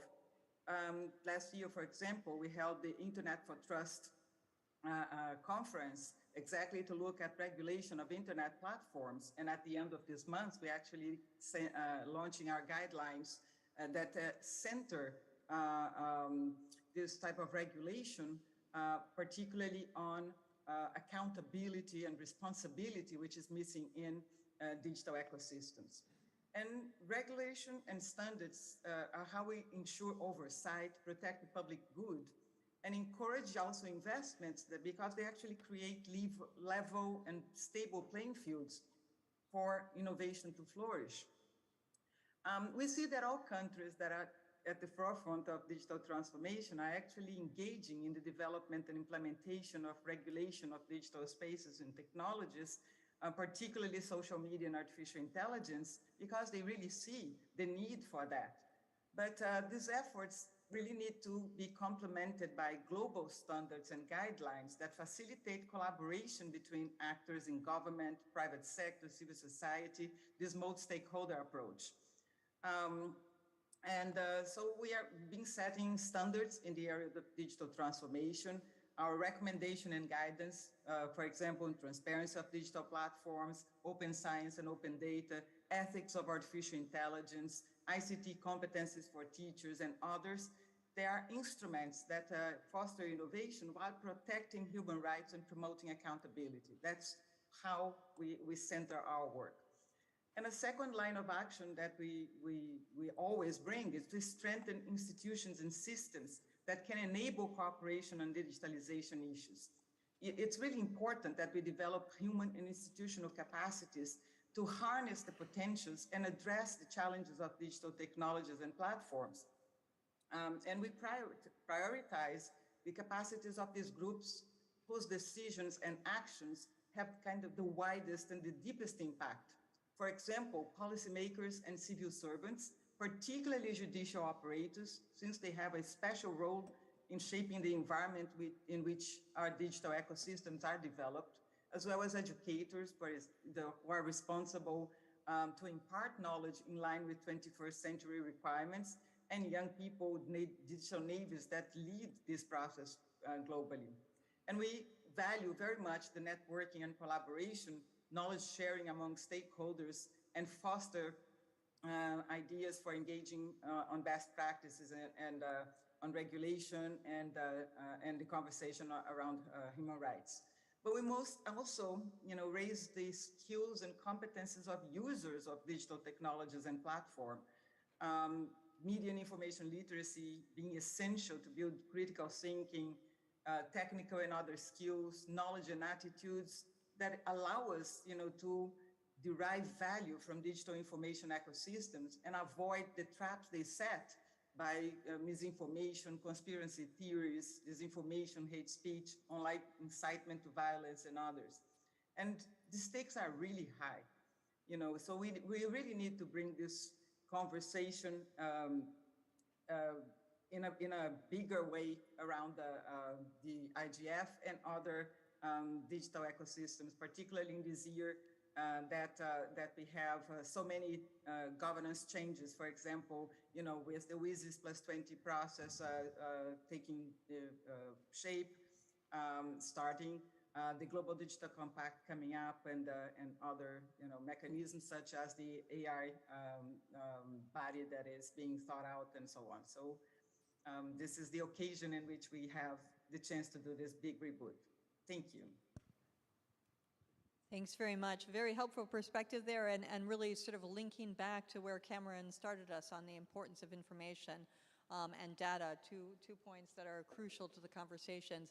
But I also liked as well the points that Maria Elsa makes around human capacity, the institutions and structures, and the need for us to build up the ability to tackle these issues in a human rights compliant way as well, and how we get there. And I'm sure our other panelists may have some thoughts on that front.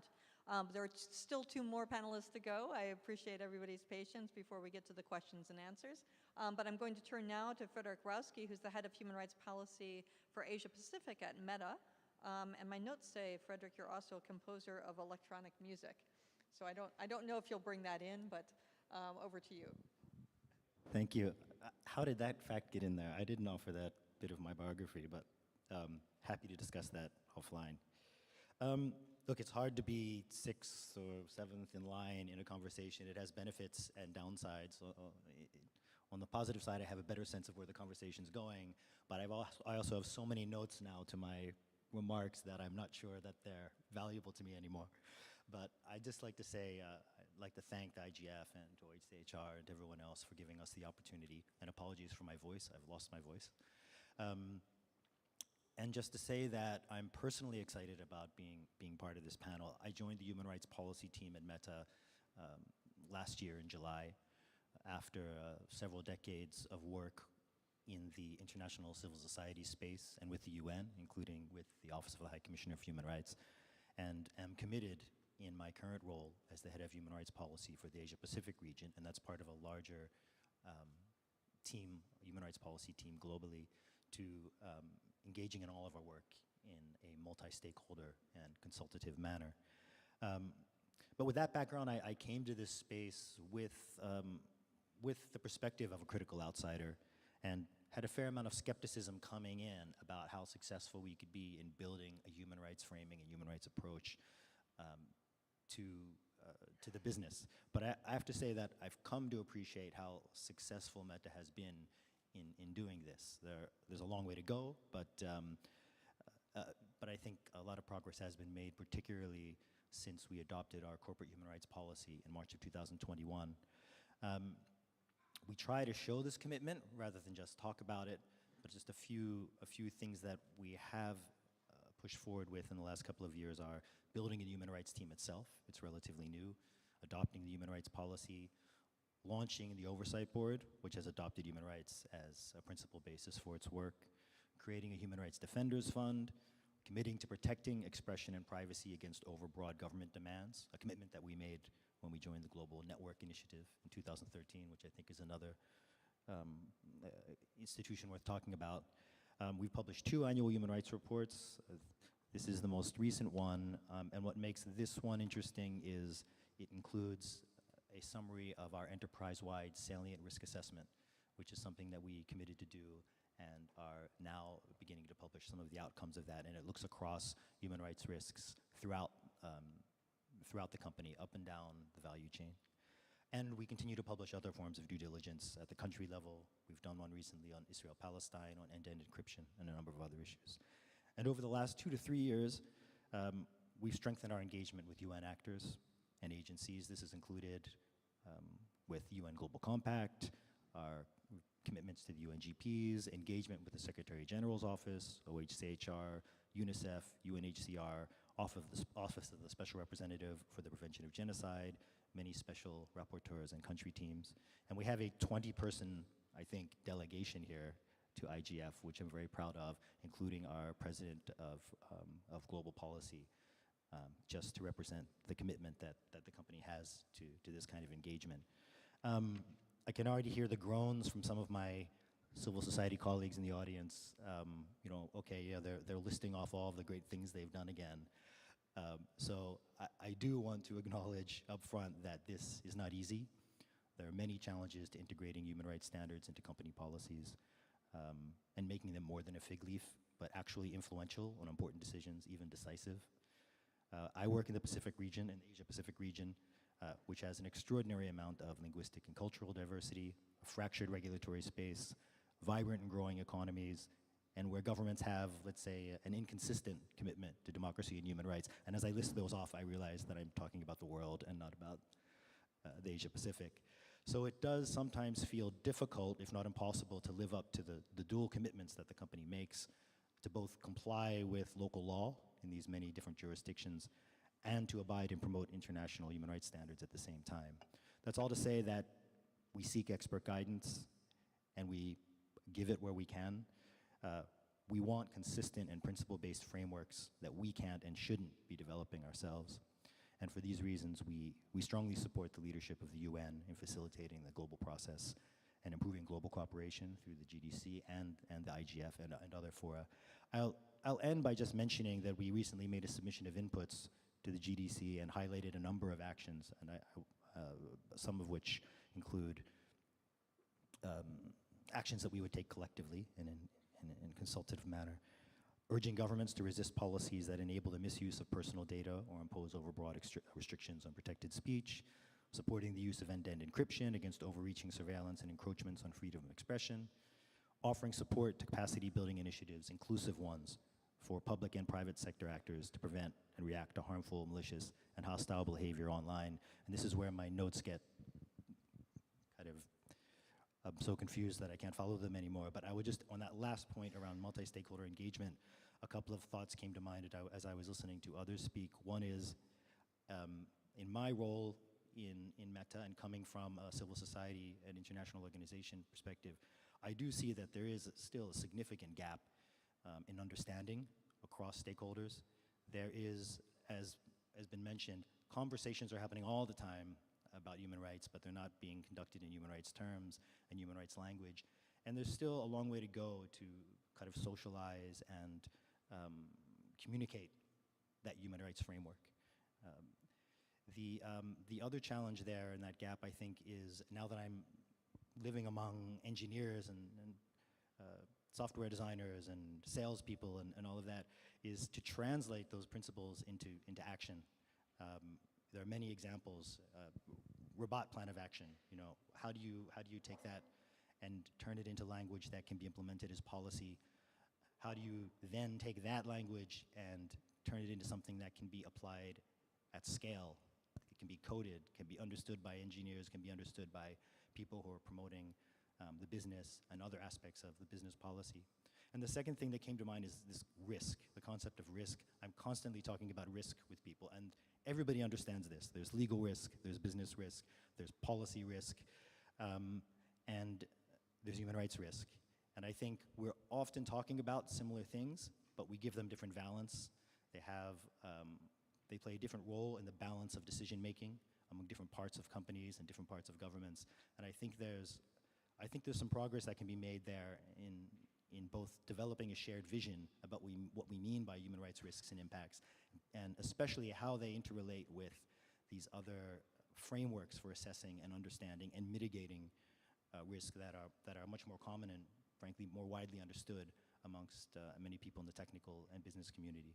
So I'll leave it at that, and thanks again so much for giving us the opportunity to speak.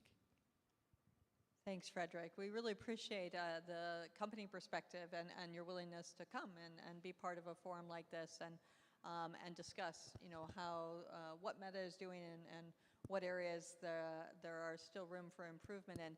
I think your point about the risk assessment frameworks is a really interesting one that comes up quite a bit for us as well, and is an area where we might be able to bring things together a bit better, taking Mallory's point about putting people at the center of it and the human rights analysis that will help us to do that.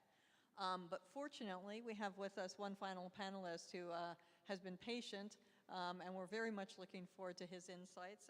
Benga Sassan is the Executive Director of the Paradigm Initiative and a member of the IGF Leadership Panel. Over to you, Benga. Thank you, Peggy. We're talking about human rights and multi-stakeholder processes, and I think it's a good time to, state clearly that we can't have multi-stakeholder conversations if certain stakeholders can't be on the table. It's hypocrisy at best to say that we're having human rights conversations and it's multi-stakeholder and there are stakeholders that can't be on the table. We're the IGF 2023, and I keep hearing stories of people who wanted to be here but couldn't make it because of visas. And it's not just this IGF, it's the IGF before now and many global processes. There are barriers to entry, and I think we have to address this. You have no idea how dehumanizing it is for you to stand in front of a visa officer to defend your existence and expertise. It shouldn't even be a thing, because you're going to contribute to conversations and you're not trying to do something else. So I think it's important, for us to set that as a conversation to continue, and that if you're hosting the IGF or you're hosting a global, if you call it global, then it has to be global. And if it's global, it means you have to open your doors to relevant stakeholders. And I know this is part of a bigger, migration debate, but we can't pretend that this is not happening, and we're talking about human rights. Anyway, and speaking of which, when we talk about global processes, including the GDC conversation, including the IGF, and all of the conversations we will have, one of the important opportunities we also have is that we have data and we have stories on human rights, either human rights violations or human rights defense, from civil society organizations that have been working on these issues for a very long time. And I think it's very important for us to take advantage positively of this information, this data, and be able to improve processes. And because when we have these conversations, one of the things we must realize is that there are people with lived experiences that we can't ignore. And these lived experiences will help us understand what the issues are. We don't need to commission a study, for example, to understand some of the violations that happen in some of the countries across the world, and how to respond, to those challenges. Some of you may be aware that the leadership panel, the IGF leadership panel, presented a paper a few days ago. Well, not a few days ago. It feels like it's a long week already. I think just 2 days ago, actually, presented the Internet We Want paper. And the whole idea of that paper is to, ask the question, what internet do we have right now? What internet do we have? What internet do we want? And what is the gap, and how do we do that? And of course, the 5, overarching areas: it should be all and open, it should be universal and inclusive, it should be free-flowing and trustworthy, it should be safe and secure. But I want to emphasize the 5th point, which is that it must also be rights-respecting. And by saying that it should be rights-respecting, I want to just focus on just one tiny area of that. We talk a lot about the 2.6 billion people who are not connected, and I want them to be connected. I say to people that my life story, my career journey was made possible because of one email, and that is the power of the internet. So there are 2.6 billion people who are not connected, but don't forget, there are also people who are disconnected. And I want to emphasize that because we're talking about human rights. There are people whose governments or whose certain activities or situations have rendered them disconnected. And because they are disconnected, we count them as part of the connected, because we're focusing on the unconnected, which is the 2.6 billion. And I think it's really important. I'm glad that the Freedom Online Coalition released a statement this week on, on internet shutdowns. It is not a conversation that we should be having in 2023, but again, it is what it is, the world as it is, and where we need to go. And I think finally, is to say that, global policy processes are not for aliens, they're for humans. And so at the center of the conversation should be humans. It should be human dignity, it should be human rights, and everyone has a role to play. States have, the obligation already to make sure that they implement human rights principles. Civil society does advocacy, like Mallory said, the technical community needs to bake it in. And for the private sector, it is very clear, at least between, the COVID problems we had in 2020 and now, it is very clear, I think, for many businesses that, human rights is good for business. When people trust your platform better, they are very likely to use it and become advocates for that. So I really look forward to the comments and the questions we'll have and the conversations that will continue on this topic of human rights and multi-stakeholderism, and making sure that everyone that needs to be on the table doesn't face barriers to entry. Well, that was well worth waiting for, Benga. I think the points that you make are so crucial to the conversation. I have to pick up the first point, which is about who's in the room. Because this has been a persistent issue, not just in this conference, but in many conferences we're at, where we say we want a global perspective, but we're not necessarily able to achieve it. And I do think there's a fundamental question there about what are we going to put into that, and what do all of those in the room want to say to all of the governments that they're engaged with about what you need for this forum to be as successful, because it's actually a disservice to all of us, because that idea of participation, it's not opening the doors as a favor to those who want to participate, as you said. It is a necessity for us to be able to have the experience and knowledge that will allow us to arrive at the right approaches and ideas and insights that we need in a discussion like this. I've gone on too long. It's a point I'm passionate about, but really appreciated what you had to say as well on the internet shutdown point, one that's a recurrent one from last year's IGF, I'll point out. But now we are finished with the statements from our panelists, and really looking forward to seeing if there are questions from the audience that we can bring back to the panel. If you want to come forward to the microphones, please identify yourself, try to keep your comment or question short so that we have a chance to bring in as many people as possible. Don't all line up at once. I can't see people. Okay, good. We're getting some engagement here in Kyoto. Please. Hi, everyone. Yes, here we go. My name is Carolyn Tackett. I'm with Access Now, a global organization working to extend and defend the digital rights of people and communities at risk around the world. Thank you so much to the panel for all of your comments, and especially on the reflections about the importance of meaningful access to these spaces and making sure that the people whose voices need to be heard the most when we're having these conversations can actually safely engage in these spaces. I don't think any of these reflections on multi-stakeholderism can really arrive at the stated goal if those people aren't able to engage. And so I just want to present the question back to the panel, and maybe to you, Benga, first, to just kind of build on what you've already shared, but also Eileen and Frederick, would be great to hear from you as well. To what extent the news that we're hearing about the next location for IGF in Saudi Arabia is in any way compatible with what you've outlined here.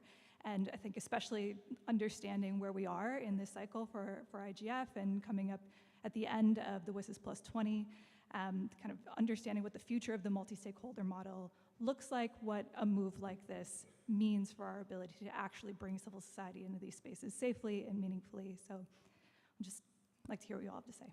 Thank you. Great, thanks, Caroline. We're going to take a couple of questions just to make sure we get things in and then come back to the panel. I think there's somebody over here, please.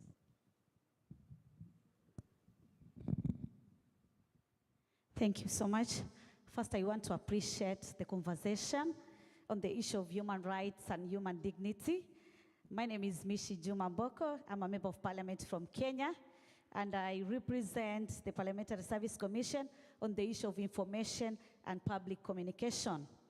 And I just want to say, on the human rights perspective, how are you going to address the fear that artificial intelligence can create job loss? Vis-a-vis, it's going to create some jobs in terms of research. I'm just looking on a scenario whereby a job which could be done by 10 researchers can just be implemented by just one application. So that is a fear which is across developing countries. Number two is there's the issue of cyberbullying, which is rampant, especially in my country, and mostly it's targeting vulnerable group of members of the country, like the women, politicians. We have that challenge, and it is very much rampant. I don't know how we're going to address it. My last question is the issue of protection to privacy and personal data. Recently in our country, there were some guys who came from America, and they called themselves WordCoin. Under that banner of WordCoin, they were collecting some personal data from Kenyan citizens. It was a big debate because even the authority, the Kenyan government, were not aware of what was happening in regards to WorldCoin. So it's like there's no international regulations. Anybody maybe can just pop in a certain country and just try to collect some data. So this is a scenario where more fear is being spread to citizens of certain countries. And that is why maybe we really need to have some outreach programs, or we need to have programs in the entire globe so that at least people would understand what does it entail by artificial intelligence. Because even people think that it can be a threat in terms of internal security.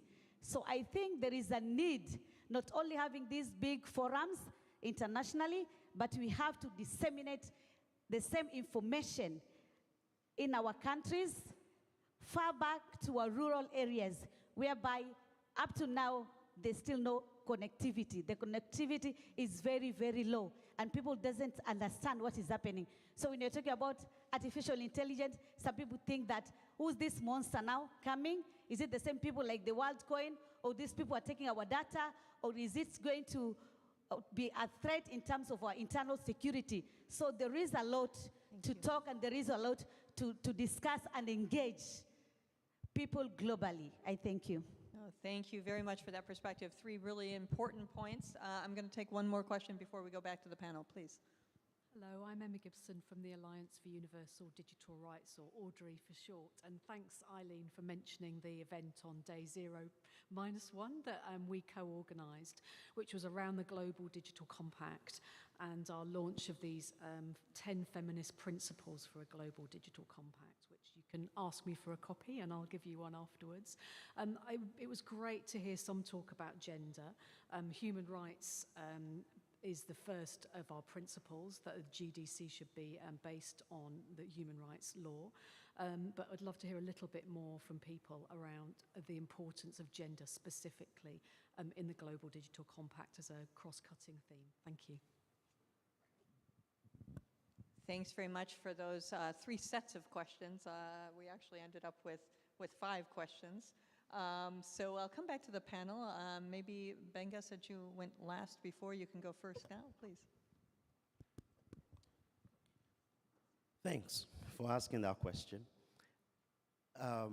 So first of all, I don't know how many people were in Addis last year for the IGF. And, you know, I said a few things.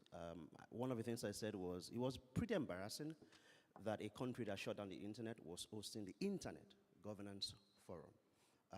That may not have been a diplomatic thing to say, but it's the truth.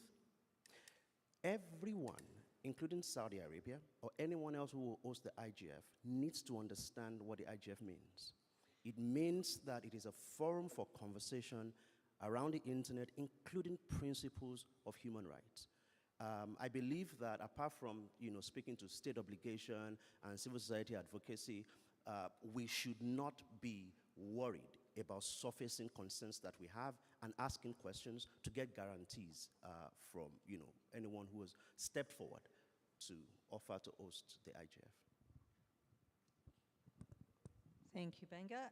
We also had questions relating to gender, to cyberbullying, to the protection of privacy and data, and the impact of AI on the field of work. Who wants to jump in? Mallory, you look ready. Yeah, I can jump in with answers to 2 of the questions. The first one, specifically on cyberbullying, I just wanted to highlight a really instructive and informative report that Center for Democracy and Technology put out about women of color who are politicians in the United States and the experiences they have online. That intersection is a real mess for those folks. And what that research really highlights is a bunch of different elements that sort of all stakeholders have a role to play in this. I'm not going to outline all the recommendations, but you can go and look. So the process by which you actually research the problem, understand it from a nuanced perspective, what's actually going on, that is the kind of thing you have to conduct every time there is a problem like this. And it requires the platforms to open up their data to researchers. It requires fine-tooth comb when you're going through what the experiences are. In the high level, the recommendations are things like give users more agency. They need the ability to block and report. They need the ability to do that at scale because the attacks against them are often being done at scale. Things like that. So I feel like that's a really, really important question. It's particularly important for those most affected, for gender discrimination. And so I think it's a great example of the kinds of things we need to pay attention to when we're talking about real world harms in human rights. But there are, of course, many, many other. Second question I wanted to respond to was just about next year's forum. Just because I alluded to this in the end of my remarks, I think that irrespective of the actual location or the host, human rights has to be a huge part of the conversation. In fact, sometimes I feel like this conference should really just be a human rights and sustainable development conference that we talk about the internet and AI sometimes, right? Like that would be more useful and beneficial sometimes rather than creating this about the technology. So I want to just say that we've had this happen before. We've had internet governance meetings every year happen in places with questionable human rights records. It's happened for the IGF in particular in Turkey. 2014 was just after Gezi Park, right? We had Singapore hosted the IETF one year and folks were trying to boycott it because if you were LGBTQ, you were not technically legally allowed to go to Singapore then. That was a real problem. Things like that have not deterred the conversations from happening. In fact, I think we have to lean into it and be louder about it. It's an opportunity to talk about these things in a different way. And so I'd challenge all of us to make sure that we do that. Thanks, Valerie. Eileen, you want to come in?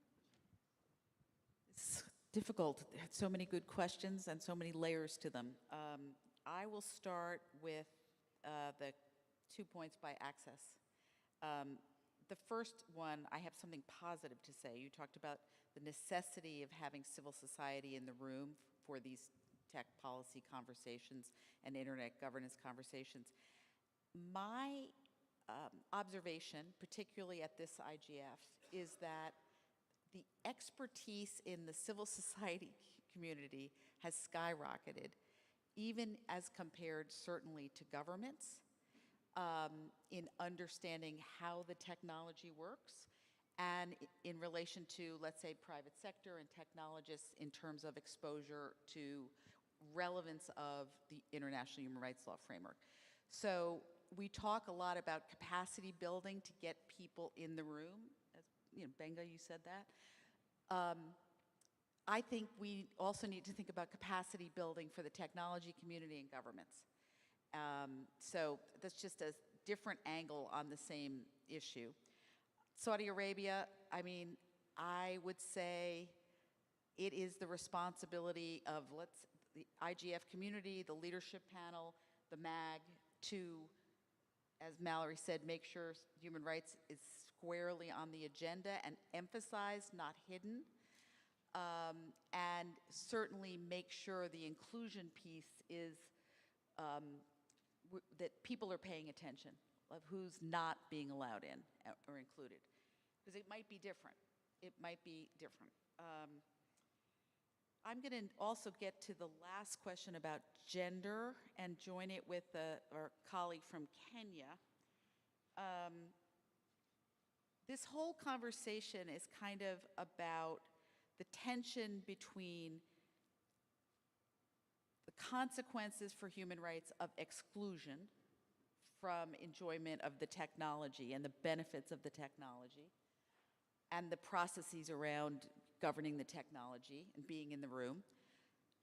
But that sits in tension with the risks of inclusion and whether they are inherent risks of the technology that were not thought about before deployed, or malign application of the technology by by authoritarian governments, for surveillance, censorship, control of the information realm.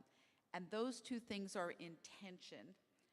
I think that event on day -1 really made a giant impression on me, how the gender piece is at the heart of that, both because women are the most excluded from connectivity itself, but also from all the other dimensions of meaningful inclusion to really be participating and benefit, but also at the heart of some of the risks of how the technology is used in ways that are peculiar to women and girls, and there's a gender dimension to it.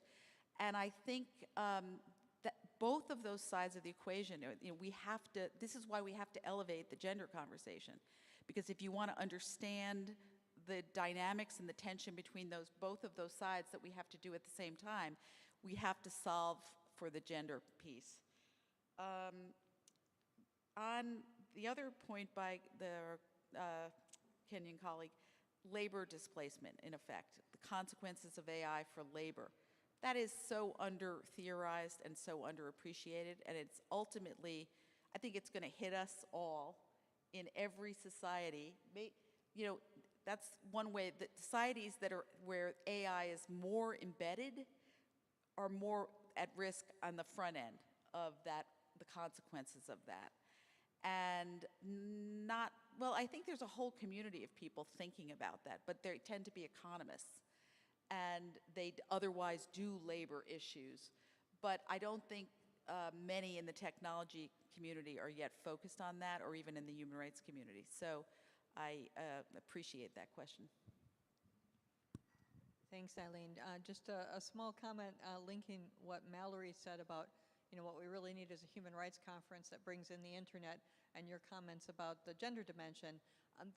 One of the things I'm often struck by is the extent to which we try to separate or solve problems online when in fact the online world is a reflection of the world that we live in. And that distinction or separation is never going to be truly successful. Peter, would you like to come in?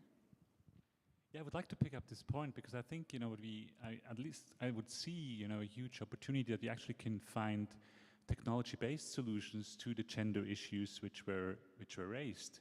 And I think, it's not rocket science to find ways to identify, gender-based hate speech. It's not rocket science to find a technology-based, solution to identify cyberbullying. I think what we're lacking is really the will, be it from states, be it from the private sector, to really make that a main focus for the next year, rather than striving for more efficiency, just to put it very simply. And then regarding the impact on human labor, I couldn't agree more with you on the fact that we really, I think, paying not enough attention to the question what kind of impact the use of so-called AI has on human labor, which kind of seem to pretend that this is not really happening, and that we still have kind of a capitalist free market striving for full occupation full employment while it's actually going in the other direction. And we have seen now years where we had economic growth with unemployment rates also increasing, which is a new phenomenon, also from an economic point of view. And I think we just have to identify that interdisciplinary debate on where we should strive for. Ethics can also contribute in, what does it mean for a human to work or not, finding, paid professional task, and of course, other disciplines contributing to trying to find a solution for that. Thanks very much. I think there's a real agreement on the need for the field of work issue to be looked at more thoroughly. Frederick, would you like to come in? Well, thank you. I'll be brief. I agree with everything everyone has said 100 times over. It struck me, particularly in the comment around cyberbullying and the other comment on the centrality of gender, or its lack of centrality where it should be central, is part of this framing and translation problem that I was thinking about in the first comment, which is these fora are amazing, and they're great for talking about the principles. They're great for bringing stakeholders together. You know, I find myself as a human rights lawyer thrust into the center of a giant tech company, always needing to make all of that actionable, you know, turn that into things we can do, processes. Some of them are technical, some of them are not. Some are policy, some are messaging appropriately to leadership. But I'm just thinking, for instance, in the cyberbullying example,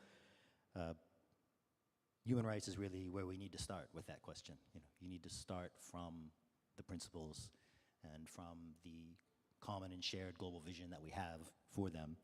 But very quickly have to get to policy. And we've got a very robust policy on bullying and harassment in Meta, and yet it needs to be constantly iterated and constantly evolved to take account of particular contexts, for country context, cultural context, language context. And from there, quickly go to finding mitigations and how we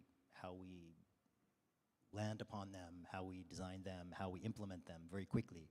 And just, for instance, we've made adjustments, for instance, to our policies on women public figures and the kind of vulnerabilities that they have, and have made adjustments to bullying and harassment policies that would, you know, add protections. The issue around user control, you know, enhancing that user control and transparency about these things so that people can have all the tools that they need to protect themselves. And then, you know, many other complicated issues. Language. I mean, on every single issue often comes down to language when you're talking about content. And bullying and harassment in particular is a space where we're constantly needing to evolve those policies. And that cannot be done without engagement with communities, without understanding that that we don't have, and that is specific to the cultures and communities where the platform works. So just, again, thinking forward to the next IGF and other contexts, that just, it's that next step from the amazing conversations that we've had to finding ways to collectively, you know, find specific solutions in some of these contexts. And obviously AI adds a whole other layer to that. Thanks very much, Frederick. We have time for a few more questions if there are people who would like to come to the mics. I noticed that we didn't thoroughly tackle one of the points raised by our Kenyan parliamentary guest, who asked as well about sort of the privacy side and the data side, and how we see those issues. I was in a conversation directly before coming here that really stressed that the theme in this IGF is around AI, but that we need to start seeing the AI challenge as a data issue. And that, you know, at a minimum, one of the key elements here is transparency. And that's the point going back to what Frederick said as well. But a whole nother topic about the way data protection is a crucial piece of the AI equation. I see a question over here, please. Sorry, I'm a bit short, obviously. I wanted to follow up on a question that was raised because I felt like the response wasn't necessarily sufficient, and I think it actually speaks to wider systemic issues. So when we're talking about where we're hosting, whether it's the IGF or other forums in certain contexts, I think the responses, at least from what I heard, thank you. The responses, at least from what I heard, was more about agenda items that were being raised, so that will include human rights in the agenda, but it feels like the people who have that lived experience, who are the most affected, are being excluded by design from these spaces, where we have well documented from credible sources the use of technology itself to survey marginalized and vulnerable people. So I think that we need to talk about that. And then the other piece about people who are excluded because of the visa issues, I feel like this is a repeated problem in a lot of different forums and contexts, whether it's IGF, we had this happen at RightsCon as well. And the conversation then just becomes about how do we guarantee it in this just one context of allowing people to come to a conference, but not speak to the wider issues of the bordering of the world that's being enhanced by technology, where certain groups of people are allowed to move freely, but others are restricted, and a lot of that is the vestiges of colonialism.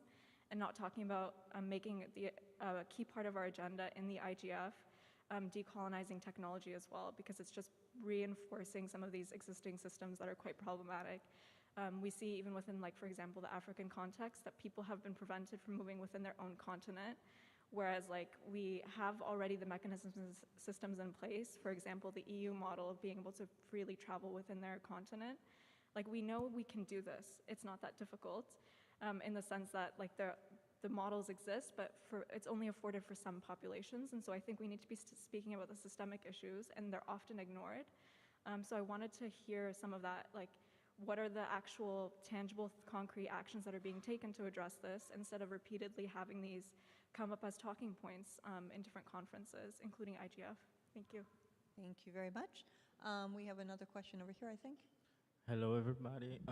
I'm Arnaldo from Brazil. I'm representing the youth from Brazil. And I would like to quote everything that was said before, because I was thinking exactly like that. We are from a South perspective, from a youth perspective, and I feel that in the last IGFs we had really not sufficient representations of our queer community. Like, we have just a few people that are transgendered. We have sections of debates that does not represent our perspectives, because we are daily facing the violence against our communities, not only on the internet, but on site as well. And I see that we have to face these debates and try to propose these forums to input our perspective too, and try to bring more youth perspective and queer perspective to the debates, not only the North ones. And I've just wanted to implement this commentary, and try to bring this way of thinking, so in the next ones we can, like, build something more queer. Thank you. Thanks very much. I don't see any other questions, and I told the panelists that we'd come back to them for a final comment. So what I think we'll do is we'll respond to the two final questions or comments here as part of your final remarks. And I didn't give anybody an order, but I'm thinking about going in reverse order, if that's fair again. Benga, do you mind going first? I don't mind. So I think it's important to re-emphasize that the conversation is not about getting human rights on the conversation in Saudi Arabia as a panel. That will be tokenism, and we're not talking about tokenism. We're talking about the respect of rights and to be seen as respecting rights. And I think this is really important, because when I spoke about barriers earlier, this is lived experience. This is not theory for people. There are people who've had experiences that are not just dehumanizing, but have also affected spaces they can go to, opportunities they can get, and the things they can do. And so I think it's important to understand that. So this is not just about a panel or about getting certain colors of faces on panels or something. It's about making sure that when we have to have the difficult conversations, we have these difficult conversations, regardless of where this is held. And by the way, this is not just about the next IGF.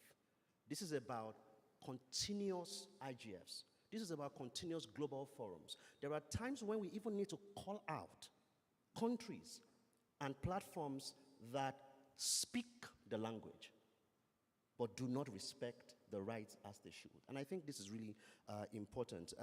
In terms of representation, this is a conversation that that continues, and I'm glad to know that there are sort of tracks and there are panels and all that. But I think we must realize that as long as we continue to get those questions of, young people are not represented, minority groups are not represented, it means that they are not things we should ignore. We should pay attention to them and make sure that things as simple as the guidelines of how to organize workshops, that we literally implement this and they become an opportunity. And I'm grateful that we've had this conversation today, and I hope that it's not just going to end with this panel. I hope that the conversations will continue in the hallways and even beyond here about what must we do. The state has an obligation, private sector. Human rights is good for your business. It's no longer trying to emotionally blackmail you. For technical community, you have to build it in, and civil society, we must not shy away from speaking truth to anyone, including even our allies. kind of wishing I'd left you for last because that was a great closing statement. Thank you very much, Benga. Over to you, Frederick. Oh, thank you. Look, this is my very first IGF, and it's my very first time representing Meta at such a forum. So I'll forego my, my critique, but I would just say that I've been very excited to be here. I've been very, very happy, and the company has been very, very happy at the framing, the centrality of human rights to almost all the conversations that we've been in. It was very hard to figure out where I should be because almost every single conversation, every single panel that we've been engaged on has touched upon human rights, usually explicitly, but if not implicitly. So I do think it's worth thinking about doubling down on that approach, as a few people have suggested, and from our side, I think we'd be very pleased with that kind of framing. At the same time, look, I've been in a lot of conferences in my life on the civil society side and in many other capacities. Yeah, a lot more can be done to make this a more inclusive process. A lot more can be done to ensure that the framing of the issues and the issues that we deal with are getting to the heart of the problem, particularly more systemic problems. And so I think there's work to be done there as well, but very excited to be part of this, and just want to end by saying that we get a lot of criticism, and rightly so in many cases, and very happy to spend time talking about the issues that are specific to us. But part of why Meta brought so many people here and decided to have such a high-level delegation to the IGF is to message to everybody across all the stakeholder groups that we're committed to this conversation and are ready to move forward and support it in every way we can in the future. Thanks. Thanks very much, Frederick. We wanted to turn to Marelisa if you're online and had a concluding comment. Thank you very much, Peggy. I just wanted to make two comments regarding previous questions. In terms of the issue of online violence, that has really become a new frontline for journalists, for educators, for cultural workers, for scientists, and particularly for women in these professions.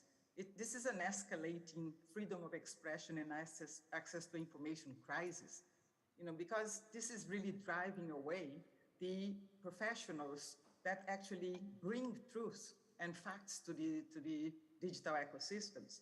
And this kind of harassment and abuse is a combination of not only threats and misogynistic comments, but digital privacy and security breaches that expose identifying information, exacerbate the offline safety threats for them. 73% of women journalists are actually harassed online, and a high proportion of those actually suffer attacks offline. So this is a thing that we really need to bring, to discuss. I wanted also to comment on the labor questions that was asked before. And we know that jobs will certainly change, through artificial intelligence, and we really don't know yet what the end effects will be in terms of employment numbers. But what we see and what really worries me more is that how technology is stripping away some of the labor protections that took decades to construct. Gig worker is really precarious worker and does not really enable people to realize their right to earn a decent living. It may also impact consumers negatively. I saw the other day an article about nurses being hired like Ubers. And this has terrible consequences for the health of their own patients and for the nurses themselves, for their own mental health. And we need to bring these issues, to our conversations. And so for that, I would like to close by offering the IGF one suggestion. The IGF is a great place for bringing together multiple stakeholders, but we're still missing some that are critical to our dialogue on human rights and technology. So I'd like to remind us that regulatory authorities that create the norms under which digital technologies operate should be brought in, like information commissioners, data protection authorities, human rights commissioners. They should be a regular feature and participants in the IGF meetings.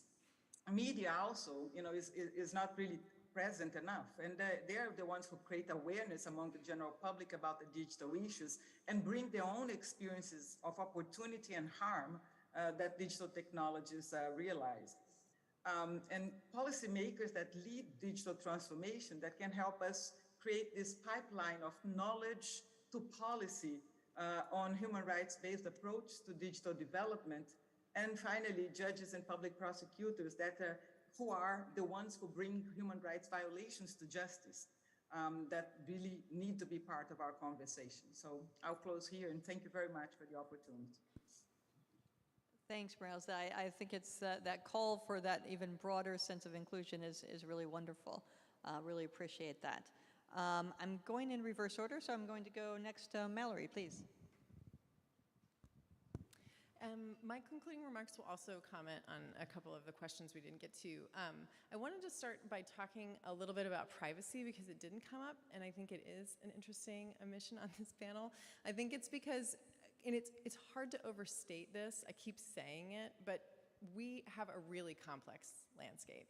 And I think privacy is a good example of that. We've been doing nothing but talking about privacy for the last 10 years or more, right? It's 2023. 2013 was the Snowden revelations. We were talking about it before that. The Snowden revelations were very helpful to our argument. It really highlighted and demonstrated what was wrong. And we did a great deal, especially at the technical level, to fix that with rolling out transport encryption everywhere and ensuring people's connections and also that now their DNS lookups are behind encryption, but we've never had a bigger privacy crisis.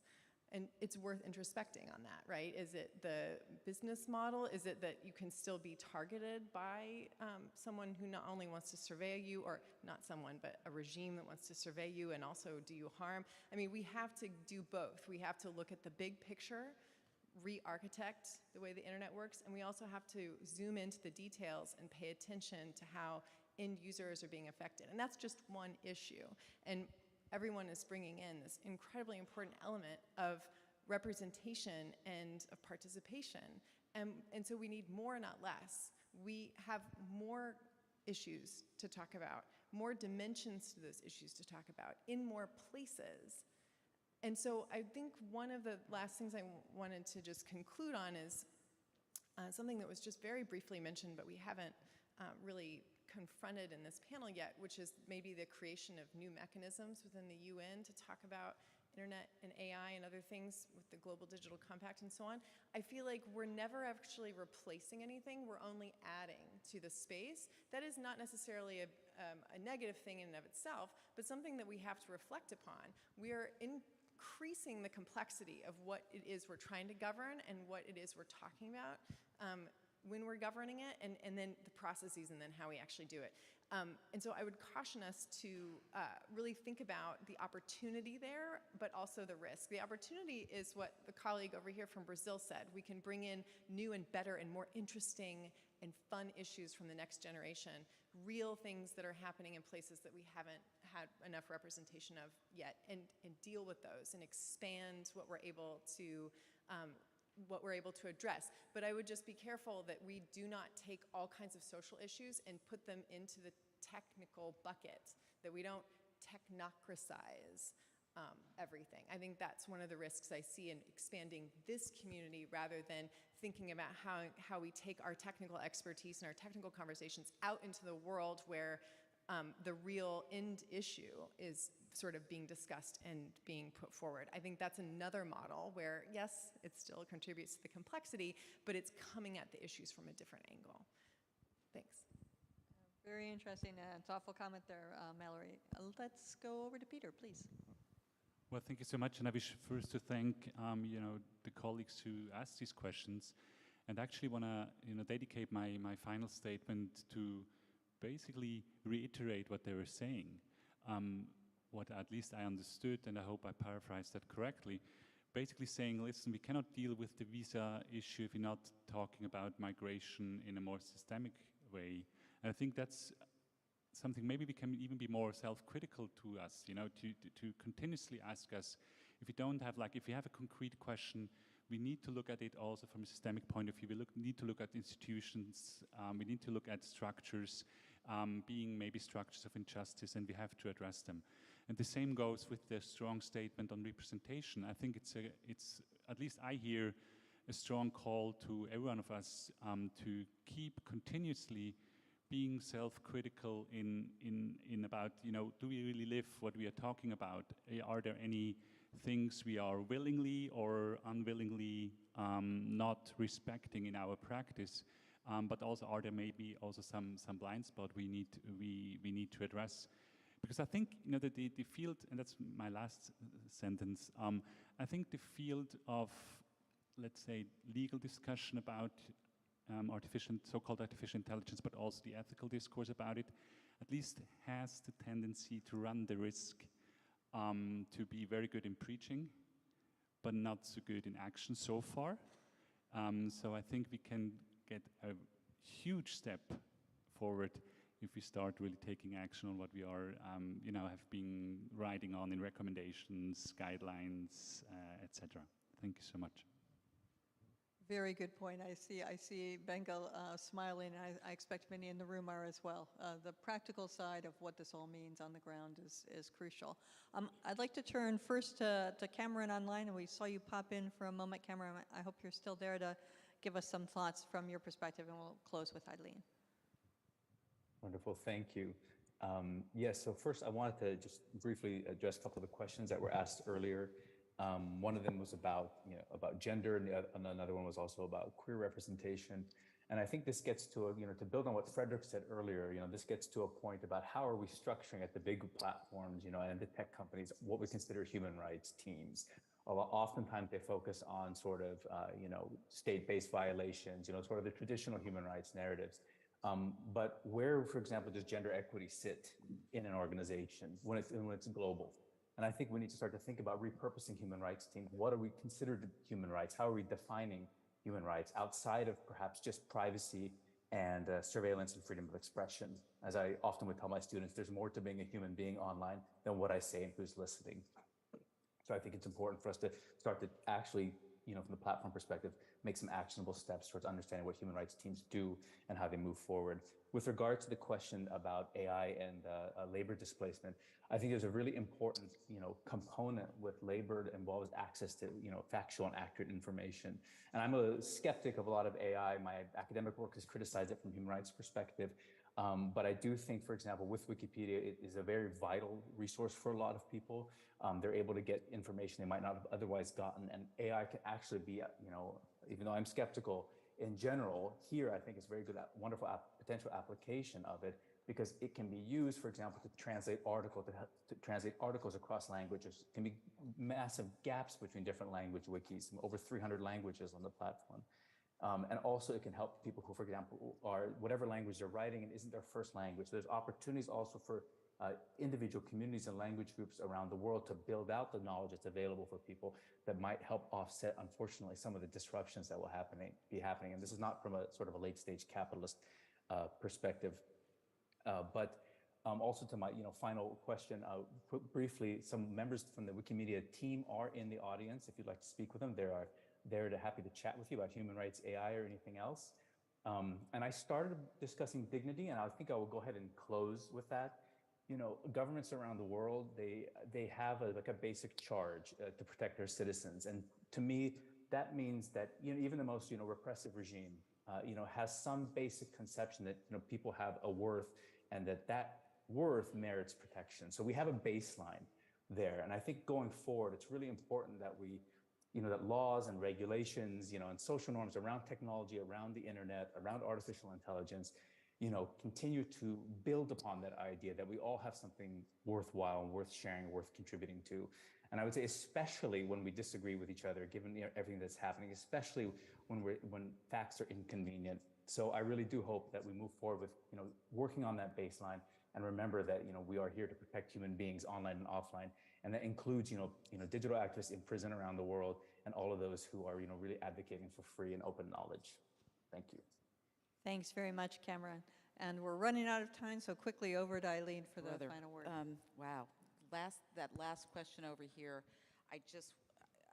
Benga, you said everything that needs to be said, I think, about inclusion in process and risks for people in the real world. The question that comes up for me is, I am not really aware of how the decision was made. I mean, choices have been made in the past.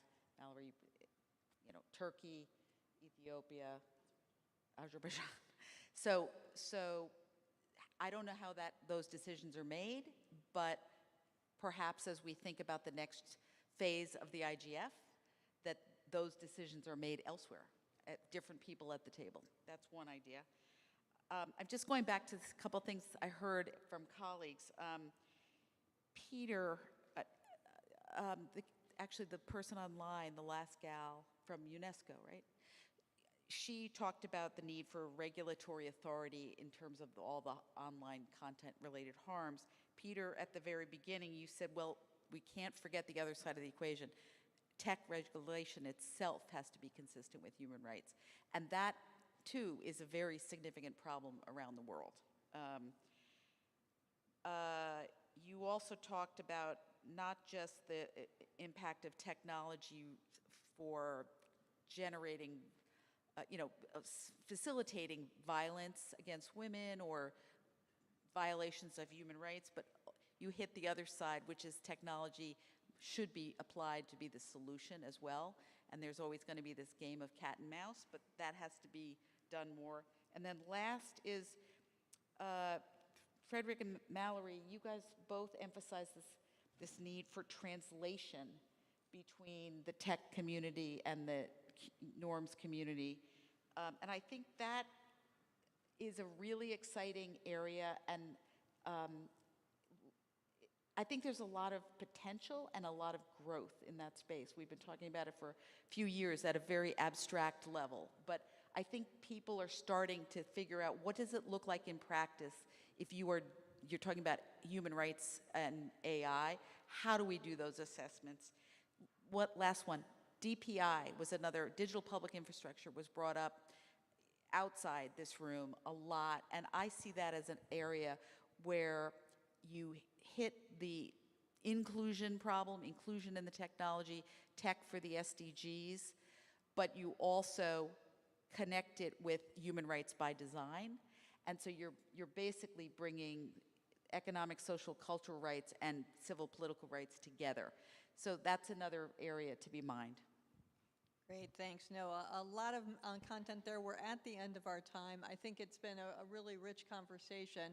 I hope it leaves all of you, as it does me, with not just some insights, but also some work to do in terms of what we can all do to pick up on the themes that have been brought out in this session, and how we can both improve the rest of this forum and how we can build towards bringing these human rights issues and the human rights framework into the conversations that we want to have here and in other forums and in the next IGF as well. Thank you all so much for your participation. I realize there were some questions online that we couldn't get to. I apologize for that, and really look forward to having further conversations on this topic throughout the rest of the IGF. Thank you.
Hello. I know it was a very quick break. I know it was very quick for people to leave and come back. We apologize. We're here, we're now, we're starting.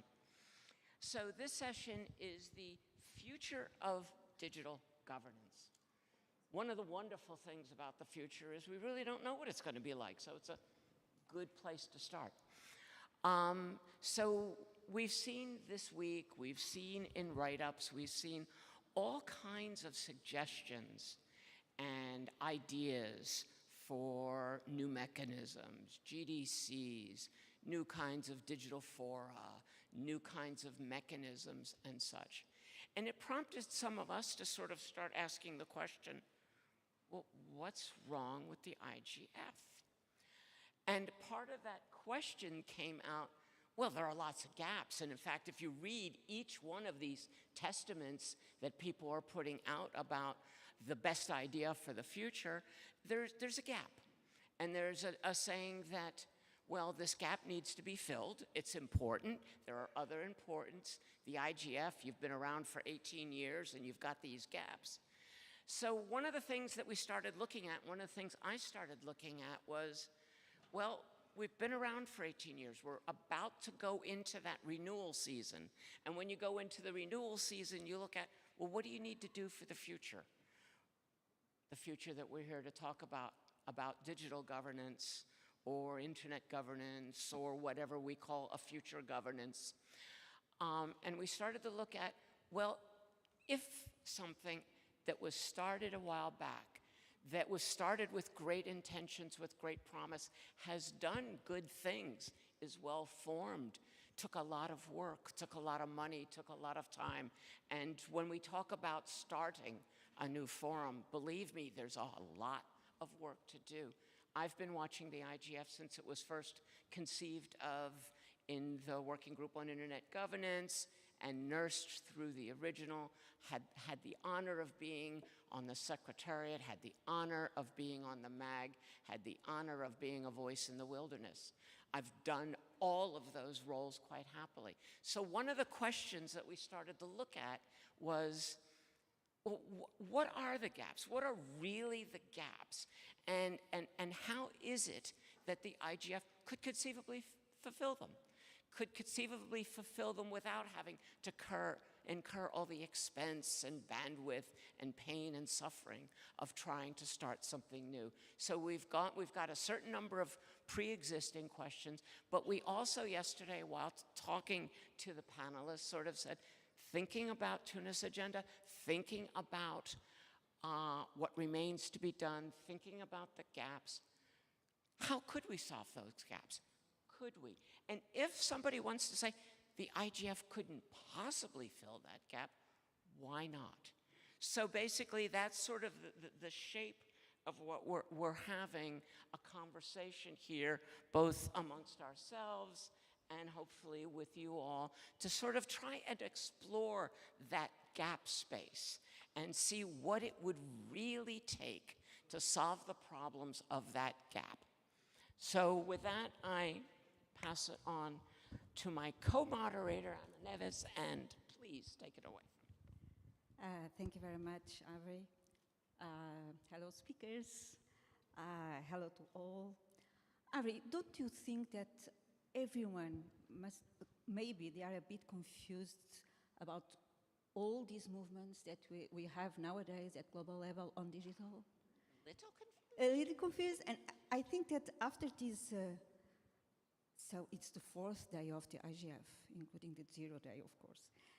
And I think that with the people that I've been talking to, it was interesting to see that people are becoming some more confused, some more thinking in different things that they were thinking before they came here. But the thing is that topics related to digital are nowadays front and center on the international agenda. So, nowadays we are talking a lot about artificial intelligence. So during this IGF, there was a lot of sessions about artificial intelligence. But my point here is that the fast evolution of technology, new approaches and developments such as the metaverse and all that include emerging technologies as well as Web 3.0, decentralization, need for ubiquitous connectivity, higher speeds, low latency, and high quality connectivity requirements may contribute to widening the digital gaps among regions, countries, and on a local level. So this will cause a major difference in the evolution and development in economy, social, political, and educational areas, as well as reduce the possibility for certain regions of the world to effectively participate in digital internet governance processes. I just would like to remember, and then I will give the floor, of course, to our speakers, but I and Ari, we are here trying to make the context and to give you the context. And I just would like to remember that the goal of WISIS, the World Summit on Information Society, that gathered heads of state in 2003 and then in 2005, the ministers responsible for the Information Society.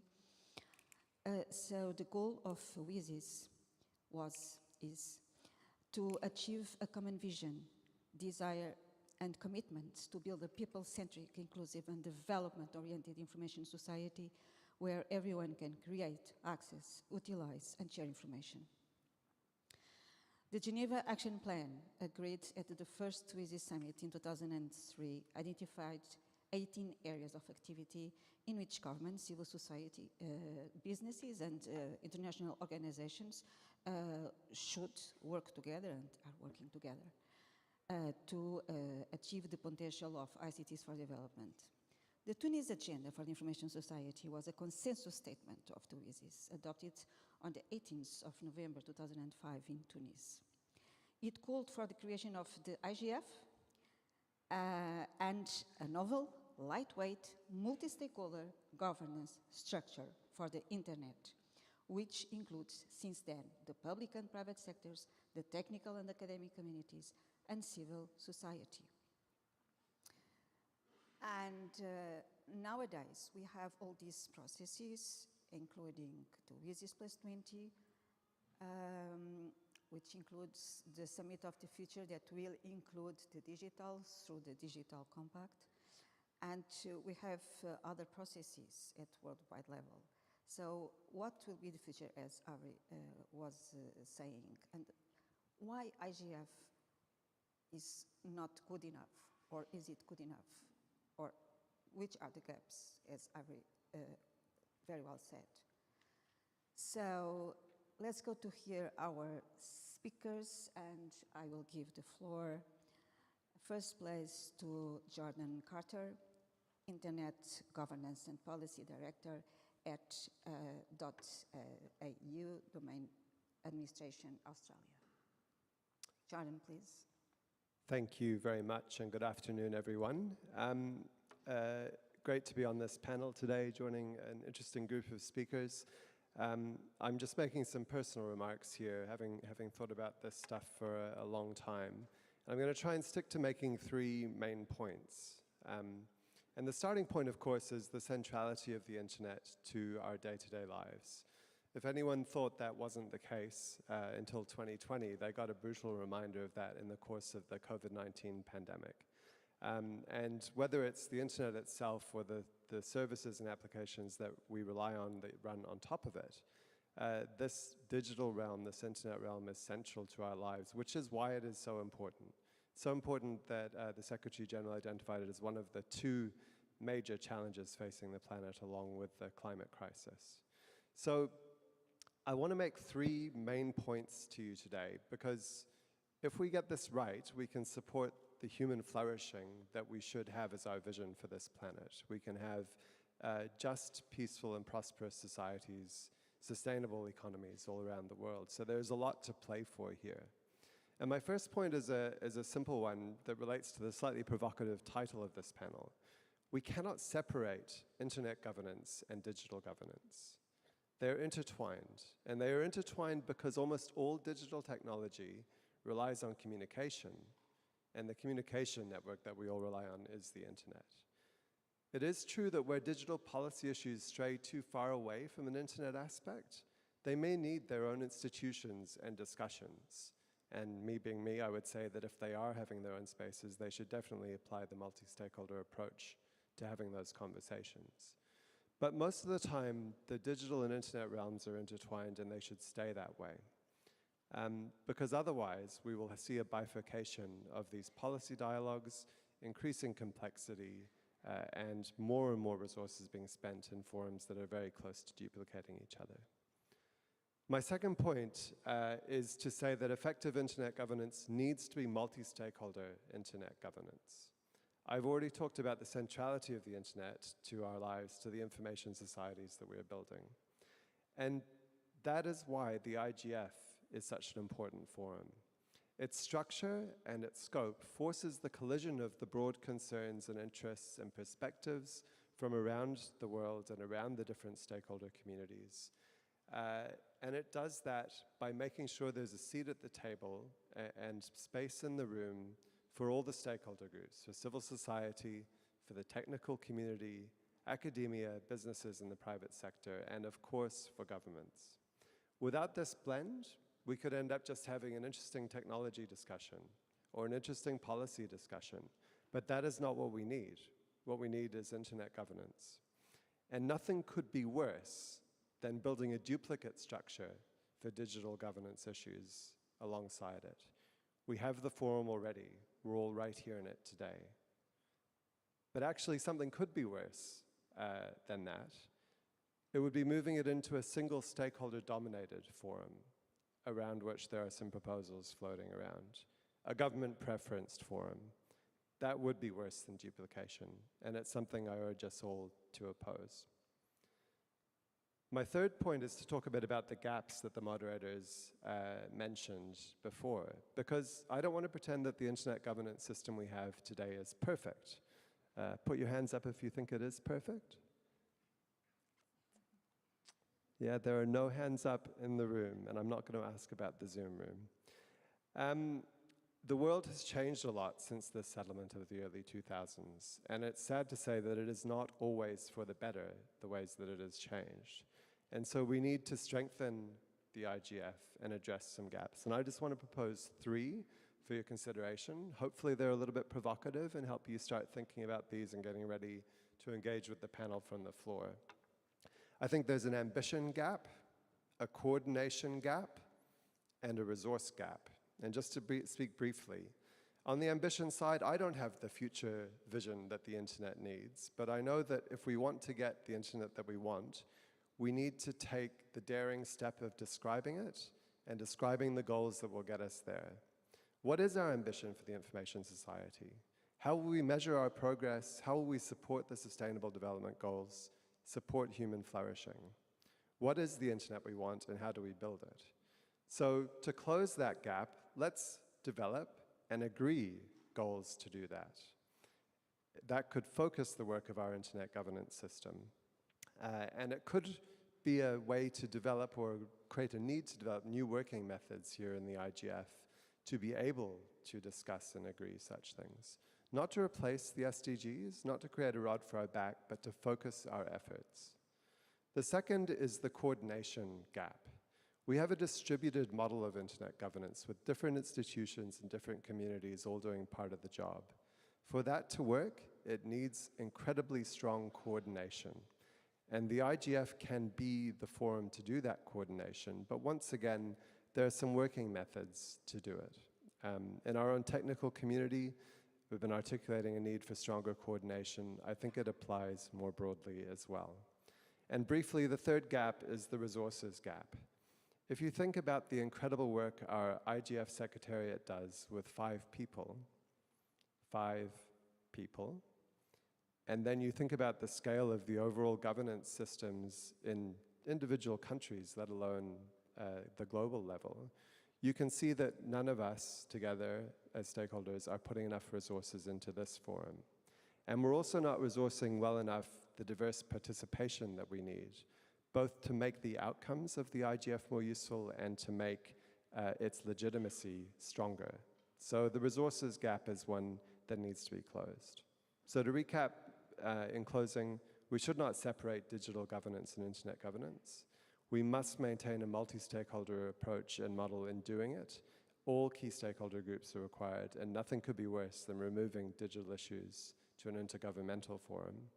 And we must close gaps to strengthen the IGF and deliver the internet we want. The ambition gap, the coordination gap, and the resources gap. Thank you very much. Thank you very much, Jordan.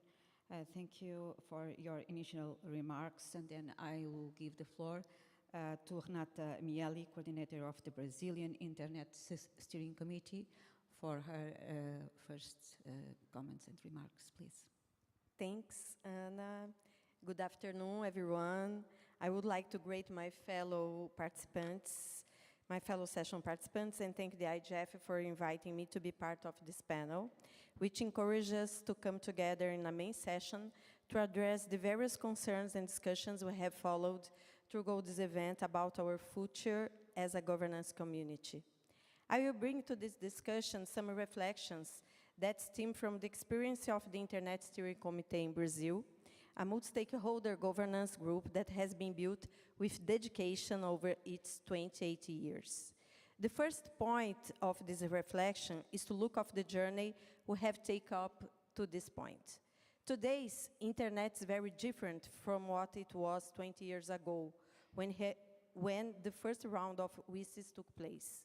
It has expanded globally, irreversible, penetrating people's lives. It has grown technically stronger, becoming more resilient and faster than we ever imagined. It has become a critical infrastructure for economic, social, and cultural development. The layer of applications and content, which gives the internet concrete meaning in people's lives, has also developed. With this expansion, our governance community has also grown. National and regional initiatives now form a global network across different countries, regions, youth, and dams. As an example, I mention the recent hosting of the first Lusophone Internet Governance Forum in Brazil less than a month ago. These spaces have become more diverse and inclusive. The diversity of sectors and actors at this IGF, which brings together around 8,000 people in person and online, is evidence of its growth. These expansions of the internet and its applications has also brought emerging challenges to be addressed. Increased economic concentration in the ecosystem, an infodemic of misinformation, the use of the internet to attack democracy processes, an increase in violence and hate speech, the environmental impacts of our infrastructure, children's and adolescents' vulnerability on the internet, and all the possibilities and risks that arise with the evolution of artificial intelligence, another topic that has catalyzed the discussions on this edition. Therefore, to discuss our future, we cannot ignore this trajectory and the current challenges, especially in light to the dilemma that the internet governance community faces. We have been discussing and participating in various different arenas, and the complexity shows no signs of decreasing. The WISES Plus 20 and the Global Digital Compact are only two among all the processes being undertaken within the ecosystem, with much of them potentially overlapping in several streams. Concerns about the future have been growing and demand more transparency, support, and meaningful participations in discussions and decisions. In this context, multiple stakeholders are calling for avoiding the fragmentation of internet governance arenas, splitting discussions about the internet from those covering digital issues. Those topics are inseparable pair, like two sides of the same coin. Their challenges are intertwined, as Jordan said. Decisions about one impact the other. We all need to revisit the Tunis agenda, which remains extremely relevant in their essence and already addresses these integrated issues. Many of the goals established there are yet to be achieved, and the guiding principles are still fully valid. Our role as members of the Internet governance community is to review our own mechanisms and institutions based on the principle promoted by the Tunis Agenda. Our current concern can be summarized in two major points: avoid the fragmentation of the debate and the creation of competing governance spaces that could weaken multi-stakeholder participation, as we have unfortunately seen in the GDC construction process, which has resulted in uncertainty about its outcome. How to improve the IGF's model of debate and participation so that it can address the challenges at hand, generate discussions that contribute to provoking insights for decision-making by various global stakeholders. To achieve this, we must fully embrace diversity to improve effective multi-stakeholder participation, which is essential for the future of the Internet. Cultural, linguistic, gender diversity, and as many other forms of diversity are critical to driving our governance community. This is the path we have been pursuing in Brazil. The multi-stakeholder model is challenging because it brings together this diversity, gathering different perspectives, and we don't always agree. But when we bring our difference to the table, rather than ignore them, we all grow. Let's take this opportunity to reflect on the achievements that the Internet governance community has already made and how we can contribute to charting the paths to address the inequalities that fuel exclusion. Effective multi-stakeholder participation is crucial for any proposed solution to our Internet-related issues, including the so-called digital ones. And in our perspective, the IGF was, is, and must be the definitive place for these discussions to take place in order to provide inputs that enable effective outcomes in other forums around the world. Thank you for the opportunity, and we continue later. Muito obrigada, Renata. Thank you very much, Renata. And now I will give the floor to Liz Fu, member of the IGF Leadership Panel. Liz, please. Thank you, Anna, and good afternoon. And first of all, thank you for the invitation to speak on this panel. We speak about many topics here at the IGF. We speak about security, innovation, skills, connectivity, sustainability. But exactly this topic that we're discussing here comes first at a very important time, and it asks a very important question, because it's the overall question of what is the future of Internet Governance Forum and Internet governance as such. But why is this timing important? Well, we've heard it both from our moderators and also the two panelists. We have the WSIS Plus 20 coming up. But we also have a number of other policy initiatives underway in the UN, such as the Global Digital Compact, which will be a part of a wide-ranging summit for the future, driven by Secretary General Guterres. And we also see that there is now a tech envoy in the UN, following developments in technology, but also governance. He's also an ex officio member of the leadership panel. And here today I speak as a member of the leadership panel. In my daily life, I am Director General of ETNO, which is a telecom trade association in Brussels. But be mindful, I speak as a leadership panel now. So if we look at IGF itself, we see there have been some innovations in the past year or two. So the UN Secretary General established and gave a mandate to the leadership panel. And you've heard from us last year and throughout this week. And as a leadership panel, we will also be serving until the next IGF. This is a panel of experts chaired by Vint Cerf, and we bring together the technical community, academia, civil society, private sector, and governments. And we have been working in our respective constituencies to raise the awareness of IGF and also amplify the messages of IGF. And one of the most important aspects of the leadership panel lately, but it will develop in the coming years, has been to set a framework of the internet we want. And we see this as forming a basis for a series of goals or objectives to support the development of an open, secure, right-respecting internet across the globe. We have set a framework, and that's not meant to that we will have a top-down process on this. We are now hoping that these principles will be unfolded by and supported and the goals will be set by the global community. So we will consult broadly, not only as we used to call the internet, the international internet community. To me, we need to consult with the global community because everyone uses the internet these days. We, as a leadership panel, we have also contributed to the work on the Global Digital Compact by sharing with the co-facilitators the messages that we have seen and agreed with all of you.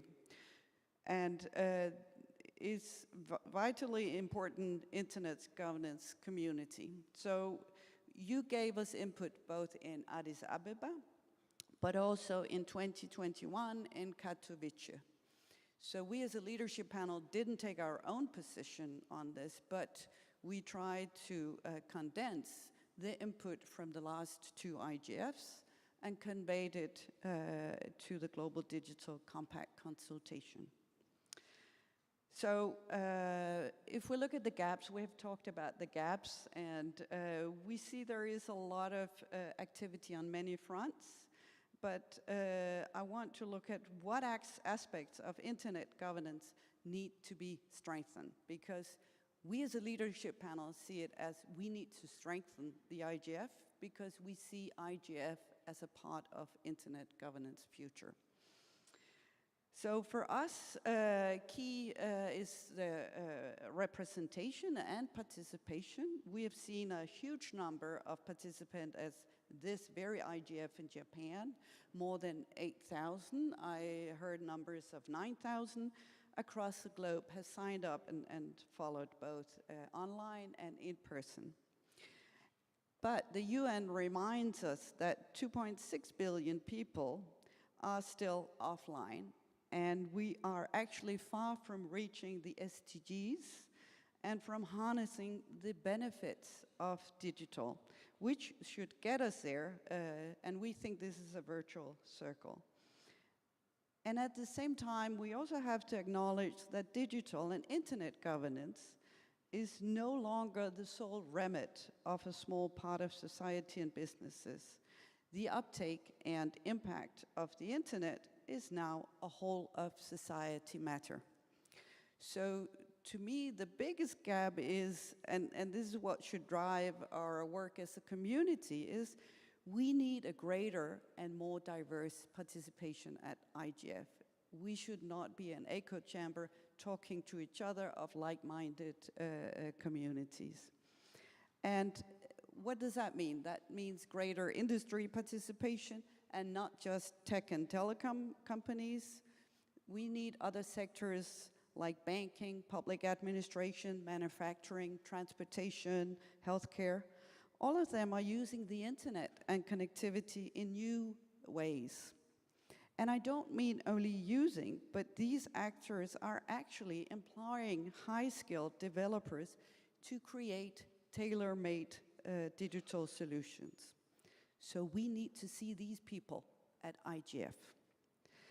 And it means also more participation from legal professions. The internet is now fundamental to our lives and economies, and with new challenges from security to data protection to workers' rights, implication of new technologies on equality, safety in the workplace, access in education, taking out a bank loan, signing up for an insurance. The applications are endless.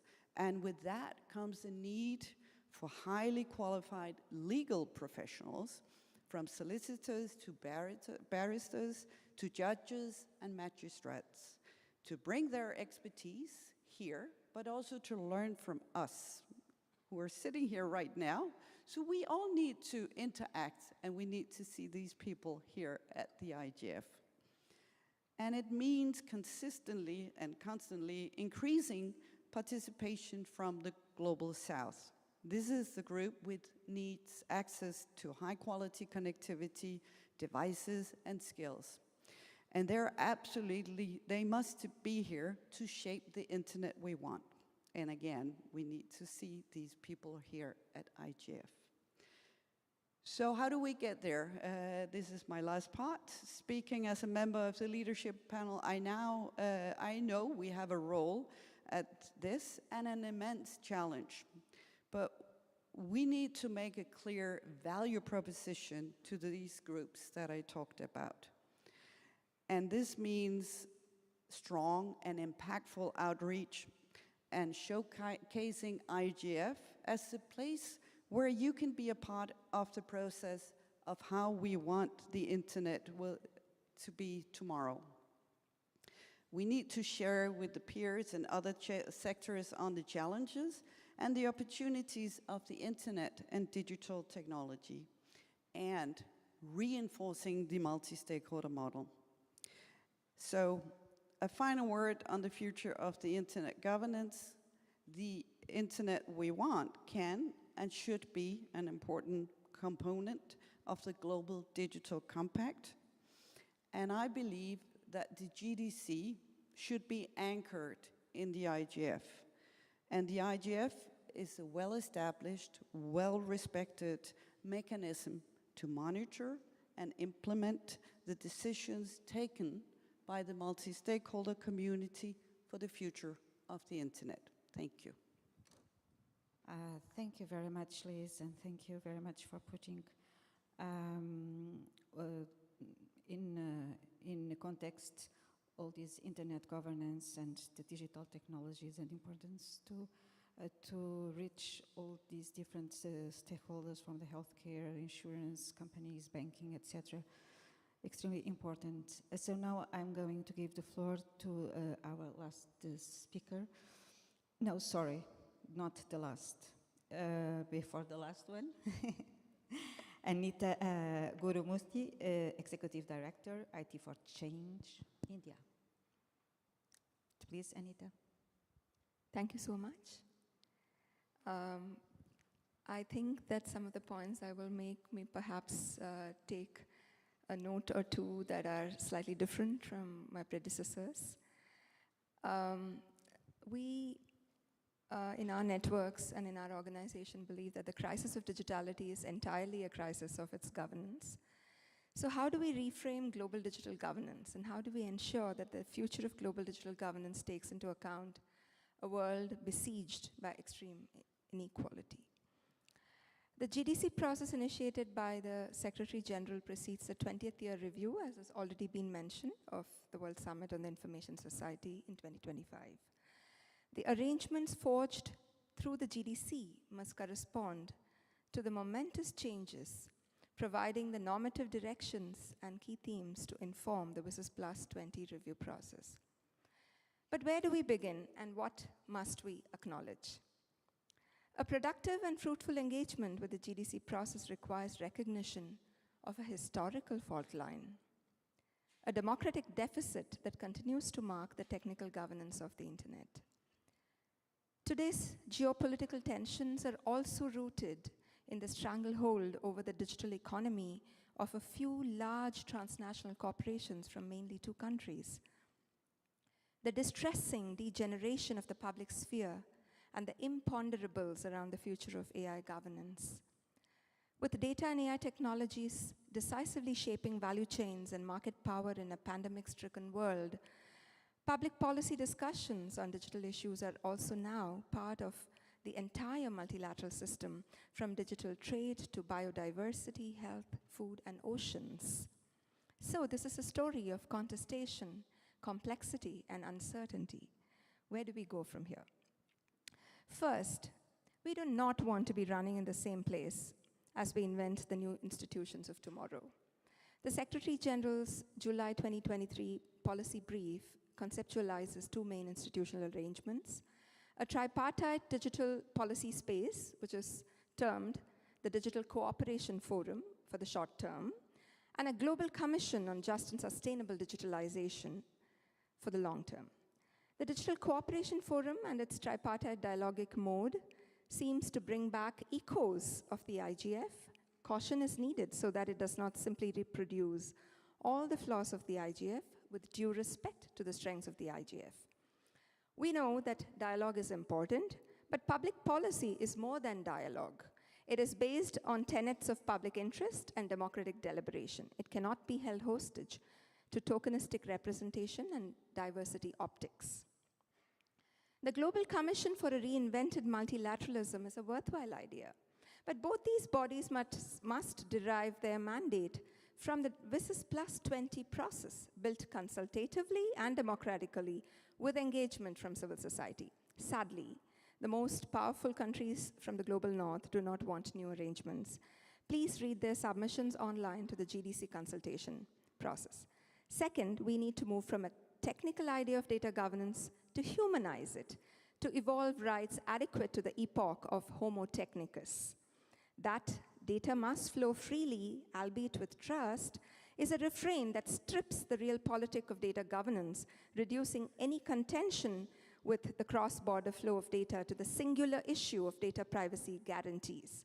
What we need is a new articulation of rights that accounts for people's development sovereignty in the digital paradigm, a new narrative of data flows with rights, including the right to connectivity and data public goods, the right to be forgotten, the right to be represented or not in digital systems, data rights for algorithmic work environments, and so on. We need a people's data and AI constitutionalism at the international level, that is, an instrument that also legitimizes people's collective right to A, determine how aggregate data resources are utilized, and B, enjoy their rightful claims in the benefits of data-enabled intelligence. Without a bedrock of principles, the mechanisms to achieve coherence across the multilateral system cannot evolve. Third, without reining in the power of digital TNCs through mandatory obligations in all jurisdictions of their operation, global digital governance cannot encourage innovation, economic pluralism, or environmental sustainability. It cannot respect people's rights. We are at an inflection point. The planet is not synthetic. We need ambition. Fourth, global digital governance calls for system-wide rebooting. We need a reform of international financial institutions and the international tax regime for public finance of digital infrastructure development. The conversation must shift to public digital innovation ecosystems that are nurtured globally so that private enterprise can thrive everywhere and people can be connected on their terms. To conclude, the present of digital governance is not in a good place. This assessment is based on a simple counterfactual. Had we evolved governance institutions and mechanisms that were adequate to our digital coexistence, the information society would have been more like the aspirational values of the Geneva Declaration. It would have, and I quote, fostered justice and the dignity and worth of the human person. It would have respected peace and upheld the fundamental values of freedom, equality, solidarity, tolerance, shared responsibility, and respect for nature. All of this articulated in 2003. We are nowhere close. The test of successful digital cooperation would be in one core idea: the right to flourishing of people and the planet.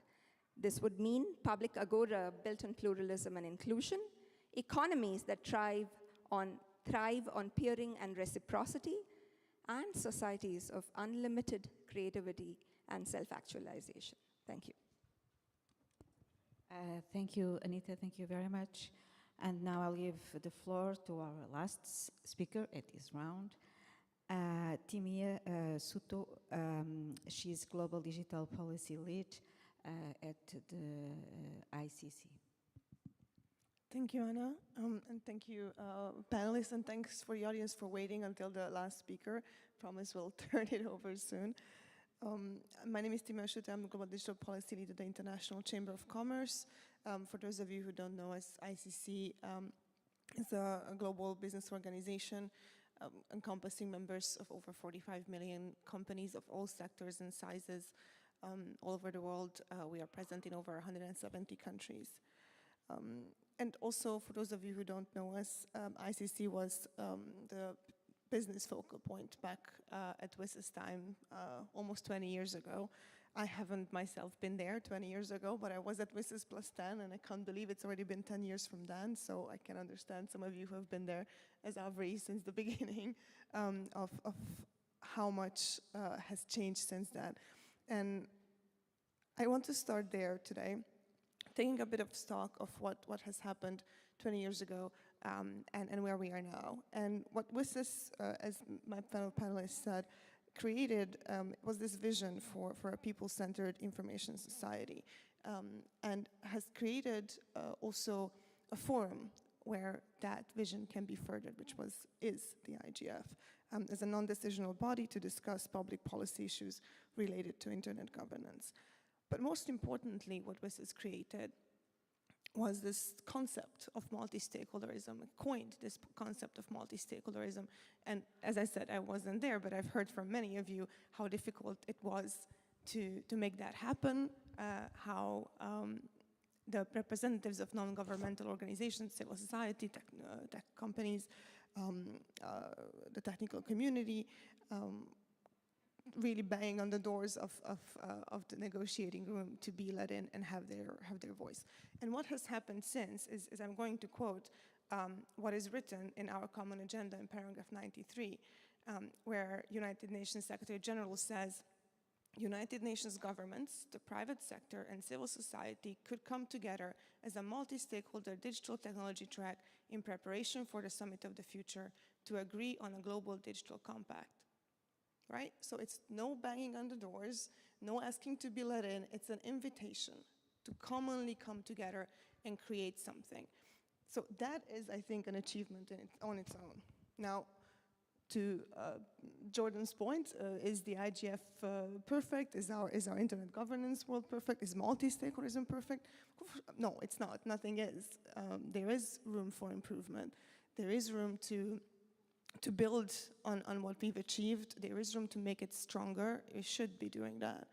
But I also think we also need to think about, as we think towards the gaps, so that I can get to the point of what you've asked me to answer, we need to think about what the IGF is and what it isn't, what it was created for, and have we really used it effectively.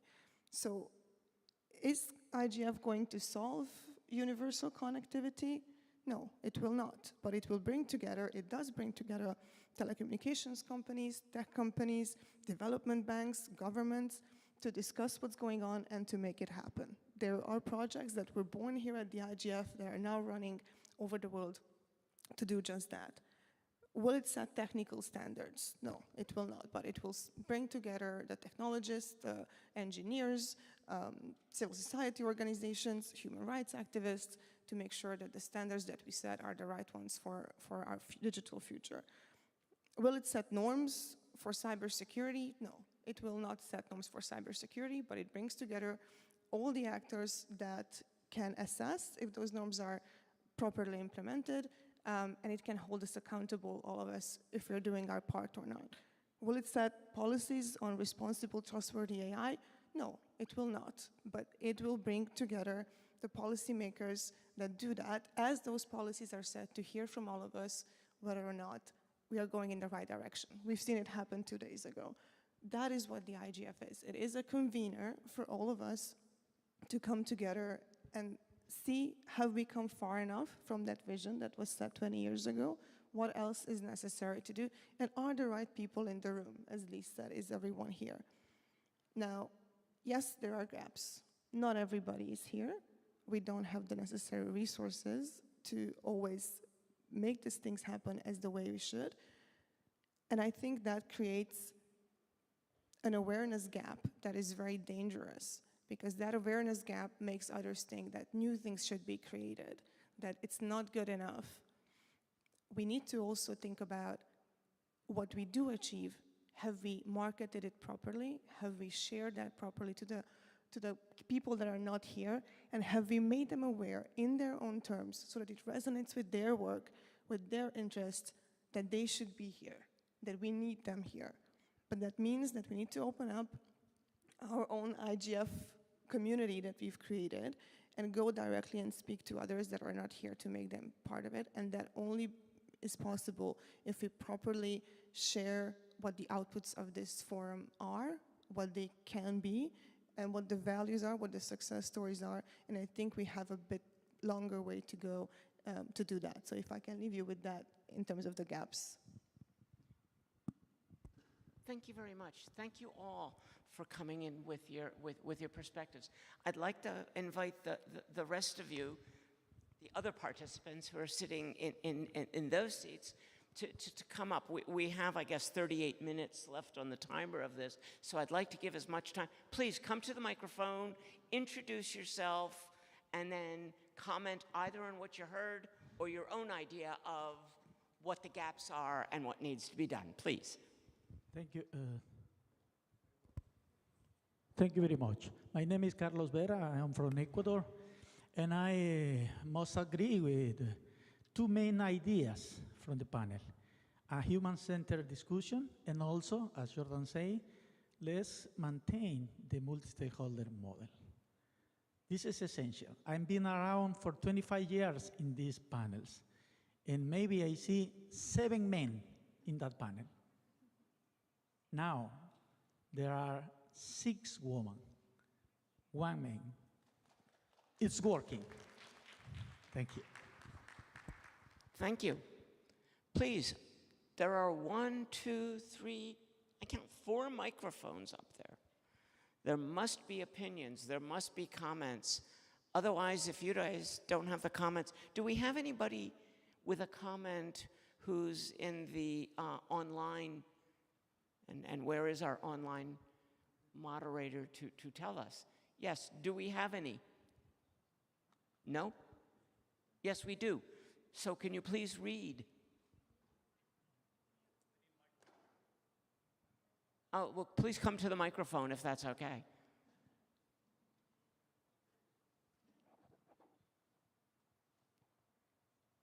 We do have a few comments, though. We have 2 hands up. I don't know if you want to bring them in, but they're on the Zoom. Oh, sure. If there are people that wish, yeah, I don't have that showing on my, so please. There's Ayalu with his hand up, his or her hand up. They hand up. Oh, yeah. Please, are you unmuted and able to speak? Yes, please, go ahead. Can you hear me? Yes, I can hear you. Thank you so much for giving me this opportunity to put my question and opinions. And I joined IGF last year in Addis Ababa. My name is Ayalo Shibeshi. I'm born in Ethiopia. I'm working and studying in Australia. My research area is physical fiat currency or digital fiat currency and CDBC with accessibility and account traceability. So if anyone interested, let me know. My question, I have 2 questions and I have 3 proposals. The first question is, how the nature of the internet and internet technology be inclusive and fairness with practical application while the government shut down and misuse the internet services? That's one question. 2, is it possible to fully access technology via the internet as a digital public infrastructure ecosystem while owned by the government or the nations of the country which is without international internet governance law. So these are my questions. If you allow me to elaborate, I can read my proposal, or I have 3 proposals, or you can read it. It depends. It will take me another 2-3 minutes. Please go ahead. Okay.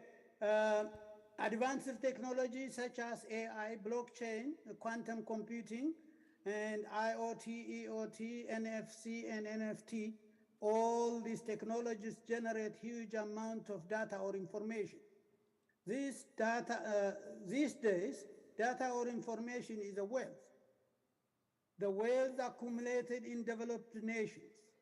All these technologies perform activities and services via the internet. First, the need for United Nations Internet Governance Law.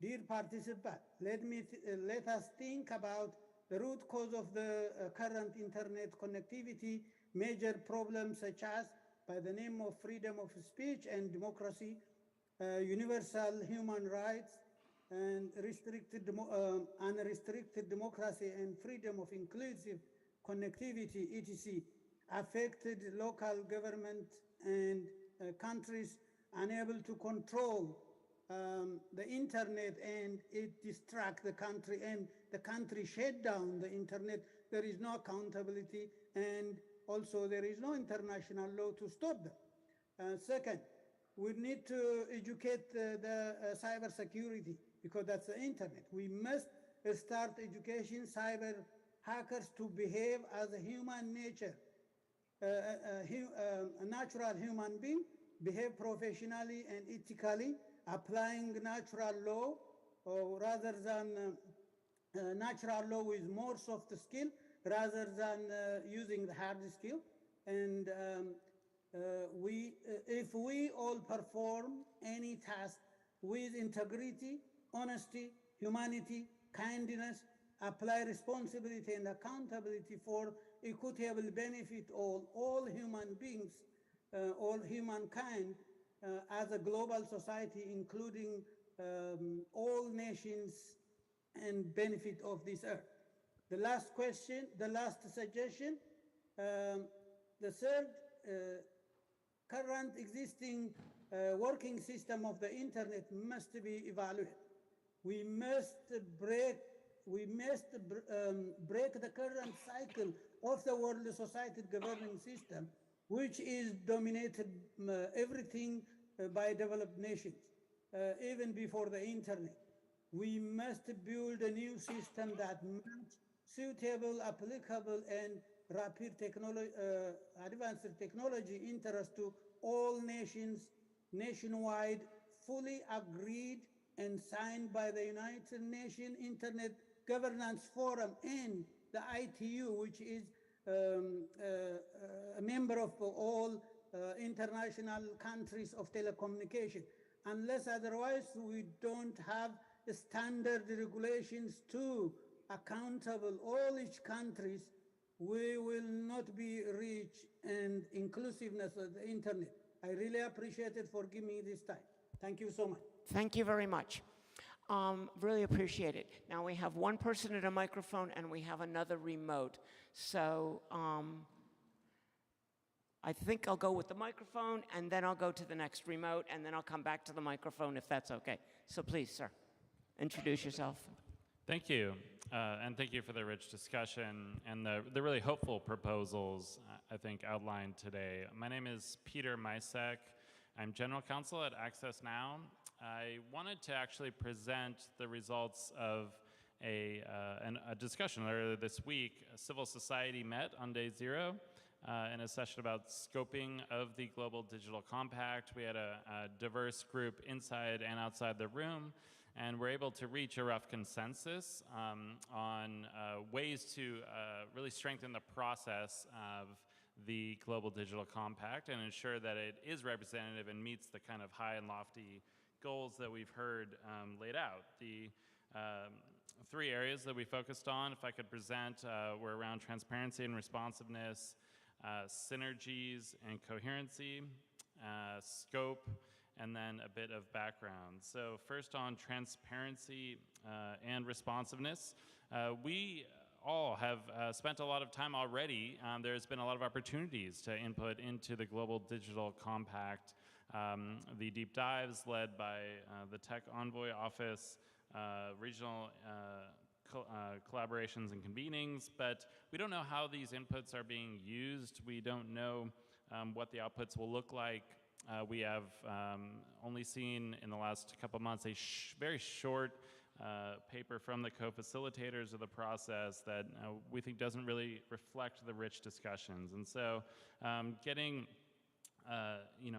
more meaningful multi-stakeholder processes that are gender inclusive, that include clear responsive feedback loops, and the inclusion of all stakeholders by design is really key.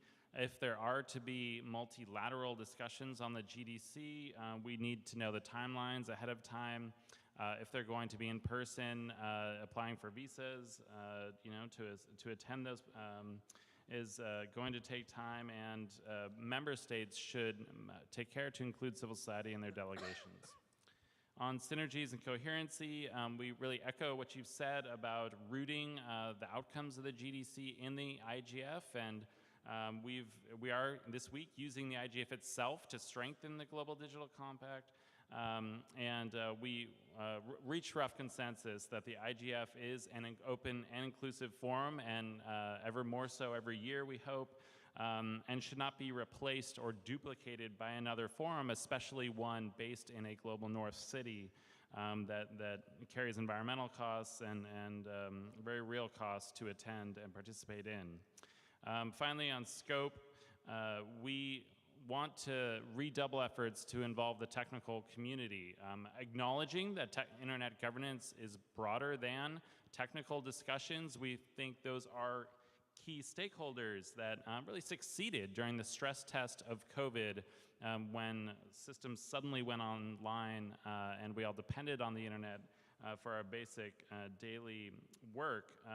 The horizontal technical governance succeeded, and we wish to kind of re-invoke and involve them in these discussions. So that's where I'll leave it. Again, that's a rough consensus from civil society on Sunday. Thanks. Thank you very much. Okay, I just want to point out where we are. I have Deborah Allen now who's online. Then I have 2 people at microphones and 1 to read. So I think I'm going to call that the cues for now, given the time. So please, Deborah. Thank you very much. Hello, everyone, and thank you for hearing me on this panel. I want to make a couple of real quick comments to amplify the work you're doing about what you all just said. Get the word out and participation. I mean, the fact that to introduce myself, I'm in The Hague. I'm from New York City, but I have a nonprofit here in The Hague called Find Out Why. We promote digital fluency. We work with the European Internet Forum, and Lisa, I saw you in DC this summer at the Transatlantic Partnership. So this is an example of civil society getting on the mic at the panel, and I just want to commend all of you and say that it's happening. You're doing it, right? Because here I am, that's proof. That's number 1. The second comment was get the word out. Because of the fact that you're in Kyoto, I'm wondering if anybody is familiar with the Peace Boat or peaceboat.org. Okay, everybody should check it out for real, because it's one of the things, it's phenomenal. It's been around for quite some time, and it is an organization that, in terms of the digital, okay, let me think how to put this. The digital era is quite young. There's still a lot to be designed, and there's a lot of convening that will happen just because of the fact that we're designing this thing as we go, like one does with peace. And what the Peace Boat does, it carries various projects and campaigns to promote peace, human rights, and sustainability, working with partner organizations and individuals in Japan, Northeast Asia, and around the world. It uses local grassroots actions, international conferences, global networking, etc. Okay. But it's an actual giant boat that goes around the world building friendships for peace. And I think we could do the same. I mean, if there's somebody that could fund it, obviously, to convene people on a mass. I mean, when you look at peaceboat.org and imagine it, it's something that we could get the word out. We could use to get the word out, because we're in a new stage, and this is a design comment and idea. And my last question is, or my only question is, a lot of times I think in the conferences we get so general, and I think that we're all, when we convene, we know that we need to do this, we need to do that. I'm super curious about one of the things that you've done at IGF that you're most proud of, that you've seen have a big impact, because I know it's there. And constantly hearing generalizations about what we should do and could do is, I think, less the point and more let's get psyched about what we are doing. But yeah, thank you very much for giving me time on the mic. Thank you. And I'm going to ask everybody here to remember the questions so that when we unwind after the last two speakers, we'll be able to answer any of the questions that are pending. I think I'll go to that mic first because I think I saw you there first, and then we'll go to Bertrand, and then I'll read two statements that I've received. Please. Oh, and there's a person there. I'm sorry. 1, 2, 3. Okay. I'll try and Please. be brief to make space for everybody. My name's Emma Gibson. I'm with the Alliance for Universal Digital Rights, or AUDRI for short. And we were part of a number of organisations who launched these 10 feminist principles for including gender in the Global Digital Compact. We did that on Saturday. And one of the principles is around increasing the leadership of women in internet governance and policy making. So it was great to hear one of the contributors talking about the makeup of the panel and the success there. So really my question is around how important you think the issue of gender is in internet and digital governance. Thank you. Added to your question is, Bertrand, can I ask you a favor? I was just told that he had been waiting there forever, and it was my absence. So please, that's what thank you. Please. That's what I thought, actually. Okay, thank you very much. Please. Thank you, Chair. I'll try to be brief. I'm one of the authors of the Geneva Principles, that is to say, one of the state's representatives in Geneva in December 2003. One of the many authors, so I have a stake in that. I'd just like to appeal for some recognition of the principles. The whole process has principles. They were developed 20 years ago, and nobody in this forum has actually mentioned principles. We've mentioned frameworks, we've mentioned action lines, many other processes, but it might be a good thing to go back and review the principles and just tick off what's been done against those principles, because they took a lot of discussion. You would not believe how much discussion it took to actually agree on what are fairly simple principles. It took us a week to develop principles. And another comment that has been made this afternoon is that we need to have some sort of attention to the legal basis, or maybe the intellectual basis of this work we're doing. Well, for a legal basis, there was also, back in Geneva in December 2003, a huge amount of debate on the preamble for those principles. And there was a strong opposition at the summit to including references to the Universal Declaration of Human Rights. We managed by open debate, strong debate, to overcome that opposition, and we included the UDHR in the preamble of the Geneva Principles. That is the basis of a fairly good approach to, legal consideration of the basis for the internet. So take it back a few steps and review that document. It's like tablets of stone. It's the beginning, okay? Just a suggestion. No, thank you very much. And before you wander off, please, because I can't even really see you because of the light in my eyes, could you please introduce yourself? I'm sorry. Winston Roberts. I was, way back 20 years ago, a representative of New Zealand at the WSIS in Geneva. Now working for an NGO, IFLA, representing the global library sector. I love IFLA. That is access to information. Thank you also very much. an action line I'll stop now. Thanks. No, I think it's great, and I did read it once for the classroom, but I think going back to it is great. Thank you for the suggestion.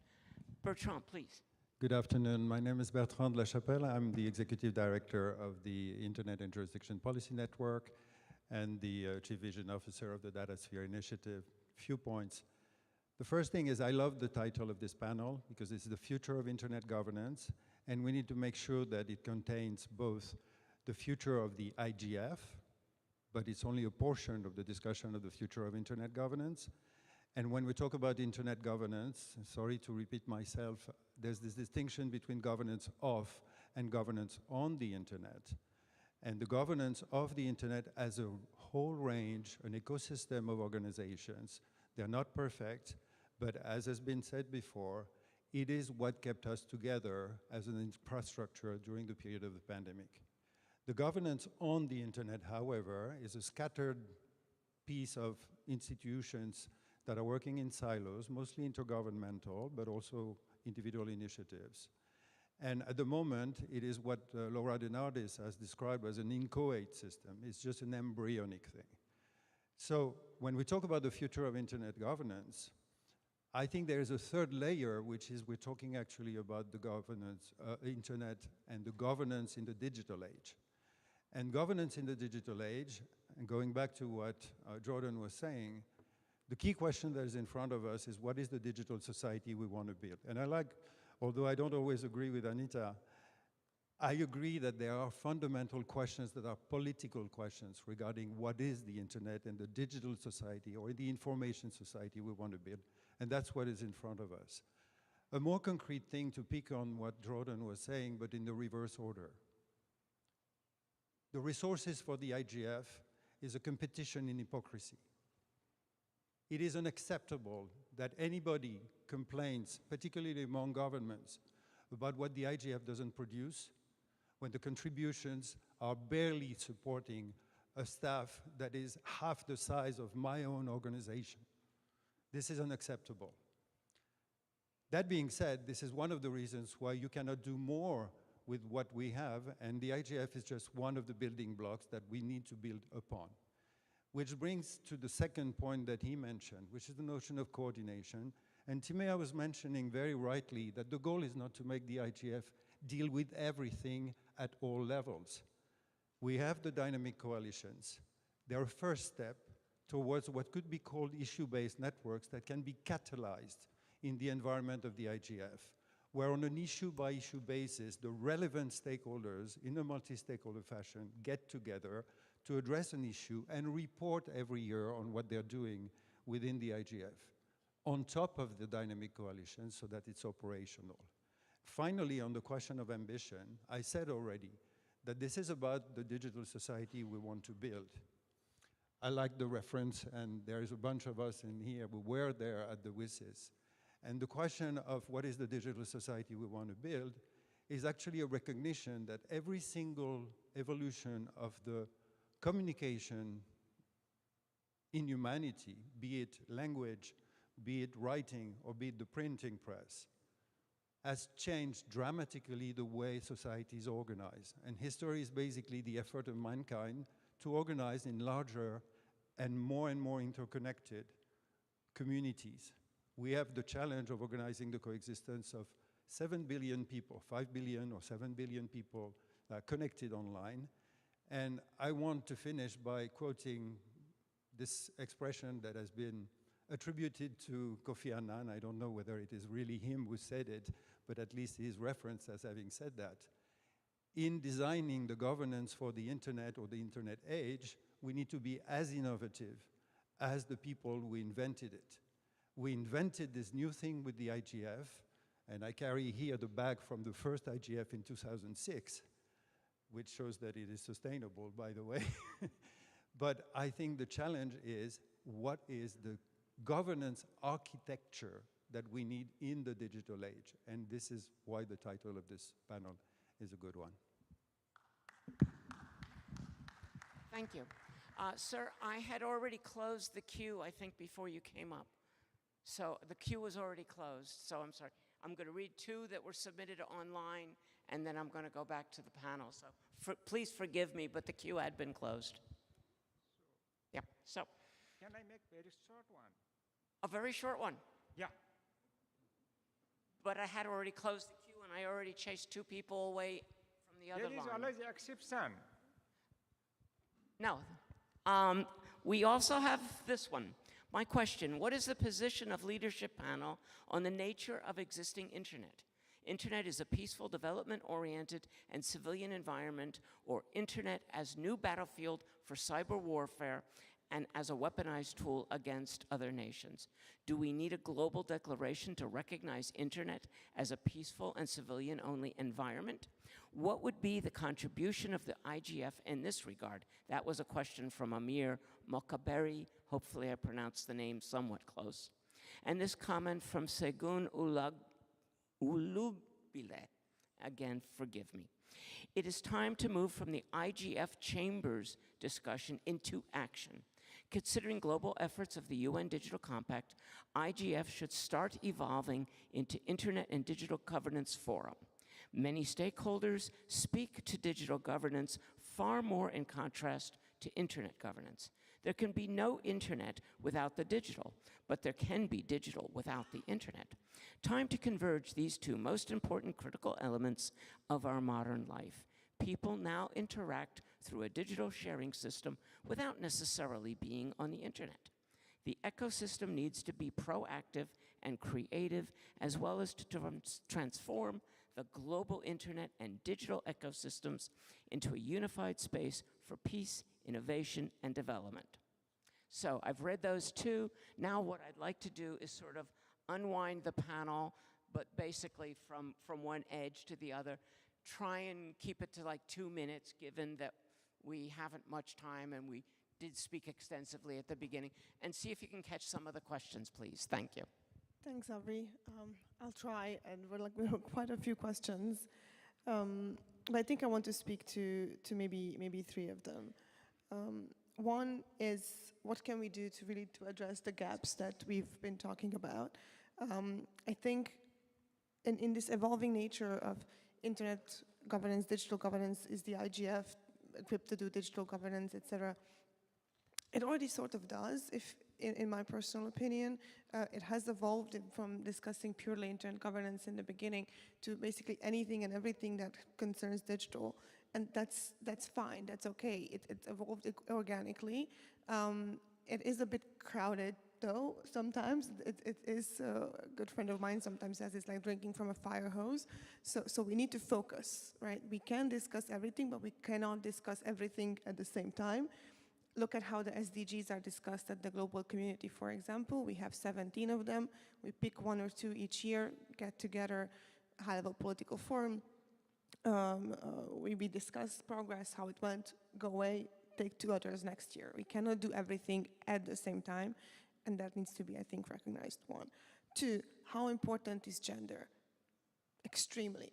The one thing, I think it was Doreen on one of the panels earlier this week, she said, as the digital divides are shrinking in certain areas, as connectivity is shrinking, connectivity divide is shrinking, the gender divide is persistent. So as we get more people online, but as we get more people online, the gender divide remains the same between them. So gender is a critical issue, but it's not an issue on its own. It's an issue in everything we do, and we need to have the gender glasses on. We need to mainstream gender into conversations. It's not something that you have to have a gender session at a conference, or you have to have a gender track at the IGF. It needs to be in everything we do organically. And then 3rd, what have we done that is a success? We've done this. First of all, we've gone very far with the multi-stakeholder model. We still have an IGF that convenes thousands of people every year, but we have dynamic coalitions, as Bertrand said. We have best practice forum. We produce outputs. What we haven't done is talk about them so that other people know. So I think I really don't want to forget that. Thank you. Anita, please, 2 minutes, or there. Thank you. Just a couple of points. I do think that the core proposition that the technical is also political is very important. So I do agree that any internationalism of the internet would also require a certain idea that it belongs to it is a common heritage of humankind that is backed legitimately by some kind of public law. To address Bertrand, I'm very happy that we were able to meet more than halfway on something. The problem, I think, sometimes with a forum like the IGF is there is a lot of confirmation bias. I don't really have to lecture people who research and advocate around the internet on what confirmation bias means, what a filter bubble means. So if only you spoke to many like me, maybe there would be many more people who disagree with many people here at the IGF. That's because there are people we work with on digital sequence information and synthetic biology, where natural resources management is today in huge conflict with data about natural resources that is getting stolen. Trade and data flows where you really don't know what to do when public data sets are taken away by, from your governments by transnational digital companies. We work with indigenous people whose traditional knowledge and data ownership are two sides of the same coin. And these are the majority world. They are 80% of the world.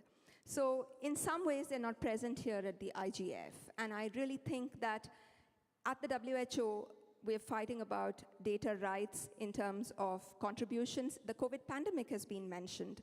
Pathogen data is being given by countries from Africa into the corpus of the WHO, but the benefits occurring from pharmacological research from that data set is not going back to Africa. It's going into the patent system controlled by a few corporations. So I think that we really need to think about one thing. Is there a real separation between governance on the internet and governance of digital society? No, because all existence is hybrid. And all our reality is hybrid. We are homo technicus, and I will leave that thought with you because I do agree with Renata that it's a futile argument to look at this except as two sides of the same coin. Thank you. Thank you. Renata, please. Thank you, Avril. I would like to comment the aspect of gender, and I think it's not enough to simply increase. It's important, of course, and I'm glad to be here with 1, 2, 3, 4, 5, 6 marvelous women in this panel. But I want to put something. It's not enough to simply increase the diversity of participation. The diversity needs to be reflecting decision-making spaces. My presence here today also reflects the long-term transformations driven by multi-stakeholder discussions, not only within CGI, but also in the Brazilian community as a whole. I'm only here because I'm the first female coordinator of the Internet Steering Committee in Brazil since its creation in 1995. Another comment briefly is about the challenges we are facing here, about the future of Internet, the future of governance, the Internet and the digital, and the main principle of this IGF, what Internet do you want? And I think, oh my God, what world do you want to build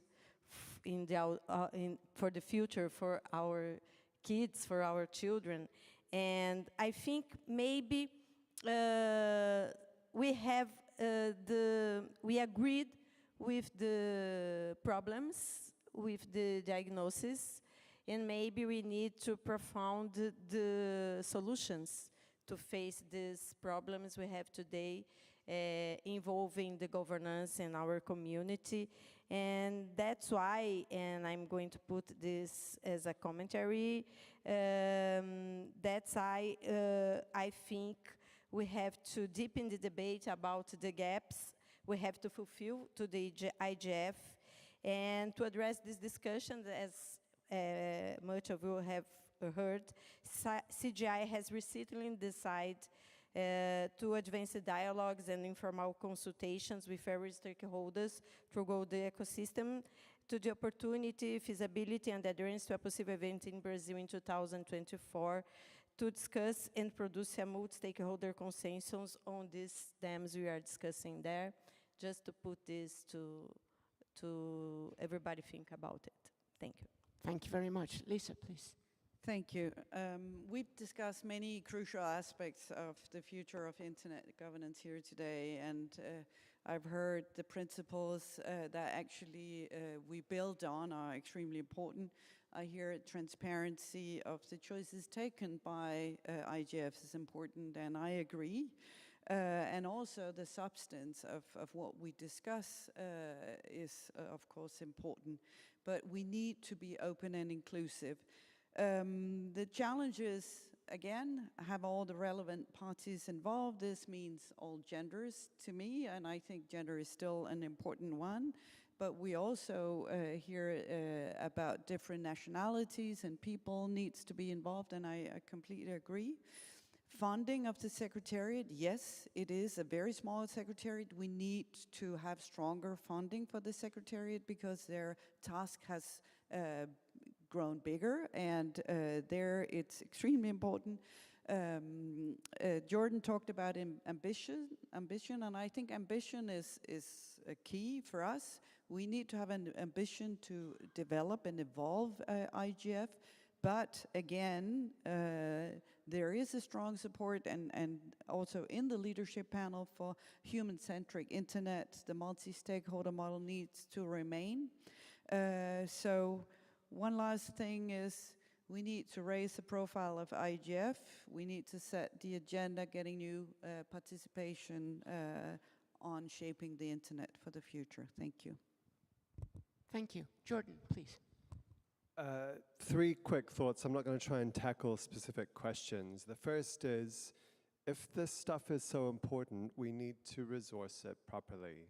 You know, there are as many people in my policy and stakeholder engagement team as there are in the IGF Secretariat. Similar story to Bertrand. The people with the checkbooks, and the biggest checkbooks are the governments. I think we need to take another look at this digital governance question and change the balance. The second thing is, the profound political and governance issues that have been tabled in this panel themselves could have used a lot more expansion and contest here, because we had an interesting discussion. I'm fascinated by some of what I've heard. And I'm going to rush off to another session, and it's the second to last day, and we go. So I wonder whether we're actually paying enough attention to internet governance at the Internet Governance Forum. And that is a challenge that comes here, because there are sexy issues. There's the importance of AI. There are 100 different topics on the agenda, and then we don't get into the real foundations of the model that we're sort of just swimming in. So I think that's an observation that I offer. The third, I guess, is the reminder to look back at the principles that have come before, because you don't always have to reinvent or invent new things. Sometimes there are foundations out there that can be the basis of what we need to do. So just some reflections back. Thank you, and I really like what's been said. I really very much enjoy the symphony of provocative voices, and I, like you, wish we had been spent all day on this kind of discussion, going through it. And with that, I give you the last word. Yes, so we are about to finish, but I'd like to emphasize as co-moderator something that was being said here.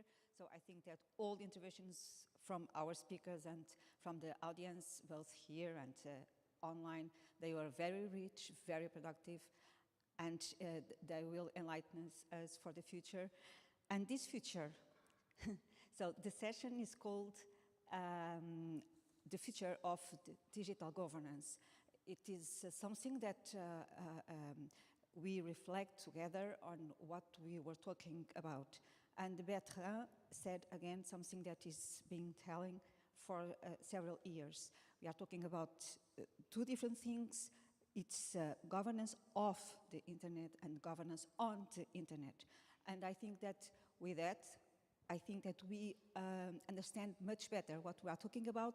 It's about the future of the internet in the digital age nowadays, as it was in the information society age in the 19th, and then in the knowledge-based economies in the 20s, in the cyber in the 10s, and now we are talking about digital. But in 2 years, we will be talking about something else. But one thing that will be always here is the internet.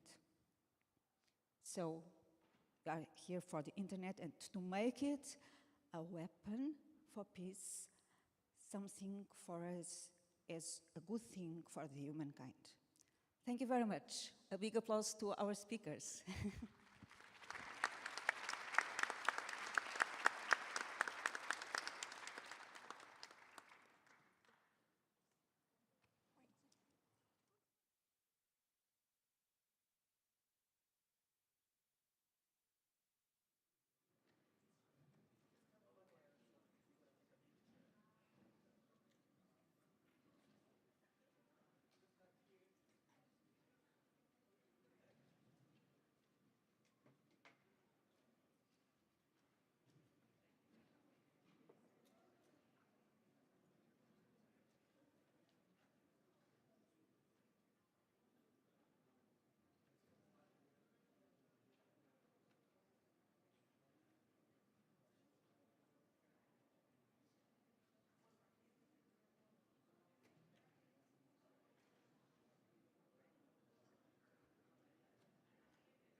something to talk about.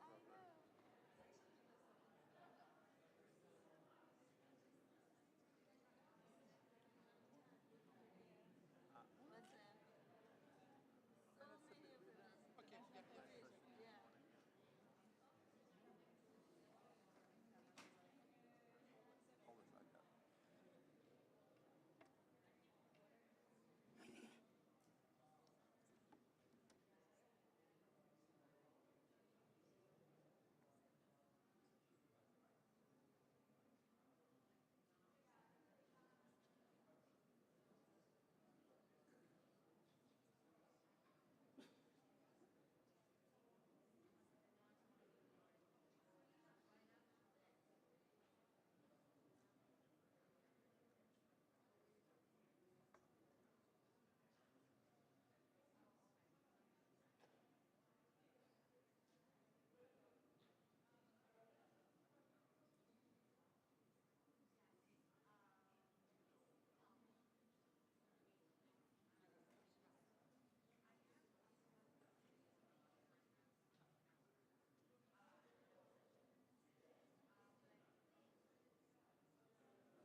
Where is Paolo?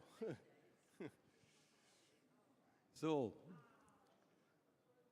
thank you very much. If you can take your seat, we are just starting the next session.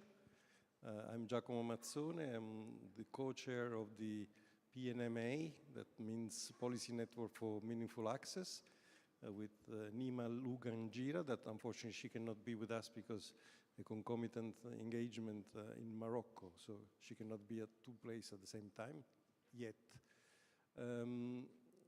Thank you for being with us. The topic, as you can imagine, is complex, and we will have multiple voices to go through it. Just to resume in a few words what will be about, the concept of meaningful access has been defined in various ways, let's say, during the years, but we have some consolidated, the last speaker arrives. We have a consolidated literature about that, and I've seen with pleasure that has been treated in many other workshops and discussions across all the IGF. So what we will try to do is to try to bring into discussion of this afternoon the richness of the debate that has been going around at the IGF, and of course across the globe. This is why we have a distinguished list of panelists with us that will try to represent the richness of the debate. I start from the extreme right, not politically meaningful. That is Roberto Zambrana with us, that is the remote moderation, and I thank him for having accepted to be with us. Then after him, there is our friend Keisuke Kamimura. I hope I'm not pronouncing too bad. It's okay? Good. From the Daito Bunka University, representing the Japanese IGF. Then we have Paolo Lanteri from WIPO. Then we have from the ITU, we have Martin Schaper, that is in charge of the statistics, and he will explain us how important are the statistics for the debate. And then we have Onika Nonlala Makwawa, but you will say better than me later, that from Global Digital Inclusion Partnership. We have Laurent Ferrali from ICANN, and we have Maria Bradefer from IFLA. So, I would not to waste so much time with the presentation, but I will go straight in the medias res, as the Latin said. We will start with a video contribution from Vint Cerf, that not only is the chair of the leadership panel, but is also one of the members of the group of PNMA. And last year he was with us in presence at this same panel this year he cannot, but he was able to send a very short contribution. The contribution of Vint is linked to the points that we discussed last year with him. That one was about the problem of one of the reasons for the difficulty of access and meaningful access is the affordability of the devices. And the second is, the second question to be related to the main topic of this year, IGF, is if the arrival AI in a massive way could be improving and help to solving the problem of accessibility and meaningful accessibility. So if the control room can start the video, we can see Vincent's contribution. Accessible systems, we have to take into account economics. And so affordable systems are important. If you can't afford the devices, equipment, and service that gives you access to a meaningful and useful internet, then you don't get to use it. So we need to drive cost out by a number of ways. It could be making things less expensive. It could be subsidizing people whose incomes are inadequate but who deserve access to internet and all of its services. So here we have some creative thinking that is needed in order to make things affordable to the general population. Meaningful access to artificial intelligence means understanding something about the way in which it works. As an example, one of my friends and colleagues, Judah Pearl at UCLA, has written books on causality and another book called The Book of Why, W-H-Y. This is about understanding how these large language models and large machine learning models actually work. And understanding that without a causal model, all you have is probability and correlation. But correlation and causality are not the same thing. So using these tools requires you to think about causality as you apply the output to conclusions. Well, as a TV journalist, this confirmed me my doubts about shooting videos with iPhone. It's not the same than shooting with a professional camera, but well, at least these are the results. Prejudice? Could be. So I hope that you followed what Vint was saying through the subtitles. And his contribution is quite interesting because linked to what we said last year. So this is the first contribution for our debate. But going back to the mainstream debate, we have now Onika that will start first, and we'll talk about some experience that she is following and some interesting reports about meaningful access. Please. Great, thank you.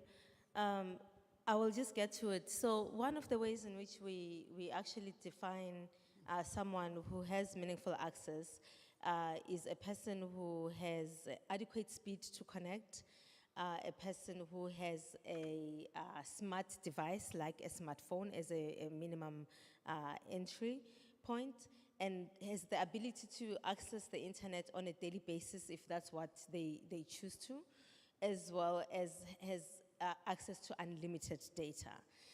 And the research that we've done actually shows that we need to recalibrate how we are defining access in general if we want to focus on meaningful access, to make sure that people have the right device to be able to connect, as well as the right speed and the unlimited access to data. The experience that we've seen is that the people who actually have meaningful connectivity, those users are more likely to be able to use their access for things that can truly help improve their lives, such as looking for a job, taking a course, looking at health and wellness information, as opposed to those who have just a basic access to connectivity. But one of the great challenges we need to address is the access to affordable devices, amongst all the others, but access to affordable devices remains one of the greater challenges for people to be meaningfully connected. At the moment, especially in the low and middle income countries, we are still seeing entry-level smartphones at 20 to 25% average household income, which is extremely unaffordable, especially for those on the lower income quantiles in those countries. So I'll just pause there for now and engage later on this, but just driving the issue of affordability to access as well as affordability to the devices. Yeah, that was exactly one of the points raised by Vincent in his introduction. Thank you, Onika, and thank you for staying in the time. We are in Japan for the first time for the IGF, and Japan is one of the few countries that has hosted the IGF that has a language that is not Latin language. The previous one we had was Egypt in Arabic. So the question is, being in a country like this, is the fact that not to be Latin character language a barrier, and how this affect the access and the meaningful access for the Japanese citizens? Hi, my name is Keisuke Kamimura. Thank you very much for inviting me on this panel. I am Professor of Linguistics and Japanese at Daito Bunka University in Tokyo. So I have a somewhat linguistic perspective on this issue. So let me share my personal reflection and observation with you. I'm a bit concerned whether what I am going to talk about fits this panel well, but let me try. So as Giacomo mentioned, we use a combination of scripts in writing Japanese, and how did this affect the access to the internet in Japan? Maybe there are two aspects to this issue. One is technical, and the other is social and cultural. But let me focus on the first one here, technical aspect. We once had technical problems in enabling with Japanese characters on computer systems and internet applications. I remember computer systems and my computers and applications did not process the Japanese language in the way it should when I was a student, particularly. And even if your computer is ready for dealing with the characters, your application programs like word processing software or whatever may not handle the language effectively. So you can't write papers, so you can't use spell checkers or other correction functionalities for Japanese if the language is not supported. And I also remember email messages in Japanese were often broken on the way of transmission, and web pages in Japanese were often rendered to what we call gibberish, or mojibake in Japanese. So we surely had many troubles in dealing with Japanese characters at the technical level, at an early stage of the personal computer and the internet, but many of these technical problems were eventually sorted out by the efforts of various commercial and non-commercial developers. But that was done before the internet became available to the wider population. So I wouldn't say we had no problems, but they did not remain too long. So the trouble with characters and languages was quite annoying, but it was not prohibitive to the extent that it blocked out the Japanese from accessing the internet effectively. But if you look at things differently, ordinary users in Japan were confident enough to use their language on the internet because technical issues had been resolved before they turned to the use of the internet. So if we had not had the Japanese capability in computer and the applications of internet, many of us in Japan may have been hesitant to use the internet as we use it now. So we sorted out we did have problems, but we sorted out well before the internet came. But if you are facing the trouble now, it's going to be a very big issue. So. Thank you very much. That's a very real witness of what can happen in these countries.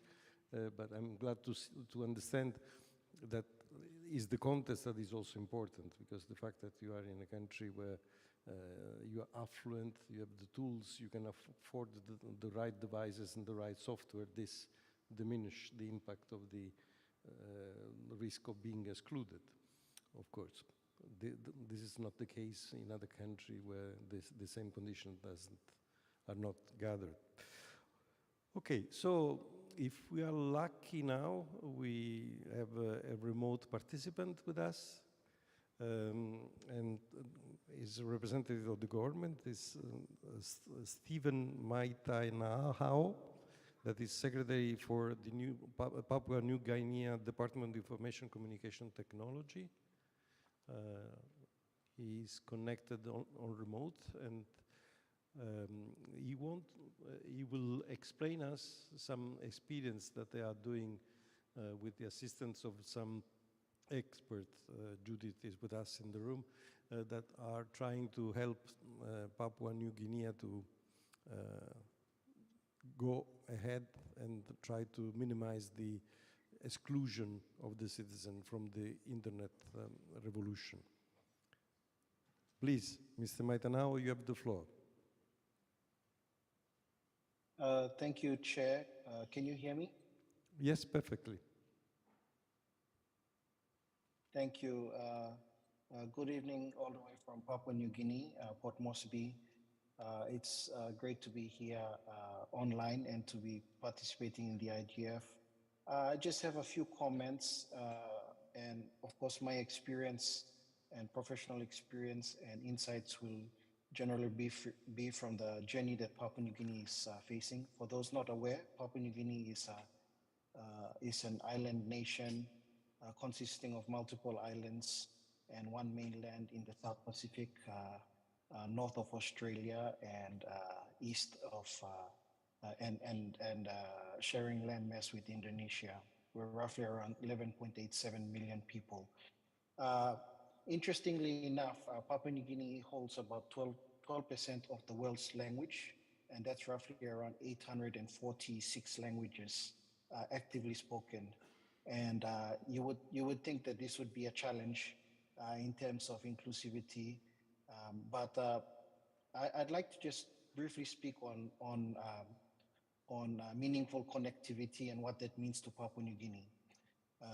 We've had connectivity as a government priority since early 2003, when mobile network, our first state-owned mobile network operator was introduced, and later through the introduction of competition, which was in 2009. And something interesting is that since 2009, and within that 10-year span, an interesting insight indicated was that the most searched and accessed sites in Papua New Guinea from that 10-year period commencing 2009 were 3 websites. The first website is bsp.com, and for those around the world not aware, BSP is one of our main banks in Papua New Guinea, Bank of South Pacific. The second most accessed website was nrl.com. NRL is the National Rugby League in Australia, and Papua New Guineans are very avid fans of rugby. And the third most popular website was Facebook. Now, this was consistent for over 10 years, and it tells you a lot of things. But one of the things that the government took out of this was that, why are we not accessing, there's a lot of information out there on the internet. There's a lot of services that can add value to the people's productivity, that can add value to the livelihood of our people. Why are they not accessing it? What is government not doing to provide those make it easy or inform our people, or better yet, provide services that would be made online. And this is out of that, our meaning of meaningful connectivity is about having connectivity with a purpose. Citizens that can have access and add value to their livelihood, add value to the productivity of the country. And this is where in 2009 we started to look at how can government shift from a connectivity sort of traditional, I'll use the word traditional connectivity model where we were focused on expanding our infrastructure. How can we shift that so that it's about being service driven and purpose driven? And so we introduced the digital transformation policy in 2020. We started working on that, and this followed by a Digital Government Act in 2022, and followed by a Digital Government Plan 2023 to 2027. What we essentially did was we shifted and we said, okay, let's not talk about connectivity.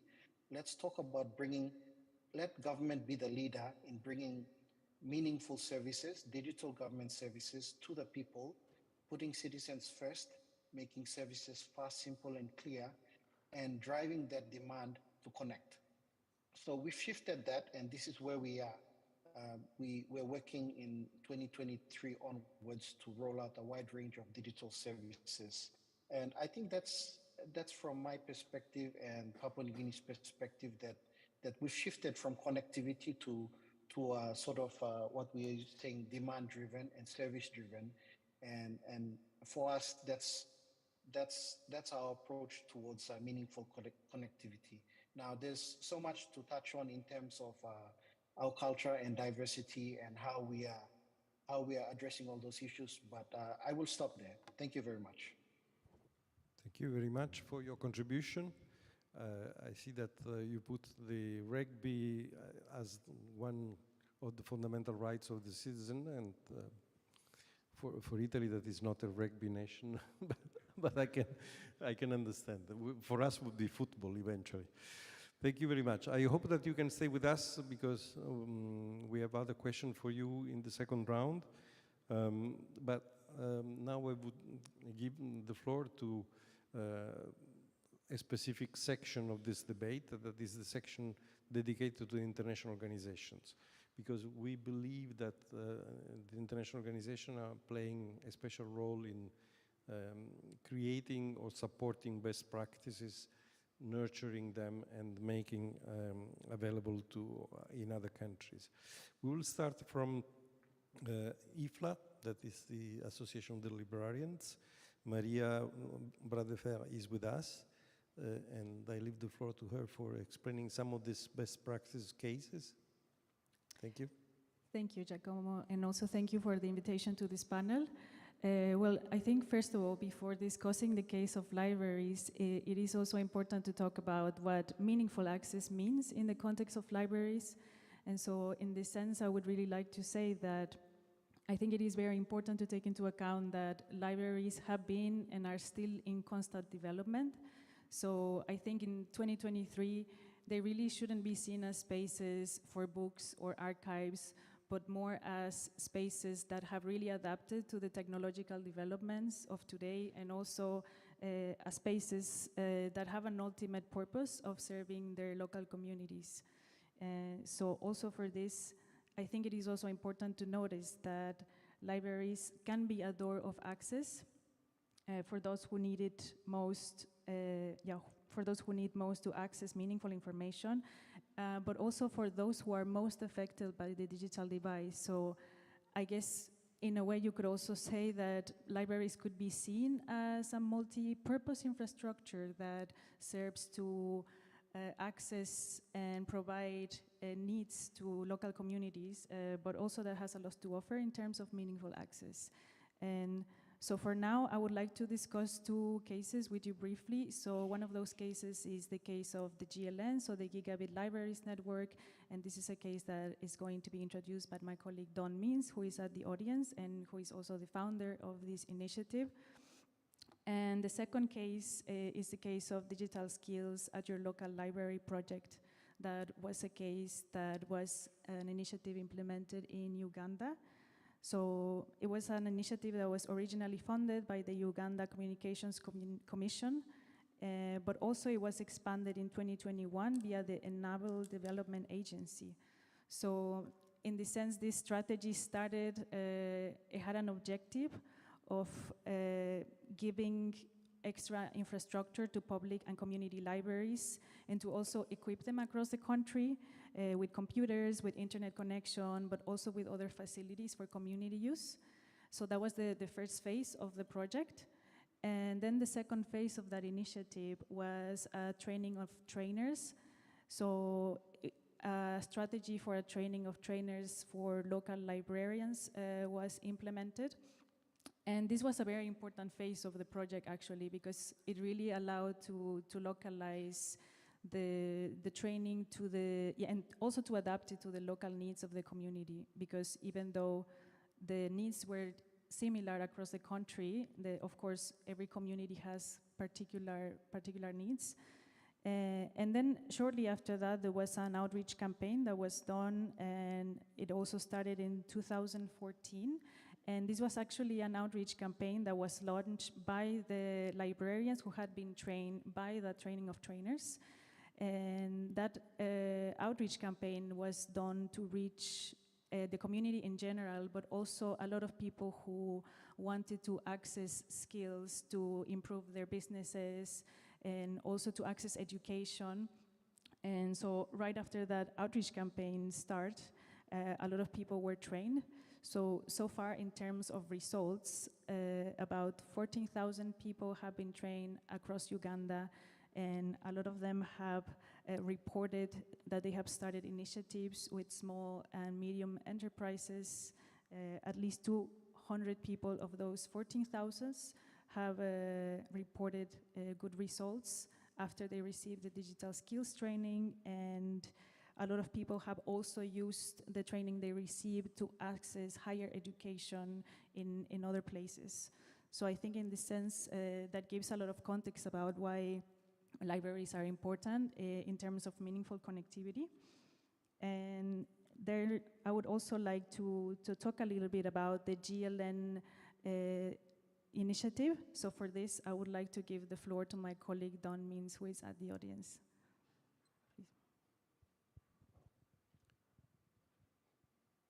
Please don't come to the mic over there.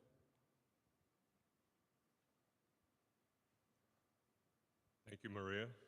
The point made about the role of libraries as aggregators of ICT resources in a community is extremely relevant when we're talking about meaningful access because it's unique in that regard.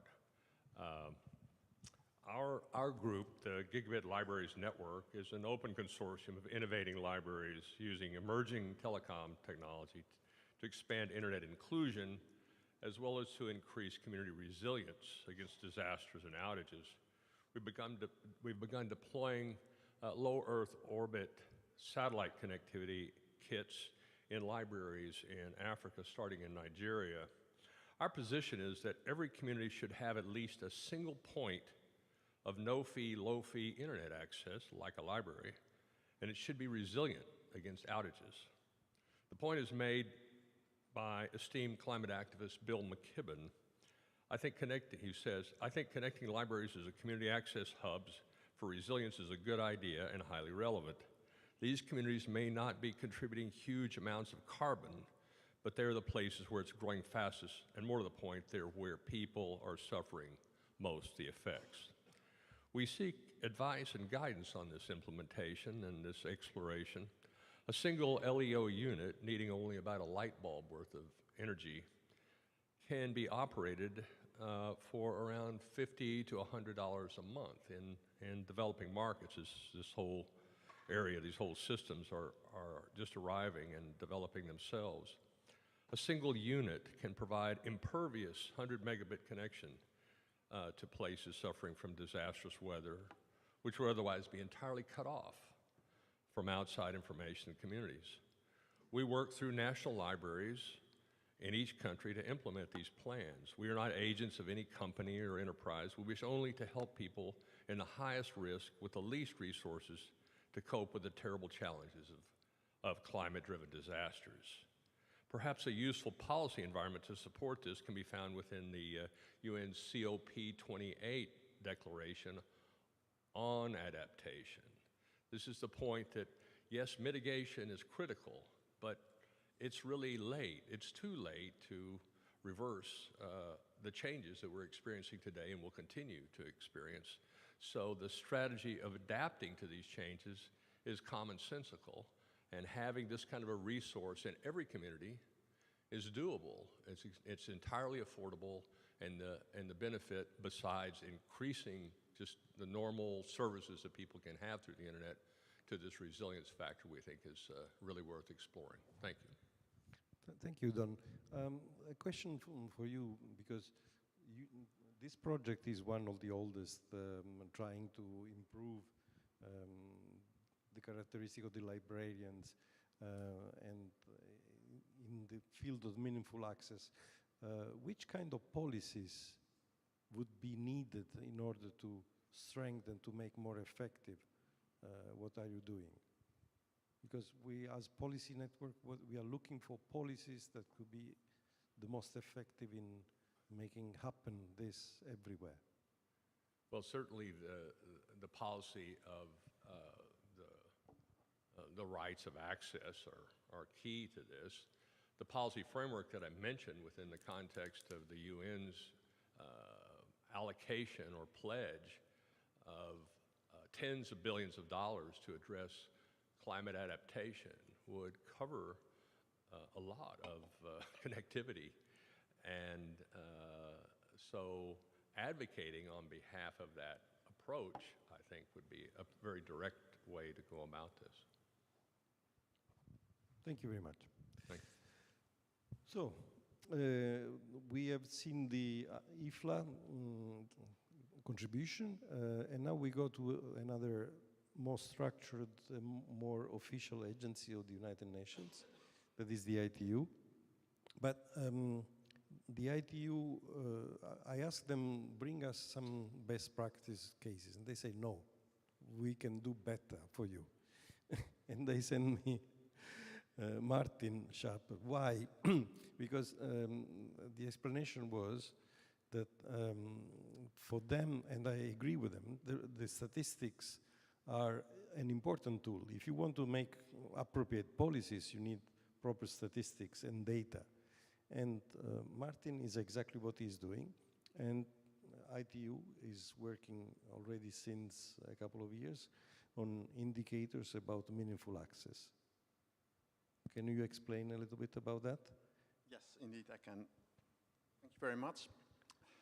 Coming from the ITU Data and Analytics Division, I think it's quite obvious that I think it's very important, the role of data and statistics for meaningful access.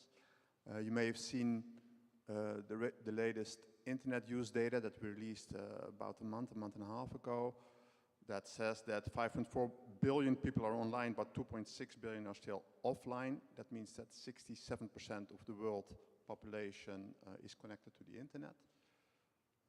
Yet 95% has access to some kind of mobile broadband signal. So that this already is a clear indication about missing people, that there is a big usage gap. But even among the people that are connected, not all of them are in a meaningful way connected.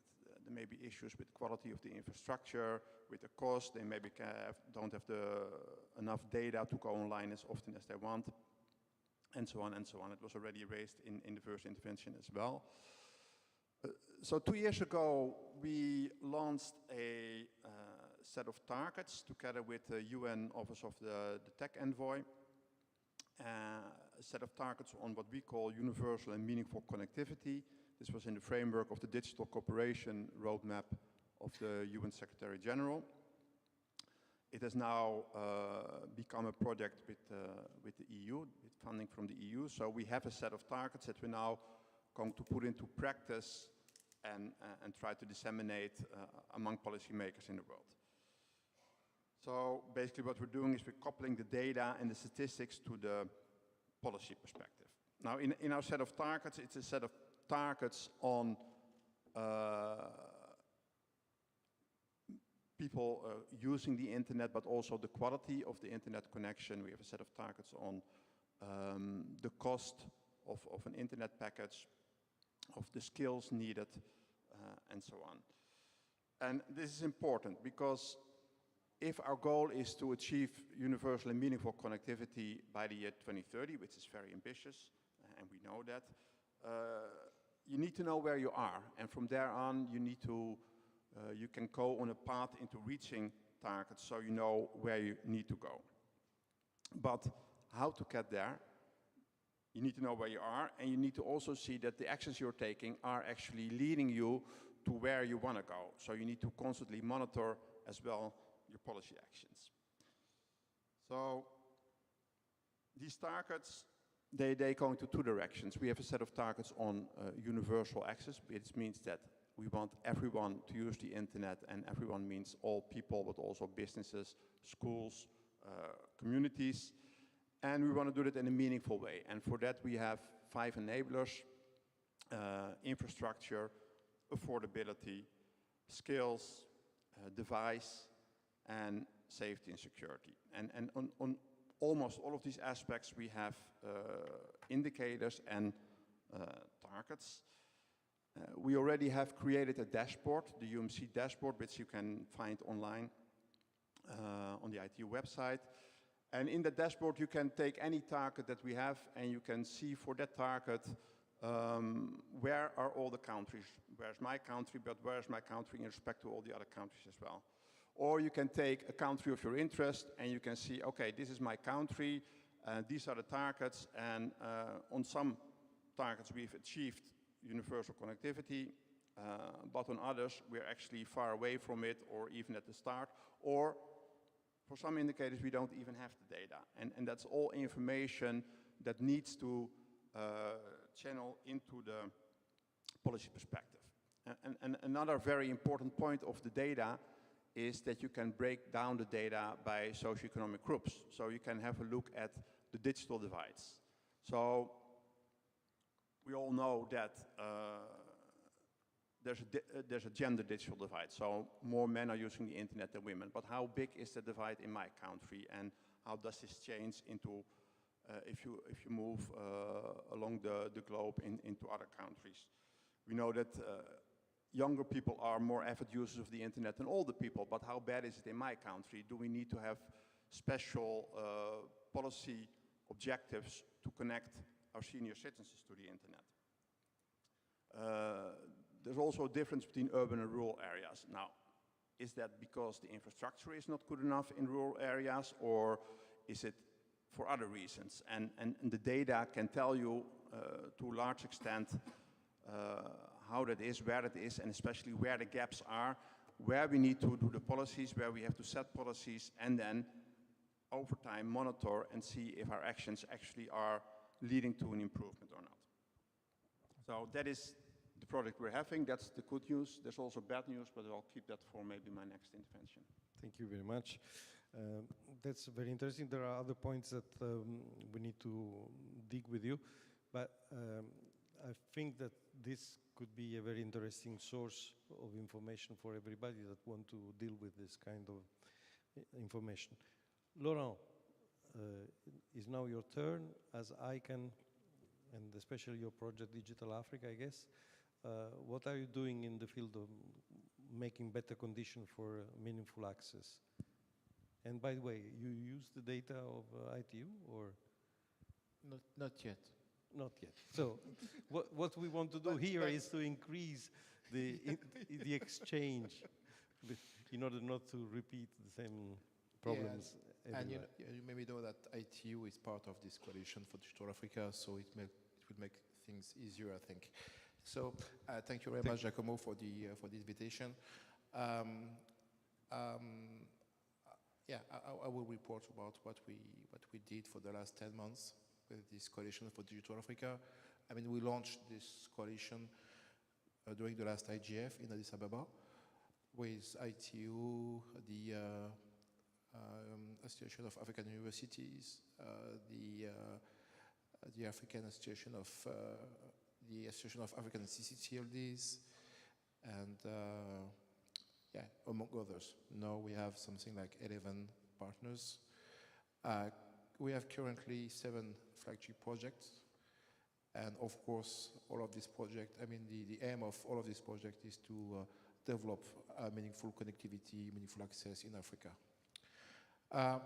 The first one, I mean, not the first one, one which is very important for me is the support we are providing to African country code top-level domain registries. Because we had this week a lot of discussion about infrastructure in different workshop sessions, but I mean, I think that there is a missing part in the discussion, which is the CCTLDs. And and I don't know an example of a successful country in terms of e-gov services and national digital economy, which is not able to rely on a good CCTLD registry. It's a very important part of the national infrastructure and a missing part of the discussion we are used to have about infrastructure in Africa. So we are providing this support with different partners. The idea is to help to provide a kind of I mean, ICANN did that for many years, but just from a technical perspective. So we are providing technical capacity building support to different CCTLDs. But it was clear for us that we need to have a more holistic approach and work with different partners in order to be able to provide more than technical expertise and technical capacity building support. And so we are helping 10 CCTLDs. That's one project. Another one is access to local content. I mean, of course, ICANN is not dealing with content, but you maybe know that we have international domain names, and we have an issue with the use of these IDNs. This is the universal acceptance issue. We need to be sure that people will be able to have access to these international domain names. Another project which is important for me as well is is what we are doing in terms of quality of service and cybersecurity. We have 2 projects. We are deploying some ICANN managed root server facilities in Africa, and we are helping CCTLs in Africa to better protect their infrastructure, DNS infrastructure.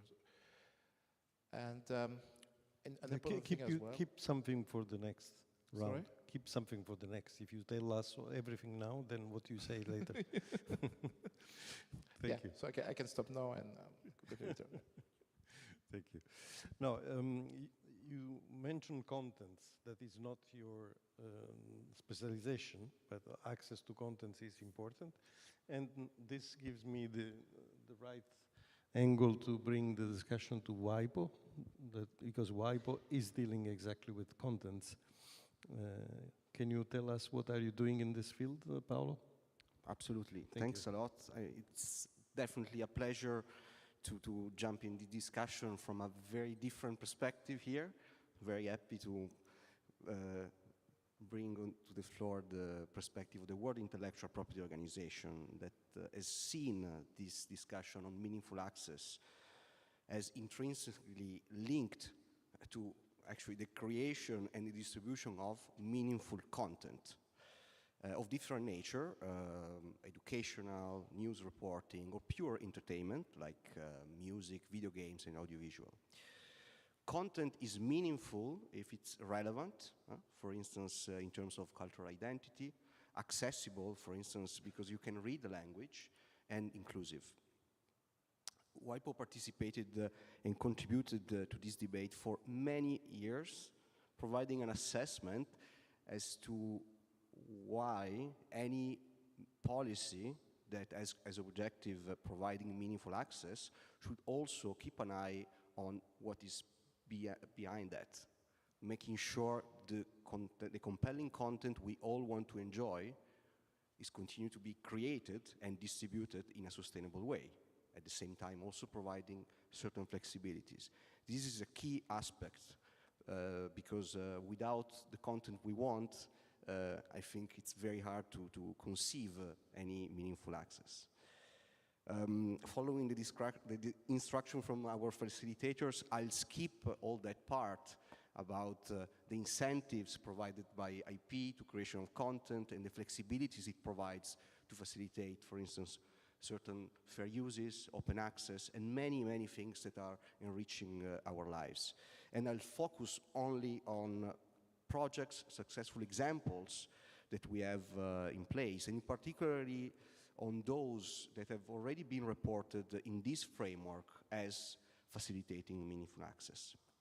So we lead really many cross-cutting initiatives in this space, so it's very hard to cluster them in clear-cut categories. For ease of presenting them, I divided in two big, broad, rough groups. One are initiatives directly relevant to inclusion. The first, possibly the best example of something effective with concrete results is the Accessible Books Consortium.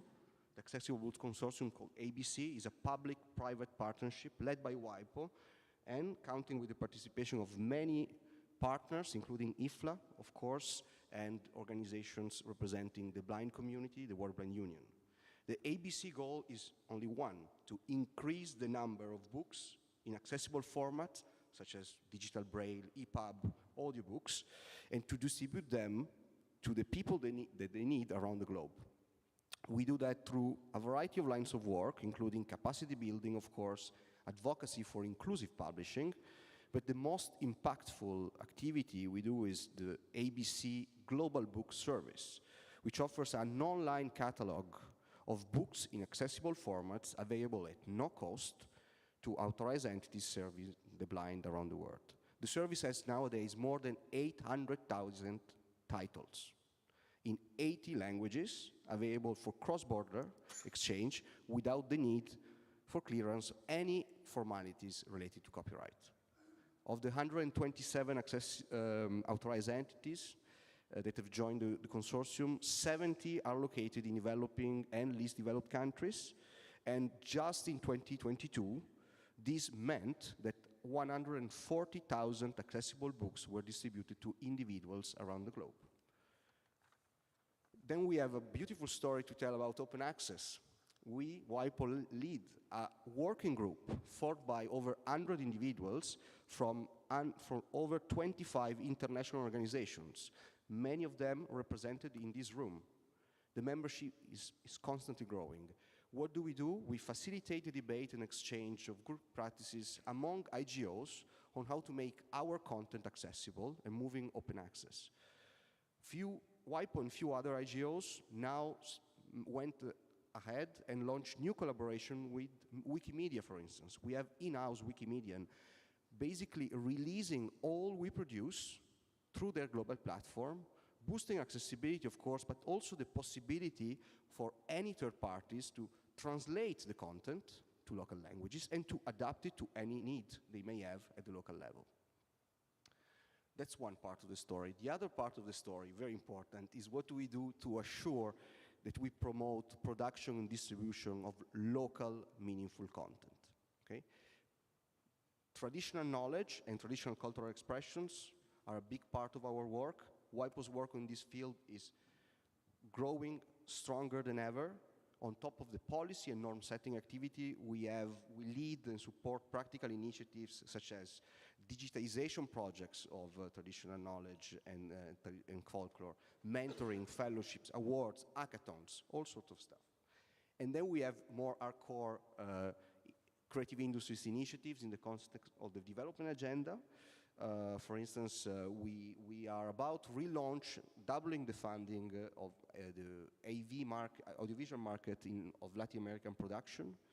We also recently launched specific tools for sectors like digital publishing for small publishers in LDCs, or like we heard these days with the manga creators, a training tool for animation professionals in developing countries.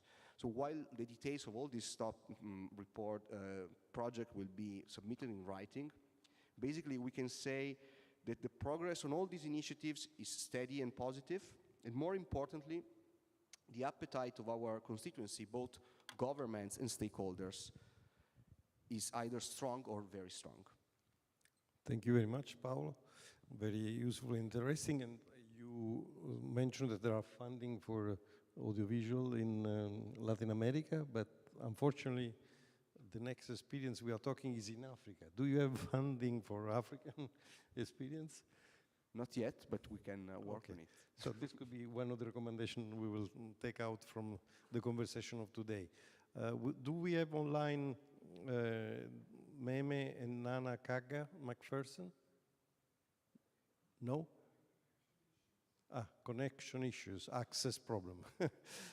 Bertrand, then can you explain to us what is this experience from Uganda that you recommended us?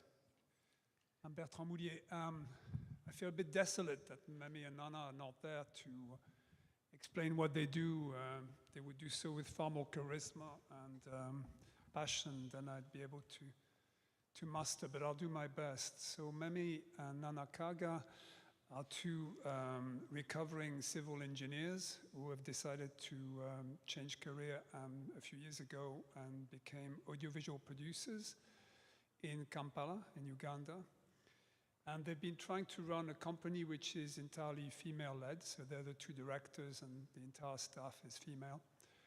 And making local content for local audiences in culturally relevant languages, including Luganda, which is spoken by 5.6 million people locally as primary language, and another 5.4 are fully conversant with it.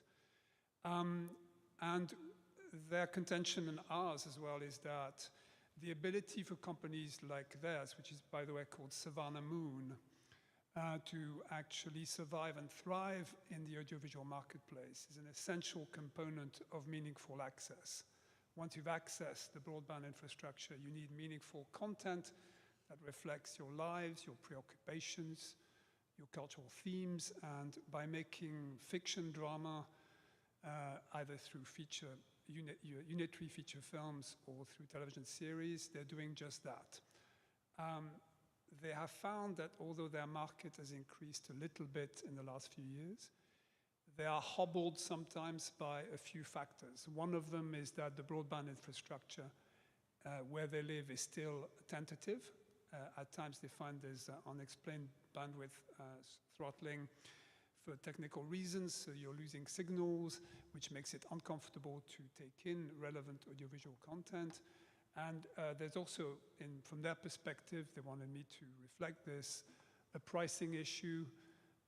If you're buying 8 G's worth of data, by the time you've run through 2 episodes of a television series on a mobile telephony network, which is the way most people locally take in their content, you will find that you've almost run out of capacity. So you'll need to purchase some more, and there is not necessarily an adequation between local spending power and the ability to enjoy and access the content. More, I think, strategically, in order for these companies to fulfill their social utility function, in this case as 2 women who are very, very committed to dramatizing, reflecting issues experienced by women in their country and their region, there needs to be an enabling economic climate to make sure that these SMEs are able to use their position at the forefront of cultural developments to reflect and dramatize those. And so they believe that there is no meaningful access without a meaningful local audiovisual production capability, which actually not only is incidental to what internet content can deliver in general, but is actually central to it. And therefore the question of economic sustainability of their activities, the ability to offer people career tracks. These women have left potentially lucrative careers as engineers to devote themselves to audiovisual content. That needs to be factored into the ecosystemic equation when looking at the accessibility and certainly the meaningful access component. And by giving 2 examples of films that they recently made. One is called Mpabi. It's the story of a young boy who, after a difficult birth in a village in Uganda, develops a condition, neurological condition. He becomes neurodivergent, and the family hits against local incomprehension, perhaps a deficit in knowledge about this type of conditions, and it's the story of how they try to address these issues and educate themselves and protect their sons and afford him a good childhood. Another one is about the story of a young woman who rebels against the notion that having lost her husband in an accident, she, by tradition, is meant to marry the man's brother, and wants a different kind of outcome for her life and to empower herself. So these are films that are really trying to dramatize things that people are living out every day, and they are utterly relevant to the meaningful access agenda that is being highlighted here. Perfect. Thank you very much, Bertrand. This brings us finally to the content side that we have neglected until now a little bit. Roberto, you are monitoring with the help of artificial intelligence all the universe of internet. So what are the questions that comes from the world? Everything together, yes. I think we have Carlos Afonso online. So if we need his intervention, he will be ready to. Did he ask for the floor? Not yet. Not yet. Maybe Okay. for the section that we have for exchange, we can do that. Okay. And any question in the chat? Not any. Okay. Yeah. So we can go to the question in the room. I see already one volunteer. Please introduce yourself and tell us straight the question. Okay, I'm Kosi. I'm a senior from Benin. I'm from Ministry of Economy and Finance in Benin. I have two questions. Please. We are talking about access. Meaningful access. Yeah, but when we are talking about access, for me, we have two challenges. The first one is internet. Is it available or not for us in our region in Africa? Sometimes we see the signal, but we don't get anything. What that mean? We are talking about video, film. They make some good thing in Kampala. What is the data? The data we collect there, what is it? In Africa? In which data center in Africa? We need to have our data in Africa. Everything we collect in Africa is supposed to be in Africa to be used for African people and for others. But when we collect it in Africa and put it in data center outside Africa and call African people to pay for internet bandwidth to collect that information after again, it's two-way. We pay for the information you have. Is not normal. We're supposed to make things very clearly, very open for everyone in the world. Thank you. Thank you. Onika, I think that this question is straight for you. Huh? So, well, thanks for raising that. I think I won't respond specifically to the question, but I think what you are bringing is the fact that we have to also look at the financial model of how we are connecting everyone. We seem to have continued in an economy system that has essentially been very extractive without using this new opportunity of the internet to begin to correct some of those embedded inequalities that come with the existing market structure. So I think as we look at developing access more, we have to be open and willing to look at different digital technologies, but also be open to look at different financial models that will ensure that we are actually developing and innovating in the continent where we are building innovators and not just content consumers online. And I think what you are talking about is a discussion that's been going on within the region around the region being able to keep its own data. And I think if we go back to the intervention I made on affordability of phones, the reality is that the minerals that are used to develop these smartphones actually come from the continent. Yet, Africa at the moment is spending as much as 40% for the cheapest smartphone that's available. So fixing the economy, I think, goes hand in hand with us being able to participate equally in this digital transformation. Thank you. Who else want to add something on that? Martin, you have statistics about data in Africa? How much data center exists? This kind of information will be available in your database? Well, that's actually part of my second intervention, which is data gaps. I don't want to make a spoiler, but yeah, no. We have recently been discussing middle mile connectivity and middle mile connectivity indicators, and we're just developing a work program around it. So we don't have the indicators yet. We have indicators on bandwidth, which is part of the issue here. But how the data is channeled into data centers and how it comes to the, let's say, to the last mile, that is part of the indicators that we are going to develop in the coming years, but we don't have not a lot of good solid indicators on that yet. Okay, thank you.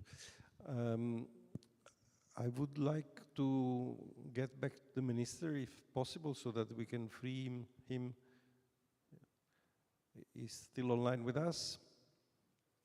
If he's online with us, the question for him is now, he said that they are doing a lot of interesting things, including rugby, but the problem is about infrastructure, I guess. For islands, states, the problem of infrastructure is a very big problem. Are they using satellite? I would be curious to know more about the technical solution.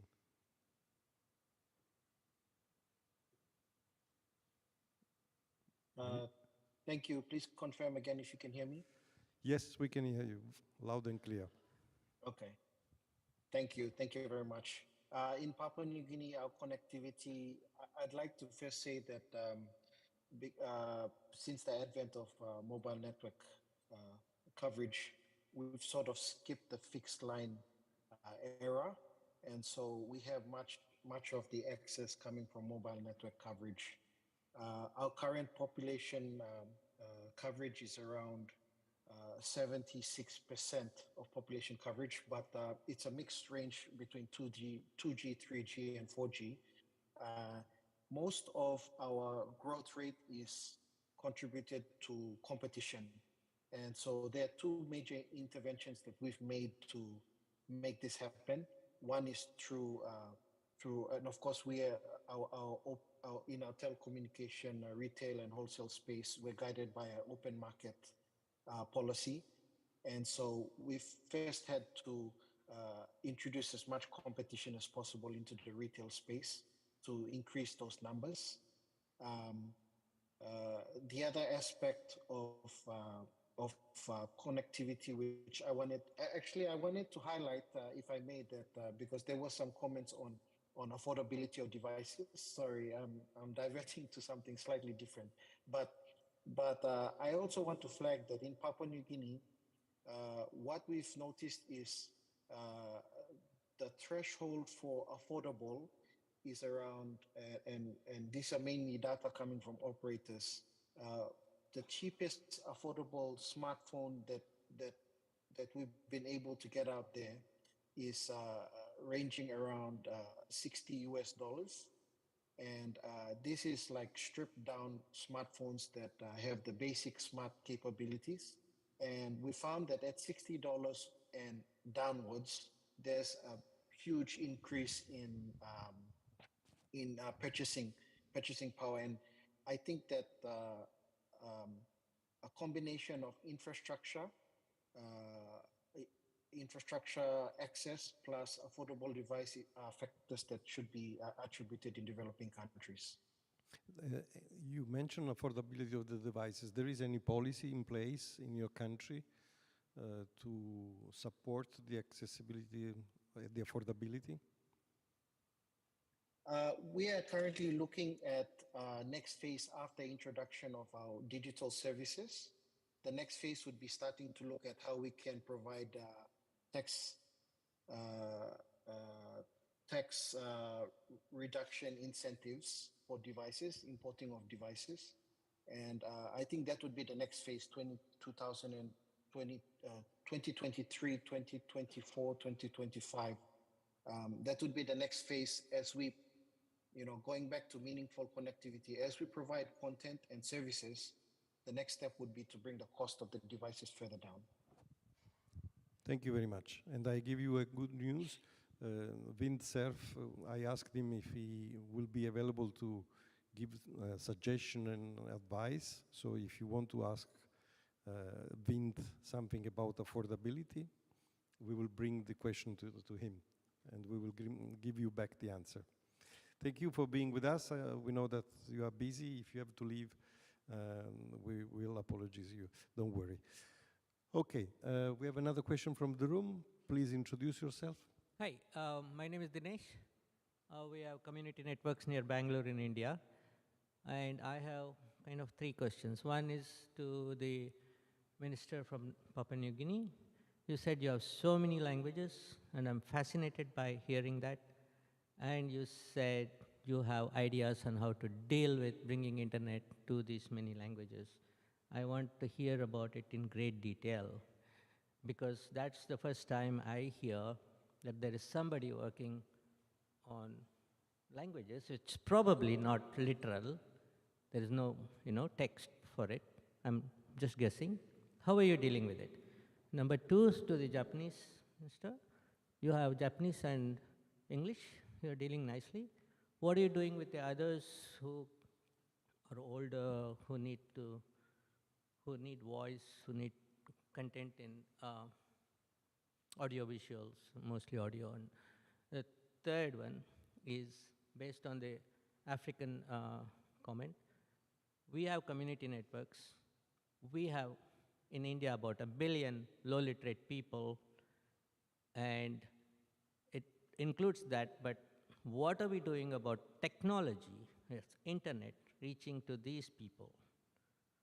That's the meaningful accessibility for us. Thank you. And it's important to remember that you have one of the cases in the report that is providing some solutions. So I suggest people to go to the report and to have a look at it. You want to make advertising for it? 30 I'm seconds? sorry? Do you want Shall to advertise for your project? Yeah. 30 okay. seconds? No, thank you. So you read it. I think internet, firstly as a web, is all about hyperlinks.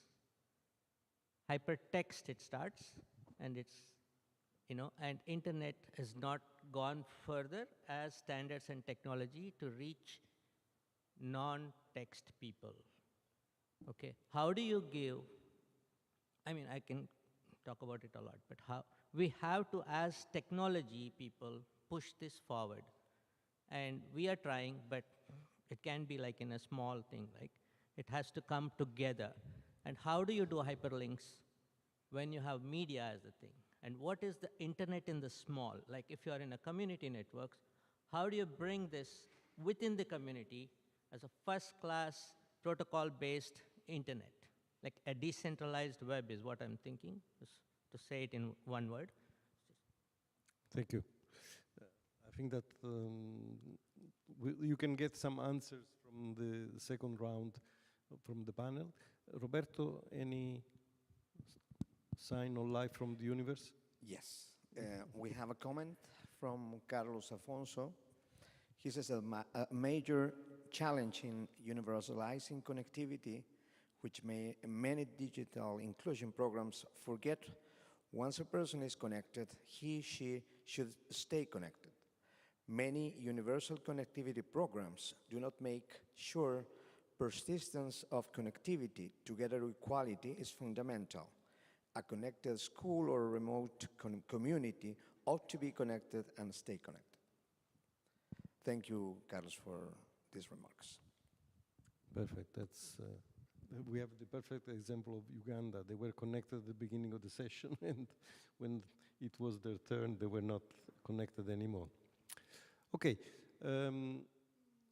Before to make the second round, I remember that Martin wanted to bring in the discussion a point that is important just for memory, that is the IDN question.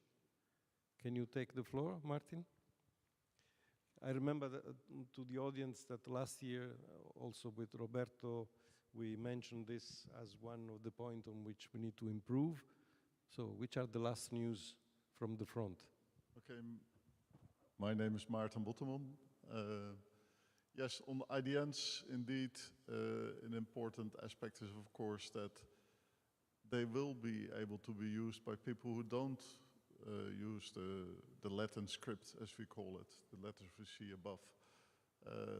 And that may not be useful worldwide, but in particular, more and more we see the internet also serves local communities. And maybe solutions can be found where they do resolve in local communities, maybe even faster before they resolve anywhere. It requires a lot of collaboration because the internet is a mess of a lot of different applications. Now what we do with ICANN is work on the IDN tables to make sure that addresses can be found. But the addresses also need to be found in the web browsers, in email addresses, in applications that support. So it requires quite an effort, and we're very happy to facilitate that effort by also supporting the Universal Acceptance Steering Group, which in its work goes well beyond ICANN as such. But if you allow me, I'd like to make another point here. Other aspects of meaningful accessibility are also in power. Is there enough power? You see that's different in different parts of the world. And is in affordability, as you rightly said. I must say India is in the good position that at least mobile access is amazingly affordable compared to some other parts in the world, for instance in Africa, where if you have this mobile phone, it's very expensive to use it. So it's also not thinking only in terms of is electricity there, is bandwidth there, but also is access affordable. Next to the IDM point, if you allow me. Oh, please, thank you. Thank you very much. So Martin, do we can expect that for the next round of GTLDs, there will be a push from ICANN about IDN TLDs? My expectation, and of course it's the market who will come with proposals, but we believe that this is an opportunity for, in particular, the next billion to be reached, and that next billion will need to have access to the non-Latin characters, and we do what we can to support that in that. So, Inshallah, they say in other parts of the world. Okay, thank you. Brings exactly to the point with our Japanese colleague. You see that the problem is seen in different ways in different parts of the world. Can you add something? Yes, IDN. Well, remember IDN is just a piece of the bigger problem. So I guess we should take care of other issues other than IDN. But the problem we have with IDN in Japan is like this. Internationalized domain names in Japanese characters are not well accepted locally. So many of us do not, or most of us do not use internationalized domain name in Japanese characters. I don't quite remember any any of the major local websites identify themselves with IDN. I believe these websites have their names registered in IDN for protective or defensive reasons, but that's about it. And for me, I don't know if this is true to others, but for me, it is comfortable to use Japanese characters for search strings rather than for URLs or identifiers. And so when you write Japanese, you have to use a combination of the alphabet and symbols and the Japanese characters. So if you want to use IDNs, you have to produce a combination of these scripts anyway. So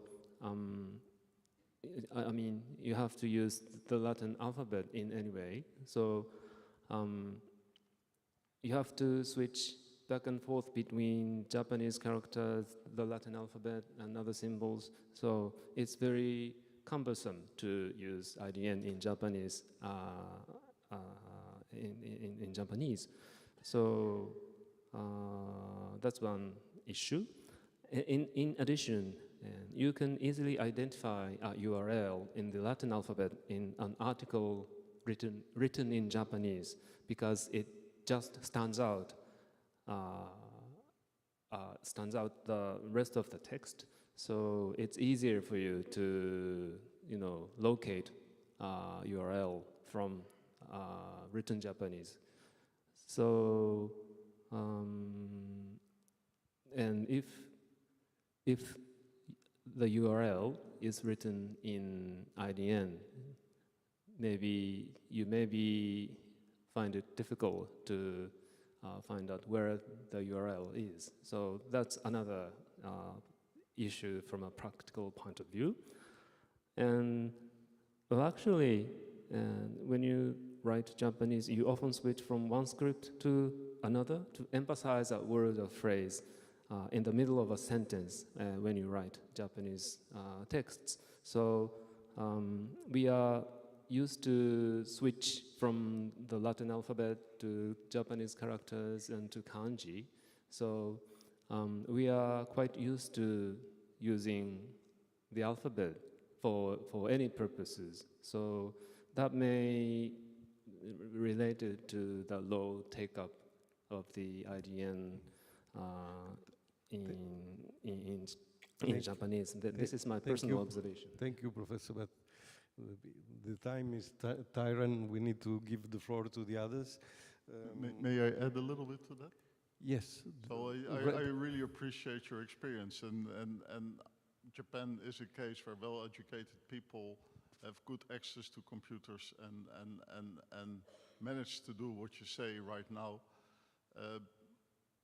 When I think, and when Giacomo asked about the longer term, I'm thinking indeed of the longer term where we see part of the world where the mobile is the device, where it's more difficult to switch, and also a world in which we see that increasingly voice commands will be taking over, etc. So I think for the longer term, we may not be. I remember I was used to put my telephone on a modem, and that worked. But I'm glad I don't have to do that anymore. So I think you give an excellent example. But for the longer term, I think we can't avoid. People will earlier be able to learn an adapted internet than that everybody will be able to use Latin characters. I think that we will have to come back to you for what we will write in the report. So we will need your help for finalizing the report on this point. Thank you very much. So, Martin, please, we are very late, so if we can be short as much as possible.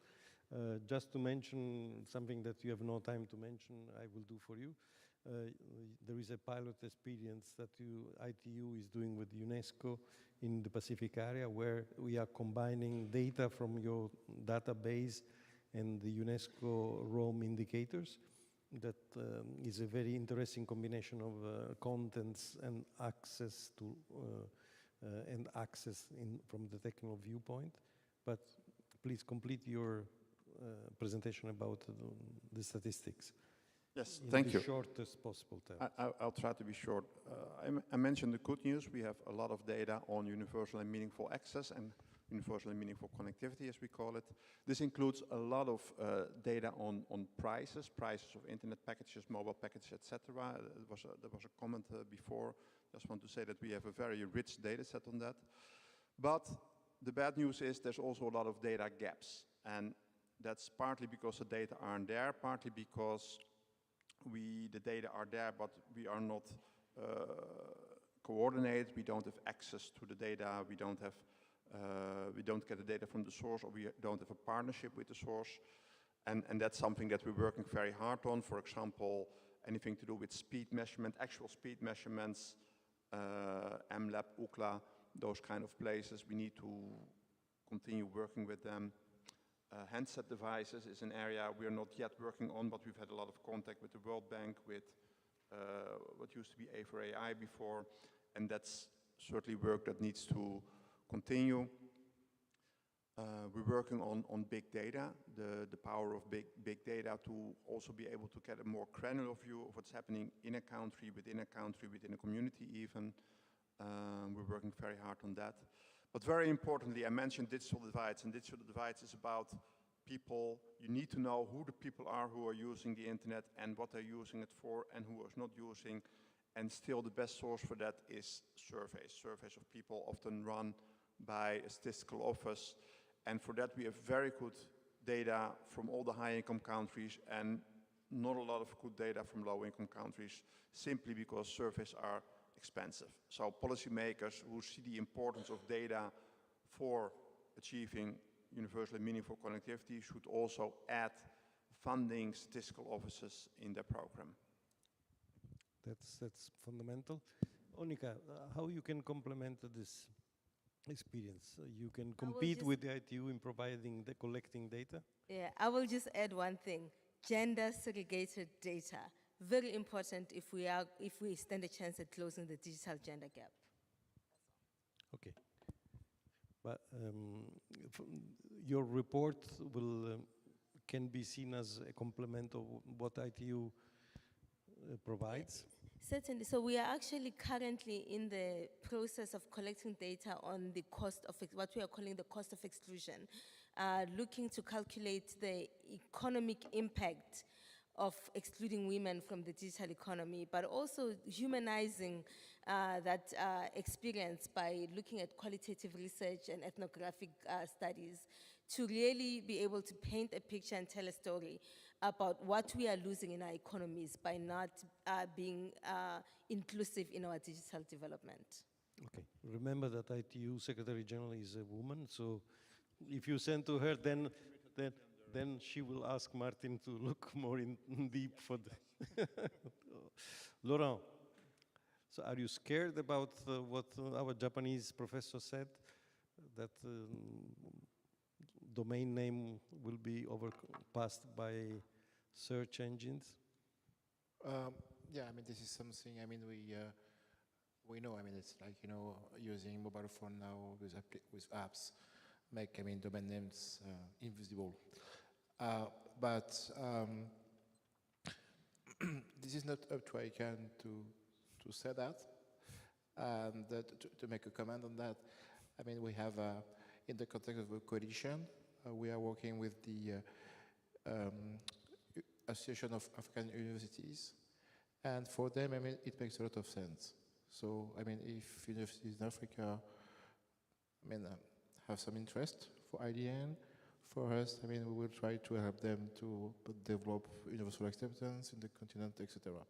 So again, I mean, it's not up to ICANN to say that, yeah, we don't need any more domain names or whatever. I mean, it's, we are working with partners.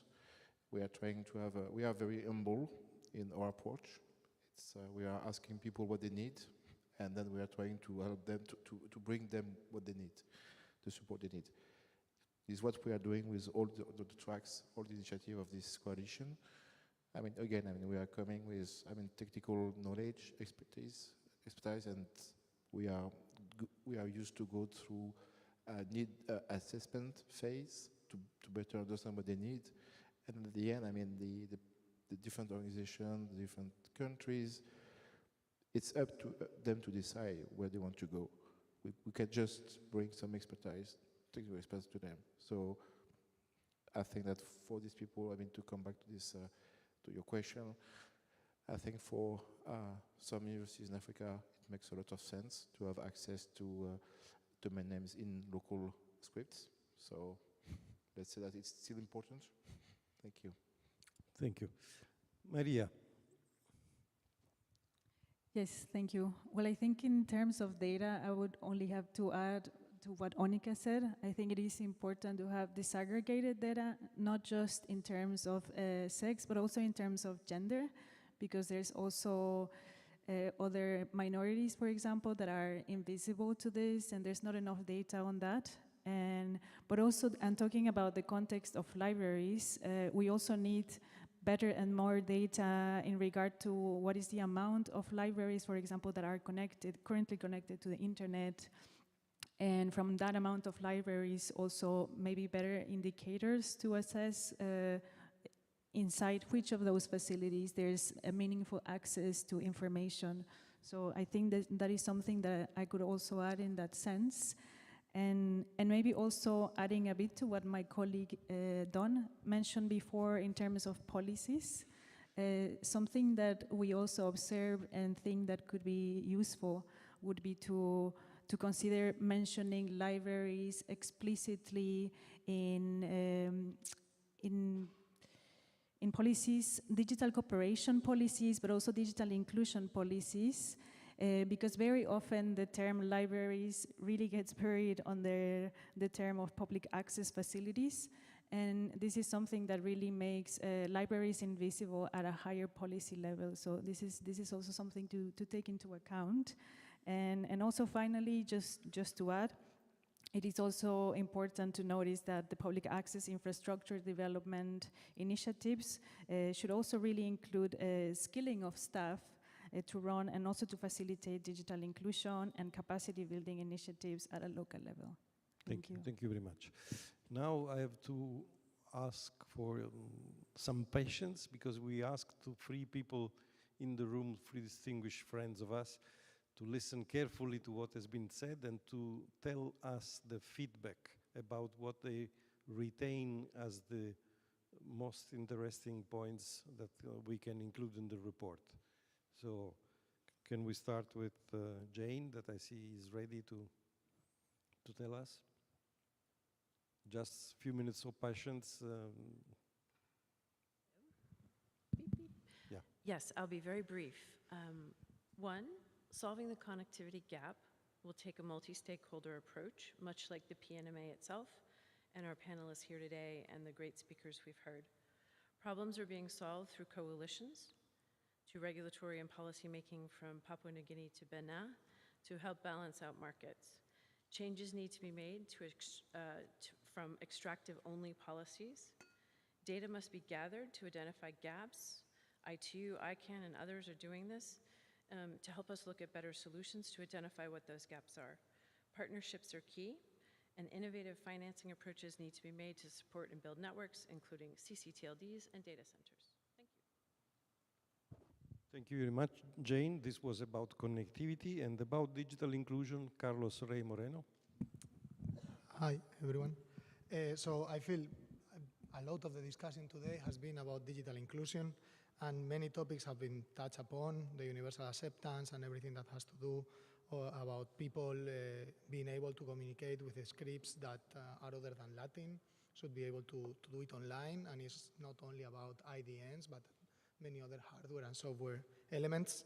A lot of discussions around purpose-driven content, supporting the production as well as the distribution of relevant content, e-governance services, such as in the case of Papua New Guinea, and cultural relevant services elsewhere. A lot of discussions in relation to that about incentives, funding that you may go and talk to Paolo about, as well as sustainability of those content producers. As well as an outreach campaign to understand and to make people aware that this is possible. Also, the comment from Laurent about the importance of having a strong national CCTLDs to develop the digital economy and include people that might be related to using country-level domains. In the importance of cybersecurity, although it hasn't been pointed out, there is a lot of elements around digital inclusion that have to be with cybersecurity in the context of, for instance, technology-facilitated gender-based violence and all the work and all the policies that are required in that front. Accessibility, all the projects from WIPO around making books available for blind people, and some discussions also around fostering innovation at the local level. I mean, we heard Dinesh, but we've been hearing others the importance about how local people can actually come up with their own decisions, and this conversation about meaningful access and meaningful connectivity shouldn't be an only top-down one. Thank you very much. Thank you, Carlos. Very useful and very right and appropriate comments. So now about capacity development, Margaret will give us her hints. Thank you, Chair. Highlight on capacity building that technical skills are needed to understand emerging technologies and make them address and offer solutions. Training of trainers on digital skills is critical, and with this localization of this training to address local needs. Technical capacity support for internet registries is already happening through the project Digital Africa. Digital skills are needed to ensure quality of services and address cybersecurity challenges. We need a holistic approach on capacity building to ensure that we are addressing the needs that are needed. Statistics are needed to determine skills needed for meaningful access and use. I know I've repeated myself there. Then there was discussions around hyperlinks and how they can be used to address issues of language and Japanese characters, and a study has been detailed that is part of the report. Again, it was said that internet is a mess of a lot of applications, and diverse digital skills are needed, and that is about it. Thanks. Thank you very much, Margaret. Very useful. Please, if you can send us your notes, will be very useful because we have to produce very quickly a first report, and what you say are perfectly making the picture. Roberto, there is life from in the universe, or they already went to sleep? Actually, there is one more comment from Stephen, but he wants us to read it, and it says, great interventions from other participants on the need to increase production on local audio and video content. This is a key intervention Papua New Guinea is taking note of and should take to improve meaningful connectivity across more than 800 languages and cultures. Thank you. Thank you very much. Okay, so we are on my Swiss passport. I have to say that I've not been good because I'm 2 minutes over. But on my Italian passport, having only 2 minutes delay, I am a lot better than the usual performance.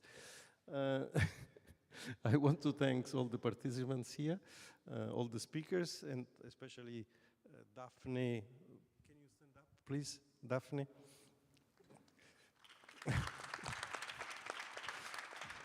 Thank you. And Roberto, that volunteered at the last moment, as usual, to support us, and all the speakers and all the participants. Thank you very much. I see that Julian is here. Too late, we are already closed. But your session, please send me the conclusion, and we will include in the report. We will hyperlink, sorry, the hyperlink we will put in the report, because what you said in the session earlier today was very important and relevant for us. Thank you very much to everybody for the patience. Goodbye.